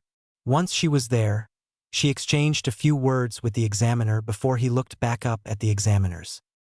"The other guy, get down here. Nara Shikamaru, that's you." Shikamaru was mumbling to himself about fighting women and troublesome when Naruto picked him up and hurled him into the stadium. "Get it over with, Shikamaru, you lazy ass." Shikamaru hit the ground and stayed there. After a while, people started shouting, throwing things at the boy. Temari growled and charged him. "If you're not going to attack, then I will." "Oi! We haven't started the match yet. Temari ignored the examiner and slammed the closed fan into the ground. Much to her dismay, Shikamaru wasn't there anymore. He was standing on top of two kunais he had driven into the wall nearby. This is troublesome, but I have to do it. Temari unleashed a whirlwind at him at point-blank range, devastating part of the wall. Shikamaru had naturally gone, causing Temari to smirk. You're good at running away, aren't you? Temari released whirlwind after whirlwind at the trees, slashing them. After a few moments, Temari noticed a shadow heading straight for her. She jumped back, scoring the earth with her fan, marking where it got to its furthest. Both of them analyzed the situation. Shikamaru assumed his thinking pose. After about 5 minutes, he put one hand in his ninja pouch, retrieving a kunai. Temari smirked. Looks like you're a bit more determined now. Temari snapped open her fan and let loose another storm of chakra-infused air. This one lasted for quite some time, as evident by how many packets of chips Chuji had gone through since the gust was unleashed. Temari let it die down with no sign of the lazy pineapple-haired boy. How much longer are you going to keep running? She let loose a short, sharp gust, which kicked up a large amount of dust. The dust cleared around one particular part, revealing a kunai coming straight at her. She dodged it, blocking another one with her fan, and she saw the shadow coming for her again. She smirked and stood there. She realized almost too late that the shadow would pass the line, so she jumped back, the shadow barely missing her foot. Good insight. So you were killing time, waiting for the sun to set and increase the wall's shadow line to increase the surface area of your own shadow. When the sun starts to set, shadows grow, right? Yup. What Temari failed to notice was the second phase of Shikamaru's plan was about to be set into motion. Kankuro saved her. Temari, above you. Temari looked up to see Shikamaru's jacket and forehead protector acting as a parachute for a kunai. Temari looked back down to see the contraption's shadow was about to expand enough to catch Shikamaru's shadow in it, thereby extending its shadow further. She jumped back, dodging the extended shadow tendril, until she came to a rest-in between the holes in the stadium ground caused by Naruto. The shadow stopped just short of her, and she slammed her open fan into the ground, giving her some cover. She started forming some seals for a bunshin when she lost control of her body. She gasped and Shikamaru smirked. Kagemain no Jutsu finally succeeded. I'll show you what's behind you. Shikamaru turned his head for Temari, who mirrored the movement. Behind her, his shadow had indeed captured her, but not in the way she had expected. He had used Naruto's hole to extend his shadow to catch her from behind. Shikamaru walked towards her, which made her walk towards him. They met and raised their hands. Everyone was waiting with bated breath, before something unexpected happened. I give up. Everyone still held their breath, but for an entirely different reason. They were trying to understand those 3 words. People quickly broke out into shouting and booing, not even hearing the explanation Shikamaru was giving Temari. People quickly started getting restless for an entirely different reason. This was the battle of the Uchiha survivor versus some unknown Suna kid. The Hokage allowed 5 more minutes of waiting before Sasuke would be disqualified. As the last few seconds counted down, a swirl of leaves filled the middle of the stadium. Naruto smiled, knowing exactly who it was. About time you made it, Sasuke. You were less than a second from being disqualified. We were late for a reason, Naruto. The leaves settled down to reveal Kakashi back to back with Sasuke, who was sporting a new one-piece black Uchiha suit. I'm not going to explain the new clothing. Go look at the episode for yourself if you don't know. Sasuke looked at Naruto. You won you match. It wasn't a question, it was just stating it like it was the most obvious thing in the world. Naruto nodded and jumped down, walking up to Sasuke. Watch it. Gaara's like me. He's the Ichibi's container. I wouldn't be surprised if he has full control over its powers. Sasuke nodded, and Sasuke looked up at Gaara. Get down here. Gaara teleported down while Naruto and Kakashi left to go their separate ways. Kakashi went to the stands while Naruto went back to the waiting room. The examiner quickly covered the rules for Sasuke's benefit and then began the match. Gaara's sand immediately came out of its gourd, making Sasuke jump back. Gaara clutched his head and began conversing to no one in particular. Naruto shook his head, muttering to the other contestants. Wow, he's conversing with no one. Shikaku really screwed with his mind. Temari and Kankuro looked at Naruto in fear, while Shino looked at him quizzically. Shikaku? The weakest demon lord. Sabaku no Shikaku. Temari and Kankuro were even more scared. Shikaku was the weakest? They'd hate to see what the strongest one was. Little did they know they were staring at its container right now. They turned back as Gaara clutched his head again, making the sand drop to the ground. He looked up at Sasuke, apparently more collected. Come. Let's start. Sasuke flipped open his shuriken holster and flicked his wrist, releasing a pair of shuriken at Gaara. However, a wall of sand formed in front of him, stopping them. The wall of sand turned into a Sunabunshin. Sasuke charged forwards, and the Bunshin released a wave of sand from its chest, aimed straight for Sasuke. Sasuke jumped and released another pair of shuriken to counter the ones the Sunabunshin had just thrown them back at him. Sasuke twisted his body around to sweep his leg at the Bunshin's neck, but the hands and arms took the damage instead, dissipating. Sasuke did some handstand acrobatics and jumped back up, slamming his forearm into the Bunshin's neck, who looked slightly surprised before getting a gleeful smile on its face as the sand began to grow over his arm, attempting to trap it for a Sabaku Q. Sasuke palmed the Bunshin's face with his free hand, making it explode. Sasuke took advantage of the break in Shield of Sand, running forward only to be met with another one. Sasuke smirked and body flickered away, catching everyone's attention. Gaara analyzed the movement, finding it overlaid exactly with Naruto's unique taijutsu style. Gaara only had a moment to appreciate this, as a punch connected with his face, sending him flying with the Shield of Sand, trying desperately to catch up and soften his fall. That must be the armor of sand. Come. Gaara made no movement to do so, making Sasuke annoyed. If you won't come to me, then I'll come to you. Sasuke charged forward, leaving a large trail of smoke behind him, and body flickered out of existence, right in front of Gaara's sand shield. Gaara tried to form a pair of sand waves to wrap around him, meeting at the back when he sensed Sasuke behind him. However, Sasuke deftly ducked underneath them, giving Gaara a strong kick to the chest, sending him flying into the stadium wall. Sasuke was still confident as ever. Is this all you've got? Don't hold back. I want to see how I would compare with Naruto, and you're the perfect person to test on. Sasuke ripped across the field and ran straight into a continuous ring around Gaara. Naruto smiled. He didn't know how Sasuke had seen it, but this was Lee's secondary lotus preparation. Sasuke had seamlessly integrated it into Naruto's taijutsu style, creating a completely unique style. Sasuke shot out of the ring and ducked under the ring of sand that had surrounded Gaara, flipping over to kick Gaara in the chin to get him off balance before standing up to grab him by the shirt and kneeing him in the stomach. Sasuke wasn't even panting, showing that the majority of Sasuke's training had been to increase his total stamina capacity. Gaara got back up and formed a ram seal, making the sand form a sphere around him. Naruto knew what this had to be, considering the faint traces of demonic chakra Gaara was emitting all of a sudden. Naruto screamed to Sasuke.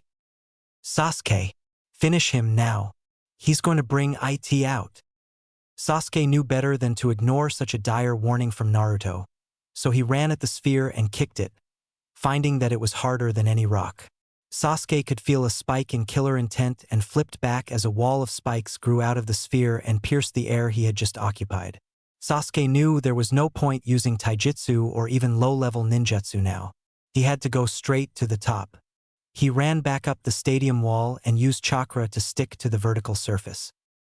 He began forming 3 very familiar hand seals before gripping his wrist as blue chakra in the form of electricity began forming in his palm, emitting a chirping noise that grew in frequency and number. Eventually, Sasuke's hand was surrounded by the lightning and the chirping reached the pitch and number of chirps that gave the move its name. Chidori.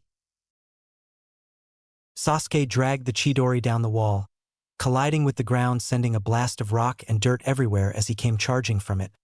Dragging his move along the ground, Sharingan activated, howling a war cry. Sasuke dodged the spikes and shoved the Chidori straight into the sphere, puncturing it, leaving everyone to wait for the result. Blood. My own blood. Sasuke gritted his teeth as he tried to free his hand. He formed another Chidori and ripped his hand loose as a giant veined appendage made of sand came out after him, feeling around Brayfly before withdrawing. About a second later, Sasuke's hair flew back as he was buffeted by wind. This didn't bother him in the slightest. What did bother him was the eye he saw for a brief second. It wasn't human, that much was certain. At this point, Sasuke and Naruto noticed something. There was a hell of a lot of molded chakra being emitted from the crowd. They turned to see the entire area under the effects of a sleeping genjutsu. Their heads snapped to the Kage box as it was covered in smoke. Both of them realized something. This was the start of a war. The Chunin exam was, for all intents and purposes, over. Naruto's body flickered down to Sasuke's side, while Temari and Kankuro went to Gaara's side. Baki joined the Suna trio while the examiner joined Naruto and Sasuke. Gaara clutched his head and fell to his knees. Gaara! Baki sneered. That's what happens when you try and change into your fully posse's state. Kankuro, Temari, take Gaara and retreat for now. We can't do this without Gaara. Hi! They took Gaara and leapt up and over the wall. The examiner narrowed his eyes at Baki. You think you're going to have it your way? I will make it happen. The examiner turned his head slightly, indicating he was talking to the boys while being able to watch Baki. Sasuke, Naruto. Sorry, but the Chunin exam ends here. You're both already Chunin level. If you're Konoha shinobi, then be useful to Konoha. Naruto smirked. So, you want us to continue the fight and beat up that Gaara guy? Don't go too far, though. It's the real thing. Sasuke looked both ways carefully, planning his best choice of exit from the stadium. It's the same thing to us. Both Naruto and Sasuke charged off in the direction the sand trio had gone. Baki tried to stop them by throwing 4 kunais at them, but the examiner counted with 4 of his own, canceling the others out. Naruto and Sasuke leapt over the wall and tore through the trees after Gaara's team. Little did either of them know that Shino was secretly watching them leave, forming a plan of his own. Chapter 5. Demon Lords, Akatsuki and Nukanins. After a day of pursuit, Naruto and Sasuke had almost caught up to the Suna group. They were slowing down from obvious exhaustion, which showed when they jumped onto a tree block and set off an exploding tag. Each tree they jumped to set off another one. After about 5 trees, the tags stopped. Setting traps while running from an opponent meant one of 2 things. 1, you were getting desperate, or 2, you were getting tired. Usually it was both. Sasuke and Naruto jumped and swung through the branches before eventually catching up to the Suna group. Temari motioned for Kankuro to go. Temari, there's no way you can dash. Even if it's just a little, it's better than leaving Gaara here for them to finish. Go! Kankuro picked Gaara up and left. Both Sasuke and Naruto knew they would be in a better position to fight Gaara if they took each of them out 2-on-1. Temari jumped forward, throwing 6 kunai at them, 3 at each. They both moved their heads slightly, dodging the kunai by inches. Temari lopped around a tree branch, crouching on top of it. All 3, after analyzing the situation, body flickered into the air. Sasuke and Naruto threw a hail of kunai and shuriken at Temari, who swept them away with an air blast. Temari let loose a blast. Ninpu Kamaitachi. Both Naruto and Sasuke dodged in different directions as the tree's trunk was neatly cut in half. Each block they landed on was snapped by another wind blast. Sasuke threw a hail of kunai at her. Don't underestimate me. Ninpu Fusagen. The kunai were deflected back, as was Sasuke, who hit a tree's trunk but quickly recovered to get behind the tree to avoid the brunt of the damage. Naruto took advantage of Temari's concentration on Sasuke to create a Kage Bunshin and made it body flicker behind Temari, grabbing her in a full Nelson. Sasuke, now! Sasuke quickly came out and took stock of the situation. He formed a small set of hand seals and announced his jutsu. Katan, Gukakyu no Jutsu. The fireball raced towards Temari, who managed to use Kawormi to replace herself with a log, which was promptly incinerated along with the clone. Sasuke noticed Temari on a nearby block. He used his next jutsu, which Naruto mirrored. Katan, Hausenka. The sets of fireballs raced towards Temari, who backflipped out of the way, following the balls of fire to the ground. The fire surrounded Temari in a circle of fire. Temari looked up to see Sasuke preparing for another jutsu. Katan, Gukakyu no Jutsu. Naruto looked at Sasuke's handiwork, shaking his head. She's persistent. I'll give her that. Kamaitachi. The fire was fanned out and Sasuke jumped back to avoid the incoming wind attack. However, he either hadn't noticed or forgot that the tree's branches were covered in sand, making them slippery. Sasuke slipped and fell, making Temari move in for the kill. She threw 3 kunai at Sasuke, embedding themselves in his chest. Temari looked rather confident as she inspected his corpse. Naruto laughed, catching her attention. If you thought that would beat him, think again. Temari looked back to see Sasuke had replaced himself with a log that had a complimentary exploding note attached to it. Her eyes widened as the tage went off, sending her flying back. Once she came to a stop, she looked up to see Naruto and Sasuke looking at her with rather bored looks on their faces. We don't have time to waste with you. They both left her there and went off to catch up to Gaara. They quickly caught up to them again. Sasuke threw a series of shurikens at them to make them stop. However, they kept going.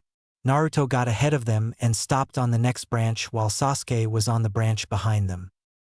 Don't run. Bring it on. Temari dropped out of the bushes next to Kankuro. What, Temari? I thought they beat you. You were okay? Yeah, somehow. But I couldn't slow them at all. Gaara still hasn't had enough time to recover. Go, Kankuro. I'll fight him again dash. She was interrupted as Kankuro pulled his puppet off his back and slammed it onto the branch. Temari, take Gaara and go. You can't fight anymore. We don't need anyone to burden us. Temari tried to explain how futile it was, but Kankuro cut her off. Go! Temari picked up Gaara's limp body and left. Kankuro turned back to the 2 boys. Looks like I'll have to fight you. No, I'll be your opponent. The owner of the Voic appeared on the next branch from Sasuke. Shino, how'd you find us? Shino pointed to Naruto. I placed a female bug on both of you before you left the stadium. The female is almost odorless. The only thing that can smell the female is a male of the same species. Uchiha Sasuke, Uzumaki Naruto. Both of you go after Gaara. I'll take care of him. Naruto smiled. I suggest once you finish him that you don't follow us. It'll get really nasty. Shino looked at Naruto with a slightly raised eyebrow. Nasty? The fight'll be way out of your league, Shino. Shino nodded and turned back to Kankuro. Both Naruto and Sasuke jumped up to higher branches and continued the pursuit. Just up ahead, Gaara was finally coming back to his senses. Temari, put me down. Temari stopped on the nearest branch and put Gaara down. Can you move again, Gaara? Apparently, he wasn't because he clutched his head and suppressed a cry of mental anguish. Temari removed a medicine bottle from her clothes. Gaara turned around to look behind them. Temari, go away. Temari didn't understand why Gaara suddenly wanted her to leave, but started getting up. What do you mean, Gaara? Gaara got up and slammed her into the trunk of the tree. Just go over there. You're in the way. Gaara was panting heavily as he stared at his opponents. Naruto and Sasuke stared back at him. Gaara's armor of sand started cracking, alerting both Naruto and Sasuke something was wrong. Naruto could already sense Shikaku's chakra seeping out of his vessel. Naruto turned to Sasuke. Sasuke, I hate to say it, but this guy's out of your league. The only one who can fight him evenly is another one of his kind. Sasuke scowled at Gaara. I had a suspicion it would be something like that. I'll support. Naruto nodded and watched as Gaara mumbled incoherent words to himself before he started shaking his head from side to side. The last part of his conversing was very audible. You are my prey. Gaara's arm was suddenly covered with a lot of sand, as was the right side of his face that came directly from the gourd, and not its contents. Gaara opened his right eye to reveal the same eye Sasuke had seen during the proper match when Gaara was inside the sphere. Gaara jumped and threw his transformed arm forward, completely decimating the tree they were both standing on. Naruto held up a single finger, which was their universal sign for cover for me for a moment. Sasuke charged at Gaara, replacing himself with a log as Gaara was about to cut a huge section out of his side, appearing above Gaara and launching 2 handfuls of kunai, which Gaara absorbed into his sand arm. Naruto was thinking with his tenant. Shit, this is really bad. Even if I used the same amount of chakra as with Neji, I'd only force him to go to the next stage, which would outclass me again. Shit, Kyuubi, any ideas? Kit, it's about time I gave you the next stage. It'll hurt, but the effects will be well worth it. I'm willing to try just about anything at the moment. Naruto felt the Kyuubi's chakra rush into his system and exploded out of him in a massive shockwave. The tree's trunk was obliterated as Naruto's features started to turn more feral. I am not explaining Kyuubified Naruto again. Temari stared at the boy in horror. This really was a battle of the monsters. However, Kyuubi wasn't done yet. This is the part one was talking about. Naruto's stomach started feeling pulsing with jabs of pain as blood-red goo like chakra started seeping out of it. The chakra quickly surrounded Naruto, burning him in the process. Naruto screamed as the chakra passed his head and completely engulfed him. Naruto turned around to face Gaara and he dropped to all fours. Two can play your game, Shikaku. Gaara was gleeful that he finally had an opponent worth fighting. This is fun, Uzumaki Naruto. This is fun. Gaara flew at him, but Naruto just raised an arm and brought it down in a vertical slash. What no one expected was the chakra surrounding his hand extended and grappled with Gaara's arm. Naruto used his extendable arm to hurl Gaara through several trees before he came to a stop on a branch. Gaara laughed as he got up. I know why this battle is so fun. It's because of this pain. If I kill the only 2 people to have hurt me, I'll get an even stronger sensation of life. Gaara's gourd turned into more sand, which covered his left arm, body, and legs. Sasuke looked horrified at Gaara. Naruto turned to Sasuke, who looked at him. Naruto nodded, holding out his right hand, forming a Rasengan. Sasuke activated the Sharingan and formed the 3 hand seals for the Chidori, powering it up. Gaara/Shikaku flew at them, and they jumped at him. Naruto's Rasengan pierced Gaara's left arm and shoulder, while Sasuke's Chidori did the same to his right. Gaara lay still for a moment as he fell onto a nearby tree branch, before getting up, only to find a giant version of Naruto's chakra claw hovering over him. Gaara had nowhere to run, and so took the full impact as it slammed him through the tree branch into the ground. The chakra hand dissipated, leaving a very damaged Gaara. Naruto charged at Gaara, readying for the final blow. But Gaara got up and grappled Naruto's chakra hand with his own. Gaara had the advantage of being able to swing Naruto this time. Taking full advantage of that, he threw him through several trees. Gaara noticed the presence of a new person and turned to his left to see Sakura. Sasuke growled at her. Sakura, get out of here now. I'm not even strong enough to take part in this. Sakura looked at the absolute fear in her crush's eyes and didn't notice Gaara flying at her, slamming her up against the trunk and separated the sand hand from his arm, leaving Sakura pinned against the trunk. Gaara smiled at Naruto and Sasuke. If you want to save this woman, then you have to beat me. If you don't, The sand will constrict tighter and eventually kill her. Sasuke looked at Sakura in distaste. We need to save you again. You're annoying. Sakura couldn't hear this, as she was already unconscious. Naruto got pissed off, not only at Gaara for taking hostages, but at Sakura for being so devoted to her love life that she hadn't even noticed Gaara flying at her until he'd smashed her into the trunk. Naruto growled and charged at Gaara, sending both hands forward and began pummeling him into the ground. He still didn't stop and continued his combo, smashing everything around him before powering up his fist with chakra and giving Gaara a punch he would definitely remember. The sand around Gaara flew off him, revealing that the right side of his sand body had been completely destroyed. Naruto jumped back up and dove in again. Ready to finish him off, however, Gaara decided to step the battle up a notch. There's no way I can lose to this guy. Gaara's body grew exponentially, covering the area in smoke.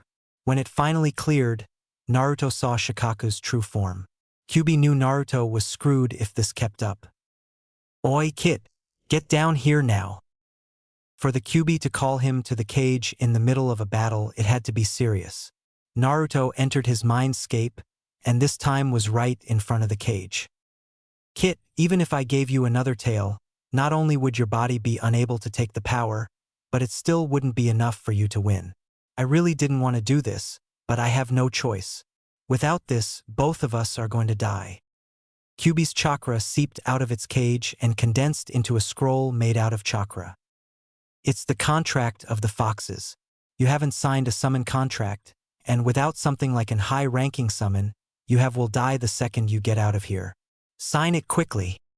Naruto opened the scroll and signed the first available space with his blood, finishing with his blood fingerprints. The scroll wrapped itself up and dissipated, before the waves of chakra seeped back into the cage. I wouldn't have given you the contract to sign for a couple of years yet, but I had no choice. The seals are boar, dog, bird, monkey, ram. Get out of here. Naruto nodded and noticed he was back in the real world, and currently being surrounded by sand. He managed to turn his head to Sasuke. Sasuke, get over here. Sasuke leapt to the branch Naruto was on just as Naruto bit his thumb and was covered in sand. Sasuke tried to get the sand off him, but it held tight. Naruto. Sabaku SOS dash. Kuchios no Jutsu. The sand splattered of Naruto showering Sasuke. However, the more noticeable change apart from the intense amount of smoke was that they were rising at a rapid rate. Once the smoke cleared, they saw they were on top of a giant red nine-tailed fox. Said fox looked up at them. You're always full of surprises, Kit. I don't know how you pulled this one off, but you did. As for you, Uchiha, the only reason I'm not killing you right now is because my host thinks of you as his kin. If you were anyone else, you would have been dead a long time ago. Sasuke silently thanked Naruto and they stared at their opponent. Kyuubi's tails slapped the ground, splitting a mountain in half before he grinned in a way that put Naruto's foxy grin to shame. It's been several hundred years since I last saw that form. However, that is Shikaku's form only, it is not Shikaku himself. Oi Kit, why don't you bring Shikaku out? I wouldn't mind talking to him again. The sand on Shikaku's head began softening before the top half of Gaara's form came out. Gaara opened his eyes to reveal bloodshot pupilless whites. This is my reward for entertaining me, Uzumaki Naruto. I will show you Shikaku's true power. Gaara formed a ram seal and promptly fell asleep. Shikaku was completely still for a moment before its eyes became an intense yellow color and it screamed. Yahahahaha! I'm finally free. Shikaku looked at the Kyuubi in interest. It's been a while. Kyuubi Heim. Naruto and Sasuke looked at Shikaku like he was half mad. How could the Kyuubi be any less feminine? It was the embodiment of destruction. Naruto voiced his opinion. Kyuubi Heim? What the hell? It's been a long-standing joke amongst us demon lords. It would take too long to explain, so I'll do it later.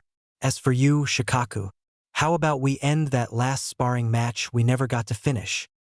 Sounds good to me, Kyuubi.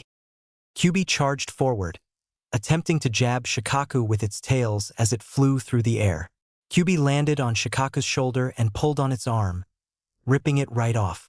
Kyuubi landed behind Shikaku and grinned at him. "You've gotten weaker since we last met."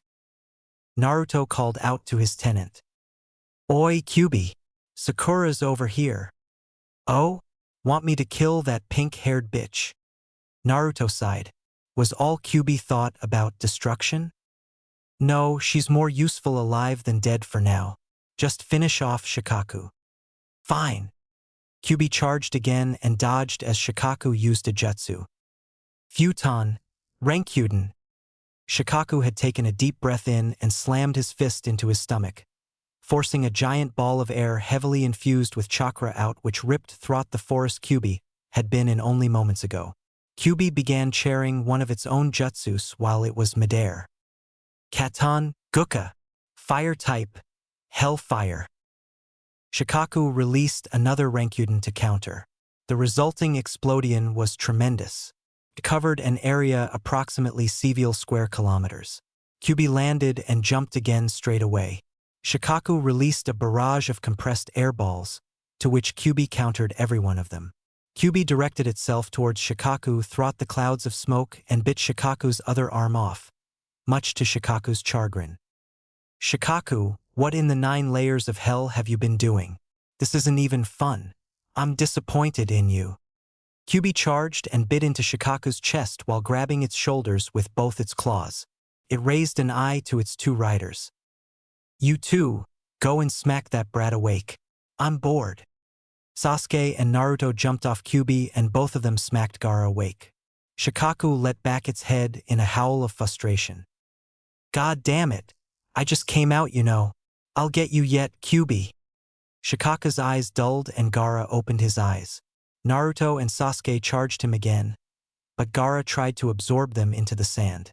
Naruto struggled to get free and Sasuke wasn't faring much better. Kyuubi realized Naruto's problem. Without being in his body, he couldn't access its chakra. "Oi, Kit, I'm going back. Later." The Kyuubi poofed out of existence and Naruto felt its chakra once again flood his system. The sand around Naruto blasted off, as did Naruto's forehead protector. His jacket also ripped open. He charged Gaara, hoping to stop him before he killed Sasuke. Naruto broke through the tendrils of sand that tried to stop him and slugged Gaara in the face, dispelling Shikaku form. All 3 boys fell to earth. Gaara landed on the ground, face first, while Naruto landed in a crouch, breathing heavily. Sasuke landed next to Naruto's forehead protector, noticing that it had a scratch mark through the symbol. Sasuke smiled and picked it up, walking shakily back to Naruto. He was just in time to see Naruto stand over Gaara, giving him a lecture. It was painful, wasn't it? The hatred from the villagers. That pain isn't normal. No mortal should have to experience it. The threats, the assassination attempts, the isolation. Why? Why do you fight? What makes you so strong? I don't fight just for myself. I found a single person in my life who saved me from the dark hell that was my childhood. He acknowledged me and even accepted the fact that I had a demon in me, not thinking less of me for it. Gaara, the only way you can become truly strong is to find the people who will accept you for what you are and fight with them and for them. Everyone else is trash. Gaara, I'm willing to put up with you attacking Konoha, but attacking my only friend and brother is something that I will not accept. If you ever do it again, I'll kill you."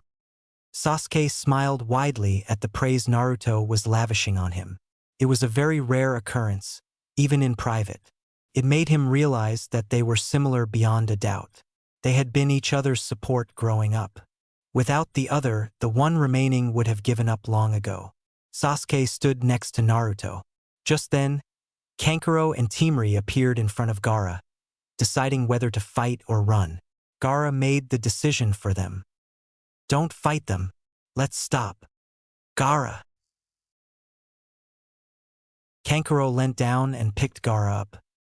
"Sure thing." They took one last look at the pair before disappearing into the trees, back towards Suna. Gaara, with the last of his power, decided to try Naruto's advice. Kankuro, Tamari, I'm sorry. They both looked at him, then at each other. Kankuro answered for him. No problem, Gaara.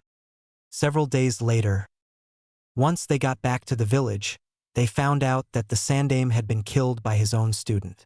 Naruto was patched up and then discharged from hospital, regardless of the fact that he needed a day's rest before he should be discharged. From the looks of the villagers, they hated him even more now. But the looks also contained a small bit of something else. After a while, Naruto recognized it. Fear. They'd seen Naruto's manifestation of the Kyuubi's chakra, and heard him saying it was practically a negligible amount compared to what he could manage. Naruto laughed inwardly. Serves the bastards right.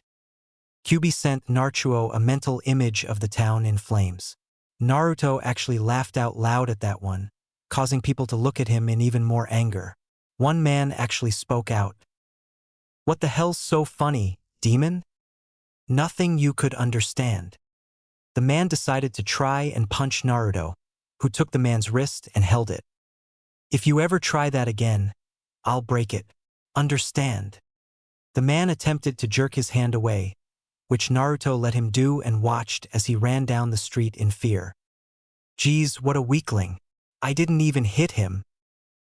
Naruto went back home and sat on his bed. Naruto had been told to attend the funeral, but he decided that wouldn't be the smartest idea. Evidently, Sasuke thought the same thing, and knocked on Naruto's door in their signature door knock that only they knew. Naruto opened the door to see Sasuke standing there in his black Uchiha clothing. Not going either? Nah, they'll just mob me. Come in. Naruto let Sasuke in and closed the door behind him. Naruto kept a supply of Sasuke's favorite tea in the pantry for when he came over. Sasuke knew Naruto could barely afford it, but it was a nice gesture. Sasuke kept a stack of instant ramen in his kitchen pantry for when Naruto came to visit as well. A lot of each other's personalities had rubbed off on the other.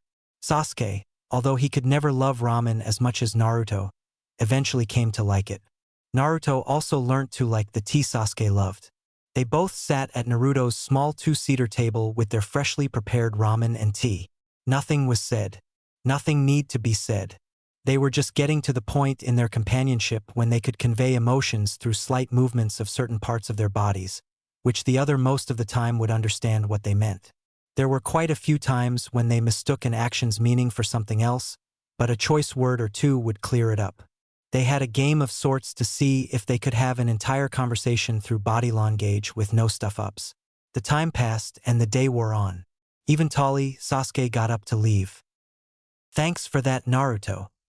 Naruto knew Sasuke was thanking him for something else besides the hospitality due to the extreme amount of pride in his posture and eyes. Naruto knew he was talking about his speech to Gaara. No problem. I know you'd do the same for me. Sasuke smiled and left to go. He opened the door to see that there were a lot of people gathering in the general area. He shut the door quickly but quietly and turned to Naruto. Naruto could tell by his body posture that the villages had decided to take their anger out on him yet again for the death of their Kage. This death, though, had even less to do with him than the Yondaime's death. Naruto quickly grabbed a few things like kunai, exploding tags, his wallet, and a few other tidbits, shoved them into his bag and headed for the bathroom. Naruto had long ago prepared an escape route for this situation. Sasuke full-wed him as Naruto slipped his finger under part of the tiled floor to reveal a home-made trapdoor. Naruto lifted it and revealed a chute of sorts. Naruto motioned for Sasuke to get in. Sasuke jumped in and Naruto did after him. The tiled floor slipped back into place seamlessly. Once they hit the ground, Naruto led the way forward in the inky blackness. Sasuke stumbled as his foot caught something, but Naruto grabbed his hand to steady him. Sasuke held onto Naruto's hand as they ran through the twisting maze of pitch-black corridors. Finally, Naruto slowed down and stopped at what Sasuke thought was some random spot. Naruto felt along the wall until he found the raised metal bar that indicated the first rung and started climbing. Sasuke felt along the wall and found it too and followed Naruto up. Naruto stopped and put his ear to the surface above him. After several seconds, Naruto slowly pushed the grate up and blinked at the relatively bright light. Even if it was a cloudy day, it was still far brighter than it was down there. Naruto looked out and saw that there was no one in the general area, so he shoved the grate off and got out, followed by Sasuke. Naruto replaced the grate and looked around. He could vaguely hear shouts in the distance, but decided they weren't a threat at the moment. Naruto turned to Sasuke. "It's best if you went home. If they saw you with me, they'd accuse me of using my demonic powers to brainwash you or some shit like that." Sasuke nodded and began walking home. Naruto decided that he needed to find Erosenin and get out of here for a while. Naruto found Jiraiya walking down the street. When Jiraiya noticed him, he came up to him and looked sternly at him. "The villagers are in uproar now. I've been asked to go and get the Godame Hokage so they'll be able to try and maintain some sort of peace in this village. They didn't say I couldn't, but I suggest you come with me." Naruto nodded and started walking with Jiraiya towards the south gate, which they were thankfully close to. They walked out the gate and away from Konoha. Later that day, Sasuke had gotten fed up with waiting for Kakashi to come to training. He'd even well and truly passed his own record for tardiness, so he decided to go pay his house a visit. When he got there, he noticed that the door was open, so he walked through the house and found the Jounin instructors for the Rookie 9 as well as Guy there. Sasuke noticed that Kakashi was laying in bed sleeping. "Why the hell is Kakashi asleep? And why are all of you here? What happened?" "Nothing much." At that point, a Jounin burst in, having a completely different story. "Is it true that the Uchiha Itachi came back and is after the demon?" Sasuke turned around and stared at the man. He slammed him into the door and charged outside. He knew Naruto was as good as dead if Itachi got him. Even with Sasuke there to help him, they would likely stand no chance of winning. Sasuke charged towards Ichiraku Ramen and overheard someone talking to a friend. "Did you hear? Jiraiya-sama's gone to get the Godame Hokage." That was all he needed to hear, as it was likely that Jiraiya had taken Naruto with him. Judging by the fact that the earliest they could have left was several hours ago, there was a 1/4 chance of going in the right direction and finding them soon. He didn't like those odds, so he went to Ichiraku and asked the old man. "Hey, old man, did Naruto come past here?" I think he did. He said something about going to pick up the Godame Hokage. He had Jiraiya-sama with him." "Do you know anything about which way they went?" "They left from the south gate, I think. They said something about a lodging town not far from here." Sasuke had one last question. "What does Jiraiya look like?" "He's a big white-haired old man." "Thanks." With that, Sasuke's destination was set. He had everything he needed to find them, so he flew out of the village and towards the nearest lodging town to the south. At the lodging town, Jiraiya had taken Naruto to this town to start searching for information. They had just checked into an inn for the night when Jiraiya spotted a particularly good-looking woman in a very skimpy dress. As Naruto had predicted, Jiraiya handed Naruto the keys and told him to go train in their room. Naruto sighed, muttering about damn Erosenins and easy to manipulate before complying. By this stage, Sasuke had arrived in the town and began systematically searching every inn. He reached a particular inn and asked the usual question to the receptionist. "Are a white-haired old man and a blonde kid staying here?" The receptionist looked thoughtful for a moment, before replying. "I think I saw a pair matching that description come just as I started my shift." "Which room?" "Let's see. Second floor, end of the hall. Room 1. The receptionist looked up to see the boy had gone. Sasuke charged up the stairs and ran to the room mentioned. He knocked on it. Naruto dispelled his clones as he heard a knock on his door. He went over to the door and opened it to find something he never expected. Sasuke had gotten the wrong room. It was indeed the room of a white-haired old man and a blonde kid, but they weren't Naruto and Jiraiya. Sasuke apologized and ran to where he felt a sudden chakra spike several rooms away. Naruto had opened the door to see a figure in a black cloak with red clouds on it. "Oh, shit, Akatsuki." Naruto looked up into the Akatsuki member's face to reveal a face very similar to Sasuke. Black hair, gaunt features, and most importantly, Sharingan. Naruto took a step back. Uchiha, Itachi. Let's go outside, Naruto-kun.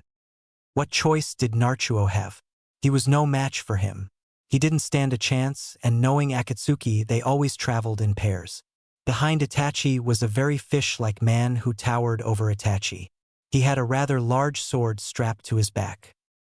Hashigaki, Kisame. Oh, you know me? I'm honored. Itachi-san, it would be annoying if he moved around. Perhaps we should chop a leg off or two.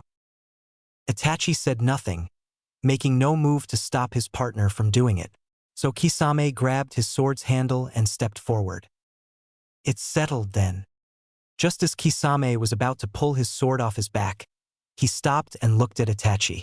Itachi made no movement to turn around to address their visitor. It's been a while, Sasuke. Kisame was slightly amused. Oh, the Sharingan, and he's very similar to you. Who is he? Mayo Tuto. Uchiha Itachi. We're going to kill you. Naruto, be careful. This guy's a freak. They both closed their eyes before opening them simultaneously. Like you said, I've hated you, detested you, and I've dash. Sasuke's hair had already began flying and a Chidori formed. He grabbed his collar, a psychotic look in his eyes. I've survived. Sasuke slammed the Chidori into the wall. Naruto knew they stood a better chance if they attacked from both sides and began forming a Rasengan. Sasuke dragged the Chidori down the wall and Naruto lunged towards Itachi. When their attacks hit home, there was a massive explosion. When the smoke cleared, Naruto and Sasuke saw that Itachi had very calmly shoved their wrists into the wall, blowing an entire room to pieces. Itachi calmly threw them to the far wall before stepping up to them. Both of you are being annoying. Itachi proceeded to beat the crap out of them with no hint of mercy. Finally, he shoved Sasuke up against the wall and stared at him. Omi wa yowe, naze yowe ka? Teranai kara, nakushimi ga. If you don't know what this means, it's possibly the most famous speech in the entire series, i.e. the hate talk. Tsukuyami. Sasuke began screaming from the memories. Naruto tried to get up and attack Itachi, but Itachi just slammed him back up against the wall. Tsukuyami. Naruto's vision was distorted and he ended up in a world of red, black and white. Itachi appeared before him. He looked around to see that he was on the wave bridge. Oh shit! For the next 24 hours, you will watch yourself commit the wave massacre. Naruto howled in anguish before Itachi dropped him to the floor unceremoniously. Itachi became aware of another presence just behind him, a very powerful one. He turned to see Jiraiya already performing a jutsu. Ninpu, Gamaguchi Shirbari. The walls, floor, and ceiling began growing what looked to be the inside of a stomach. Itachi looked to Kisame. Kisame, come. Kisame freed himself and his sword before disappearing down the corridor after Itachi. It's no use. No has ever escaped from this jutsu before. Jiraiya pumped more chakra into the jutsu and a wall of meat went after Itachi and Kisame. Kisame gave Itachi some time to make an escape route by cutting off the appendages of stomach muscle that were trying to devour them. Jiraiya was smiling smugly as he felt them fall into the trap. He was shocked when he heard an explosion and raced to check what had happened. When he rounded the corner, he saw that the end of the corridor had been completely blown away and was surrounded by a ring of black flames.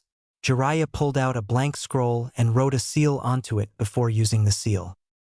Fuinjutsu, Fukahouen. A stream of chakra came out of the seal and engulfed the fire, before drawing itself and the black flames back into the seal. Once that had been done, Jiraiya rolled the scroll up and tied it up, putting it in his pack. He stomped on the ground to dismiss his frog's stomach lining. At that point, Guy ran into the hole in the wall and announced his appearance. Dynamic entry. He kicked Jiraiya in the face, quite pleased with himself until he realized who he had just kicked. He sweat-dropped and helped Jiraiya up, who was rather surprised that Guy could be such an idiot. After some quick explaining, Guy turned to see the very still forms of Naruto and Sasuke next to each other, which Jiraiya noticed. Itachi mentally tortured them. I can't take either of them with me in that condition. Could you take them back to the leaf? Guy nodded and picked them up, giving a few words to Jiraiya before heading back to the village. 2 days later, both boys had been put in the same hospital room and had not said a word since they came in. Sakura fussed over Sasuke, completely oblivious to the fact that he was on the verge of killing her. Finally, Naruto turned to Sakura and whispered. It may have been a whisper, but since both of them had said nothing since they came in, so it caught Sakura's attention immediately. Sakura, do you really love Sasuke? Sakura looked at Naruto like he'd grown another head. Of course I do. Then look at him. What do his actions tell you? Sakura inspected Sasuke like a doctor would a patient. He's lonely. Naruto sneered at her. You don't love him at all. If you really loved him, then you would have known to leave him alone. Right now, he's only just restraining himself from killing you. Sakura looked at Naruto horrified. Her precious Sasuke-kun would never do that. Despite Naruto's warnings, Sakura started peeling an apple and cutting it, intent to hand-feed Sasuke. When she put the first piece forward, he smashed it away, startling Sakura to no end. Sasuke spoke to her, his voice totally devoid of emotions. You don't listen, do you? All you damn fangirls want is the bragging rights for getting me into their bed. It's disgusting. Do you think I need to be hand-fed by you? I'm leaving. Naruto, let's go. Both of them got out of bed and left a startled Sakura trying to piece together what had just happened. Not far away, in a tree, both Naruto and Sasuke were sitting in the tree next to each other, having a minor body language conversation. What they didn't expect was to see 4 Oto Nins surround them. Naruto and Sasuke stood up. So, these are the 2 Orochimaru has an interest in. Look kind of weak to me. That did it. Naruto charged the double-headed freak and punched him in the gut. However, the guy just took it like a non-chakra-powered flick and slammed the boy up against the wall. Sasuke didn't miss a beat and went to attack the guy's unprotected back, but the guy's second head came alive, and a pair of hands shot out of its body, throwing Sasuke next to Naruto. Naruto looked at Sasuke, who was scowling at them. Naruto released a small burst of chakra, catching Sasuke's attention. Sasuke looked at Naruto, who was half smiling. Sasuke got the message. Time to set our plans in motion. Sasuke nodded and stood up slowly. So, Orochimaru want us to go to him? Whatever. This village has nothing left for us. We were waiting for an opportunity like this to get out of this hellhole. Jabrubu smiled. This was easier than expected. Get your stuff and meet us at the hill just outside the west gate. They disappeared. Naruto smiled at Sasuke. Finally. Yeah, let's go. Naruto and Sasuke walked to the Uchiha Manor. Naruto already had his bag from his trip with Jiraiya. Naruto walked into Sasuke's room and watched as he gathered a few things into his bag. Sasuke stopped at the picture frame of Team 7. He slammed it face down onto the windowsill, showing they were through with these kiddie games. Sasuke pulled something out of his pocket. It was Naruto's old forehead protector. Naruto smiled when he saw the scratch through it. Sasuke chucked it to Naruto, who took his old one off, dropping it to the floor. Naruto saw Sasuke take out a kunai and slash his forehead protector.